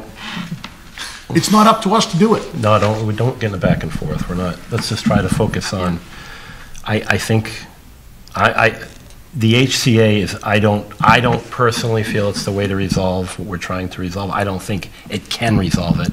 I think we're just building animosity, which is going to further separate our ability to negotiate and work with Sanctuary, which is not, shouldn't be the intent of any board with any business. So I think there's other ways to work this, and that's what I'm trying to find, another avenue to talk about some of these other opportunity or other ways to mitigate the problem, where we haven't broached in the past. It's really just been the Board of Health coming out, doing their inspections, and then Planning Board doing their thing, and then we're sitting here with the HCA. We haven't really gotten together and sat down and said, okay, what can talk to us? I agree with that, as long as we aren't using the HCA saying, well, it shouldn't be in the HCA, so we're going to pass the buck to the planning board, and it's going to be in the special permit, or we're going to pass the buck to the Board of Health and make them enforce it. Because we have an agreement too. These are all agreements, with multiple parties, and we shouldn't be sitting here saying, well, we don't want to do it, that someone else is going to take care of it. And I'm fine if we get everyone together and work it out and figure out exactly where it goes and how it's enforced, but we can't just say, well, it's not our problem, the planning board's going to solve it. Or the Board of Health is going to solve it. I don't think. Yeah, go ahead. No, you go ahead. No, I'm saying, I'm not saying that. I mean, I think it's something that we all want to resolve. But we're just sitting here, it's just talk until we all get together with the business, which is in our HCA, saying we can call them in to do it if we really want to do it that way. I'm ready. But I think meeting them there with 2 members of the Select Board, 2 members of the Planning Board, and Board of Health, and having a discussion. And if some of this is George Sanders, some of the ideas that he presented to the Planning Board already and to this board, let them tell us why that's not an option. Let them say why maybe it's financially not realistic. I don't know. I have no idea, because we haven't had those conversations. May I ask, have we had those conversations between those town entities? Have we talked with the Planning Board and the Board of Health? Oh, just the 3 of us, like those 3 organizations without Sanctuary? Have we talked about what our options are with them? It's never come. No, I'm trying to think of the last year. No, we haven't. Yeah. Saying it was a nuisance. We haven't had the HCA's up though until Right. now, so Right. it becomes our problem right now, or our Right. challenge to get it resolved. Right. But I think we can. I mean, are we not agreeing to the HCA's today? Right. This is going to get kicked to the next meeting. Right. This one especially. Hopefully there'll be some movement on Littleton Apothecary. We'll hear hopefully good news there that something's moving forward. We'll start talking. We'll see. Look at that HCA further on in the year. Hopefully, state has made a decision. But I don't know if any decision the state makes regarding HCA is going to help us at all regarding Sanctuary. I mean, right. I mean, that's why I'm seeing the only guarantee there. strategy is to work with the Planning Board collaborate with Sanctuary and see, let's get creative and try to resolve this issue. So, does that make sense? I mean, yeah. I mean, yeah.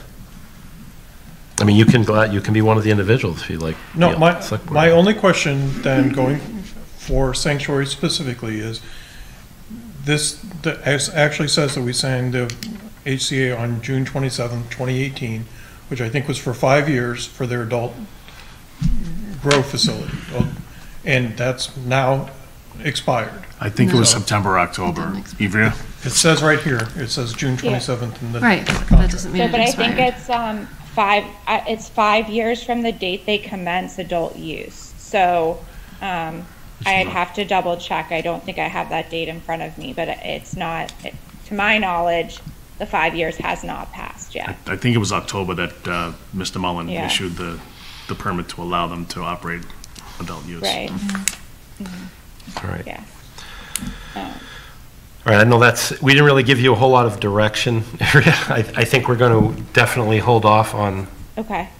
That's fine. I can definitely, so with Littleton Apothecary, I'll check in with their council and just say, we're going to table this. We want to see what happens in terms of, pulling the building permits, and we're hopeful that we can have like a collaborative conversation at the next select board meeting. Okay. In terms of Sanctuary, I just want to caution the board that, creating a group of 2 members of the planning board, 2 members of the Board of Health, and 2 members of the select board could trigger open meeting law requirements. So to the extent that you want to have a negotiation, I would defer to Ryan to lead those conversations. And if Ryan feels like he needs support, he can pull people in. But, to the extent, it's a policy decision whether you want to have those conversations in open session. All right.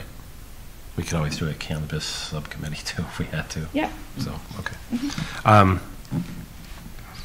All right. So if we don't have you in 2 weeks, maybe who's our point person? Because I know there's a baby on the way. Yeah. So Tom is very involved in this as well. So Tom Harrington can come to the meeting. All right. All right. Well, thank you for everything and good luck. Any other questions? Well, there's the social equity. Social equity stuff. Right. So this is a very quick one. I don't think the board needs to do anything right now. So just to recap, as I put in the letter, the 2022 Act says that communities must adopt an interim or initial social equity policy, and then once the regulations are adopted, then the final policy needs to be put in place. So right now we're seeing communities adopt kind of generalized statements around inclusion and making sure people have an understanding of the permitting process, updating their websites to make it easier for all applicants, but especially social equity applicants, to understand the process, and then to the extent possible, limiting any community impact fees or waiving any permitting or approval fees relative to social equity applicants. So this is the policy that we've suggested that this board consider. Happy to have a more in-depth conversation about it at the next meeting, given the time, or offline if that's better. Okay. I just had a few questions on it. One, some of the other policies seem to favor social equity, also seem to favor females and local residents, and this policy does not. Was that intentional, or? So minority is defined in state law and to include females. I'm not sure there's a local component. To the extent you want to incorporate that, we can definitely add it expressly into the policy. That would be the only consideration, I would think. Just to eliminate the corporate. Yeah. Right. Okay, I think. The only concern is social equity is like a state-defined term, and so we need to be tracking with that. The board can encourage local applicants. There's nothing wrong with that, but we just need to make sure we're not discriminating or putting up unnecessary roadblocks for social equity applicants as defined by state law. But just to clarify, women are fall under that definition? I think so. I'd have to double check, but I'm pretty sure that's true. I would just double check the policy because it didn't appear as if other groups were called out, but I didn't see women called out. Okay, I'll double check that and we can report back at the next meeting. Thank you. So this is more low hanging fruit. We can get this done. I mean, this doesn't require a whole lot, correct? I mean, does everybody agree that this is, I mean, the information's right there. We should sign this into as soon as we can. Accept it. Accept it as soon as we can. Yeah. I don't think it can be tonight. I don't have any problem with it. Right. So at our next meeting, I think, Ryan, we could just agree to this and sign it, unless we have any. Well, I'd like clarification. If women, yes, if women are fall under the definition, I'd like to see that category included. Yeah, we can definitely look But into other that. than that's my only. And are we allowed to add to in that regard? If they're not, I mean, that's. And similar to the HCA's, Mr. Chair, if anybody else has any other questions about that, we can send them to me. We can follow up with Avery, and but this is just there is the draft that's in there, and we can again follow up with questions and alter it. As allow it into the law. All right. All right, I think that's it. Do we need town council any further with the town? I don't think so. No, okay. 17 minutes are probably about up. Thanks for sticking with us. Yeah, go to bed. No worries. Thanks, Thank guys. you. Stay well. Thank you. All right, let's review. Matthew, sorry. Review of November 1st, 2023 special town meeting schedule. Vote to open the special town meeting warrants. Okay, so we. Okay, Mr. Chair, I think we're bringing this up in terms of the prospective schedule for November 1st special town meeting. One thing before I proceed forward, I did want to point out to the board, I meant to bring this up earlier, but I've spoken to the chair about this. Currently, we have on our schedule, the previously issued schedule for town meeting and the remainder of the calendar year, establishing the November 6th as the tax classification informational session, and then November 20th is the select board meeting. We will be actually voting on the hearing. So my suggestion, based upon meetings that I've had last week with staff, is to combine that meeting. We think it'll give enough so that basically the informational session and the hearing takes place on the same date on November 6th. So the reason for that is we've got a lot of moving parts. If needed, we could then move the vote on the 6th to the 20th. We just need as much flexibility as we can, where our team is essentially new to this process, and we're making that request so that we're essentially combining what used to be 2 meetings into 1. So just to flag that for everybody. So I would say, and I know I spoke to you about this. There is a little learning curve here for Karen, for sure. So I wanted to make sure that finance door is open for her. Absolutely. Leading up to that meeting. And as it is for all the select board members. Right, too. because that was something even coming out of FinCom I had to learn, tax classification and what made sense. And so, yeah. So, but I do like the idea of it being on one day. Sounds like that's how it's done in most communities. I don't know why ours ever got separated. But maybe it was because of this. We need to look at it and then discuss later. But let's do it all at once. All right. But at least from a staff perspective, that's our request, because it's just, we're seeing some of the challenges as it relates to that, and we're just concerned that we're still going to be able to meet our deadlines, and on both, there's just a lot of moving parts.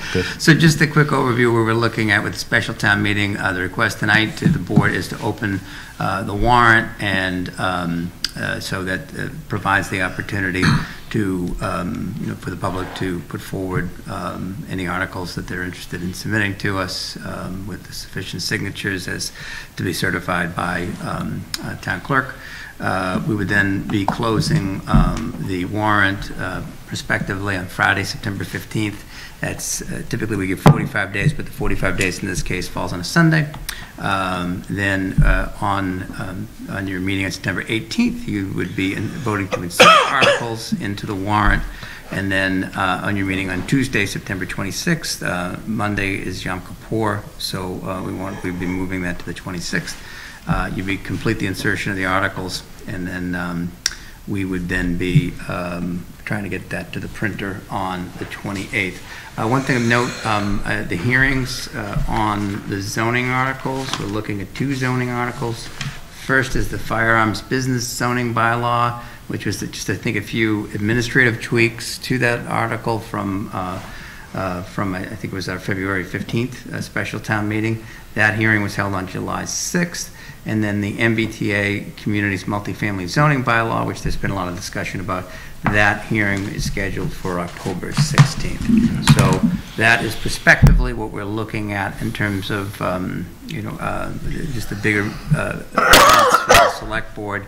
And again, our hope is that our target date for when this would get to in people's mailboxes would be hopefully Saturday, October 14th. So with that, we are going to, the primary vote that we're asking tonight is just for you to open the warrant. Mark? Any questions? You have questions? No. Okay. Move the select board vote pursuant to Mass General Law, Chapter 39, Section 10, to call a special town meeting for Wednesday, November 1st, 2023, at 7 p.m. in the Charles Forbes K Gymnasium, Littleton Middle School, 55 Russell Street, with a warrant therefore to open forthwith and close on Friday, September 15, 2023, at noon. Second. Moved by Mark, second by Matthew. All those in favor, say aye. Aye. Okay, next. Okay. We're on to just vote to request Massachusetts. This is another vote. We discussed this at our retreat. Right. Vote to request Massachusetts Department of Revenue, Financial Management Resource Bureau initiate a review of the town of Littleton's government structure. This is to include the boards, committees, top to bottom, just to see redundancy and things that we can modernize, right? Right. So if I may, Mr. Chair, the things we talked about at the retreat was, doing an initial assessment of government structure, and then with that, with an eye toward any subsequent suggestions as to what changes should be made in the government structure, including potentially looking at the charter committee.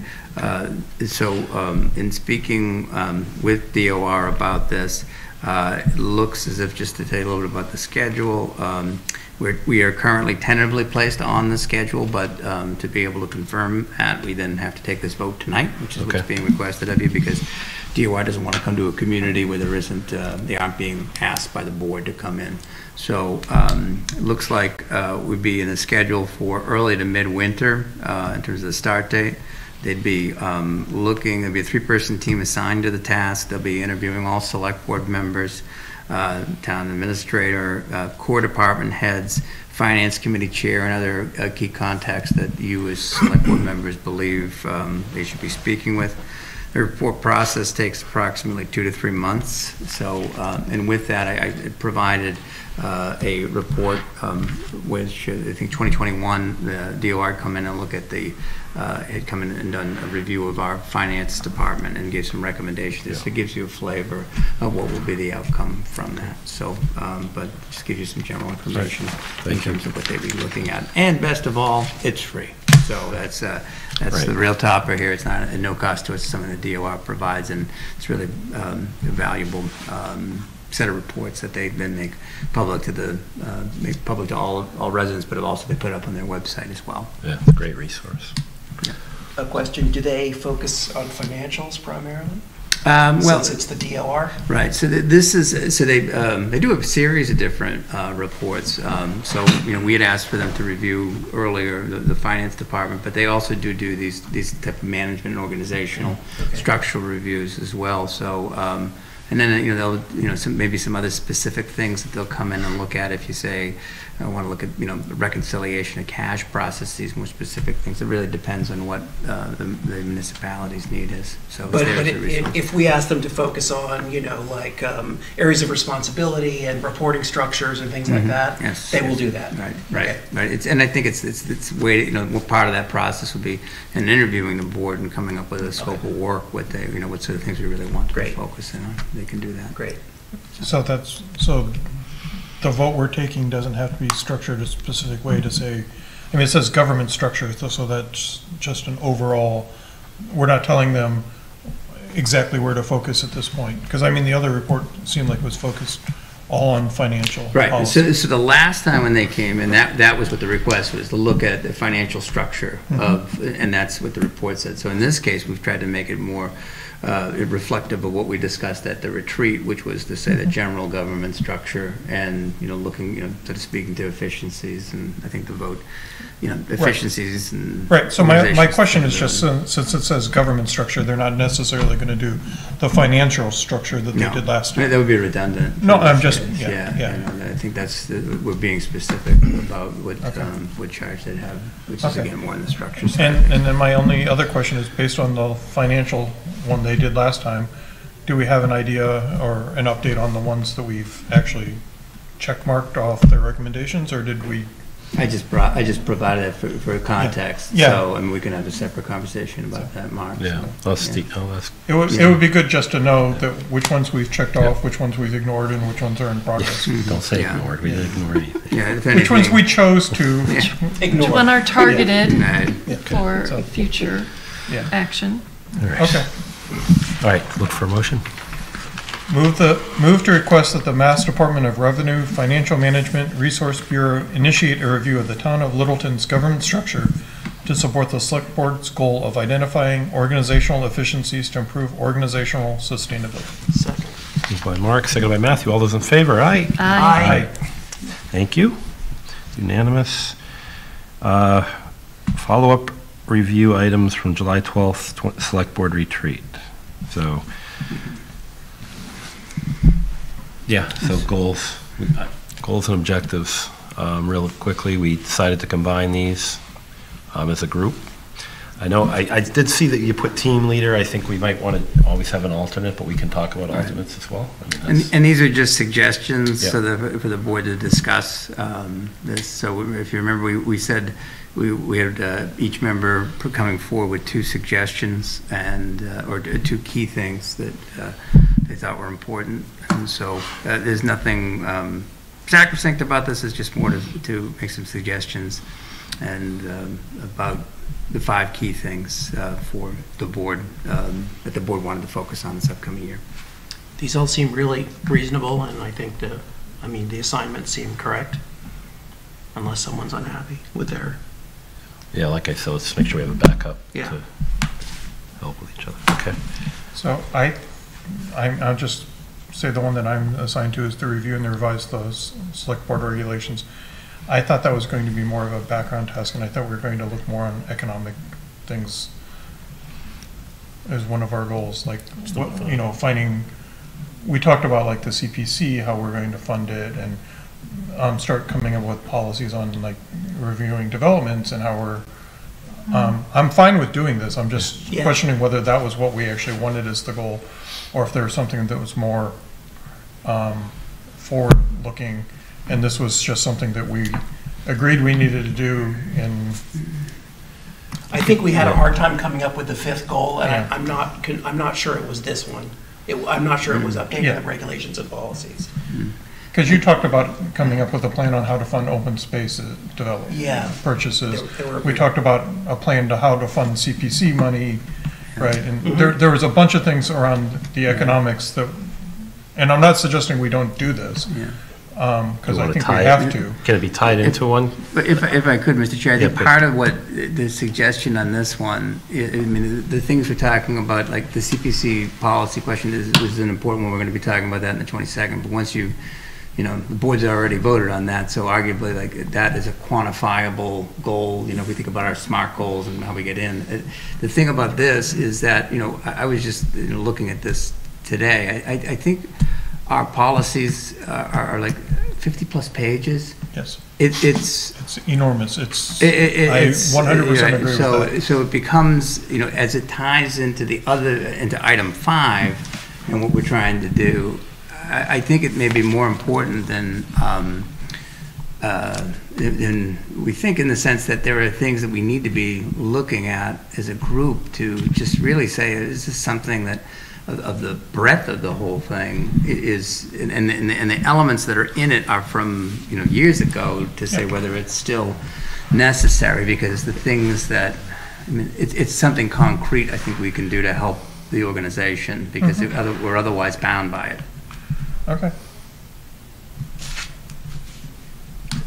It's not all encompassing. These are 5 goals. What you just mentioned is something we need to continue to work on. Yeah, I just don't want to lose sight of some of those things. So. We have a bad track record of not paying attention to things that aren't written down, I guess, is, right. No, you're right. No. But that's why I think consolidating this list, we don't have 30 items now. Yeah. Yeah. So I think this is going to be a little bit help us focus. Town administrator fiscal year 2024 goals. These are a couple that I kicked around as goals for us, and then it made more sense going back and forth with Ryan. Let's put them onto his his goals, because they're develop the employee rewards and tuition reimbursement programs. I talked about that last year, and that was something. George is still here, so yeah. George, we're trying to follow through on what recommendation he was making about trying to do something concrete. Right. I think we kind of kicked it off last year. We mentioned how important it was to the select board. It got funded. Now let's see, and to Mr. Santa's point today, let's see the teeth. Let's see something happen with it. And I think we've got. I know you got a team. You guys are starting to work. Yeah, on just a quick little update for you and for George, because I know he's the question or ask about it too. So now that we've got this sort of 4 members of the employee committee who are trying to engage with this, is one of the things I was talking with Michelle about this today, and about trying to, this being one of the first questions, to start working with them as to what those programs should look like, because I think it's, instead of it being top down, I'd rather see this be ground up and have really partner with them in terms of what we're thinking, or what they're thinking too, about what works and what they want to see. Okay. So I think it best to be to ask them first and have them come up with that plan, because we do have the budgeted items for them. Right. But that program can come and take shape in many ways. Okay. We want to listen to what staff has to say about that. And and I'd like us to be part of that, the kickoff of this when it actually happens. Maybe if it's during the day, whoever can be there from the select board, maybe when we're presenting something. Yeah. Right, and then you can see the Indian Hill property and expansion of tennis courts to high school. That I definitely wanted that as a town administration priority. So we've talked about this and that. So I'm fine with putting the plan for how to fund CPC under one of his goals too, right? If we said if it's important for us to come up with a 1% out of town funds, then we can put it on the budget planning team to figure out how to through the finance team. Yeah. Well, we don't get to set goals for the finance team. We get to set goals for the town administrator, who can then funnel them through CPC is kind of going to do this. No, they're going to do do the other half. Yeah, I just left the clock. I guess my only concern with that is it's got to be an achievable goal too. No, I mean, I'm not trying to. I'm not saying. So it's like trying to say like, okay, turn that box into like gold. Like I can't. I can't do that. I'm not an alchemist. I'm suggesting a plan, not a not. You can say it's going to take us X number of years, and we're going to have to do this to get there, right? And then we can approve it or not in the budget cycle, right? But there needs to be a strategy. Someone needs to work through what it would cost and how we could get there, right? Yeah. I think I'm going to speak on the 22nd with FinCom about kind of taking up this charge a little bit for us, come up with plans, different avenues to get to that. Then it's free for him. Someone else. I don't want to give him there's no freebies this year for our time. Alternately, if you do have a ready source of valuable metal, yeah, I think that would really help out. That might be. That's not a bad idea. All right. We don't need to vote on these, correct? No. It's as long as this is what the You know, I get just a sense that Yep. from the board that this is how Yes. you'd like to proceed. Yep. That'd be fine. I think so. All right. We're not going to get to F, I'm sorry, but You mean Mark's waited this whole time? Littleton Community Television. Vote to support a request from Littleton Community Television regarding proposed legislation to assess fees to streaming services in support of community access television. And this is something that is currently awaiting, It's is stuck at the in State committee. House. It's stuck in Stuck in committee. committee right now. And it is supported by both Senator Eldridge and Representative Garcia, Right, correct? and also our Boxborough representative too. Okay. The Boxborough selectmen already have voted unanimously to support, and I was asking if you would like to also vote to support the bill. We've done this before with a different board makeup, slightly. And when it was passed, I guess you could say, 4-1. But if you have any questions, I can go over some stuff, but, you know, it's pretty self-explanatory in your packet and the things I sent to you. This So, is the crashing revenues and individuals that have cable has. yeah, I mean, you know, we get our funding from cable subscribers, not triple play bundle. You know, it'd be nice if we got 5% of internet and phone and cable, but we only get the cable portion. And a lot of people are cutting the cord with the cable, keeping the internet, of course, and then going to Hulu and Netflix and Disney Plus. So this bill would charge Hulu, Disney Plus, and Netflix to have access to the polls, which they have access to for free. Comcast and Verizon have to pay for that through their license and the negotiation with the town. And of course, Comcast and Verizon give us 5% of the gross revenue for cable. And so this was just a way that, you know, it says here that I think it was 31% loss in the last 9 years, people cutting the cord. That's a pretty big, sizable chunk of cable subscribers. And so out of the 100% collected, 20% goes to the state and 80% stays here in town. I don't know if they recommend a 40-40 split, 40 goes to us, 40 goes to the town, or if the town would be open to a more favorable Whatever agreement with percentage we LCPs. do get might go to the CPC. I'm just saying. We're looking for sources right now. There are ways to spend the money, but yeah, it would come back to the town, 80% of the funds. Okay, I like that. So that's a discussion to be had a little bit later, probably in another. Yeah, Once I- this. it doesn't lay out in the bills that I've seen. Yeah. Exactly, it just says 80%. Okay. Do what you do with it. And by then, maybe we'll have an idea what that number even looks like, and then we can talk about it. Right. I mean, I'll even divvy if up the the town 70 million. voted not to support it, it could still pass. Right. You know, but this is just a way to, if you are in favor of it, you know, okay. You know, we love to serve the town, and this is just another way to help us stay in business a little bit longer. So, without the town fully funding it, that is. Okay. So this is basically putting a tax on all streaming services. But not to you. No, it is to me, because they're going to raise. Maybe they will. the They already cost. are. I think they've already started to do it, so they know it's coming. If you notice, some of your streaming services are going up. Yeah. They're already. They're just going to pass the tax on to Yeah, us. they're hedging it already, or they're going to do a double, but they know, yeah, it's coming. Yeah, it's true, but the rates are going up anyway. At least it comes back a little bit to the town for a good cause, I guess you could say. Me, There's an argument against it, Mark. I see what you're saying. Oh, yeah. But I mean, that's pretty much the reality, but anyway. Okay. Any other comments or questions? So the bill basically says the money comes back to the town and we don't have to give it to you. We can do whatever we want.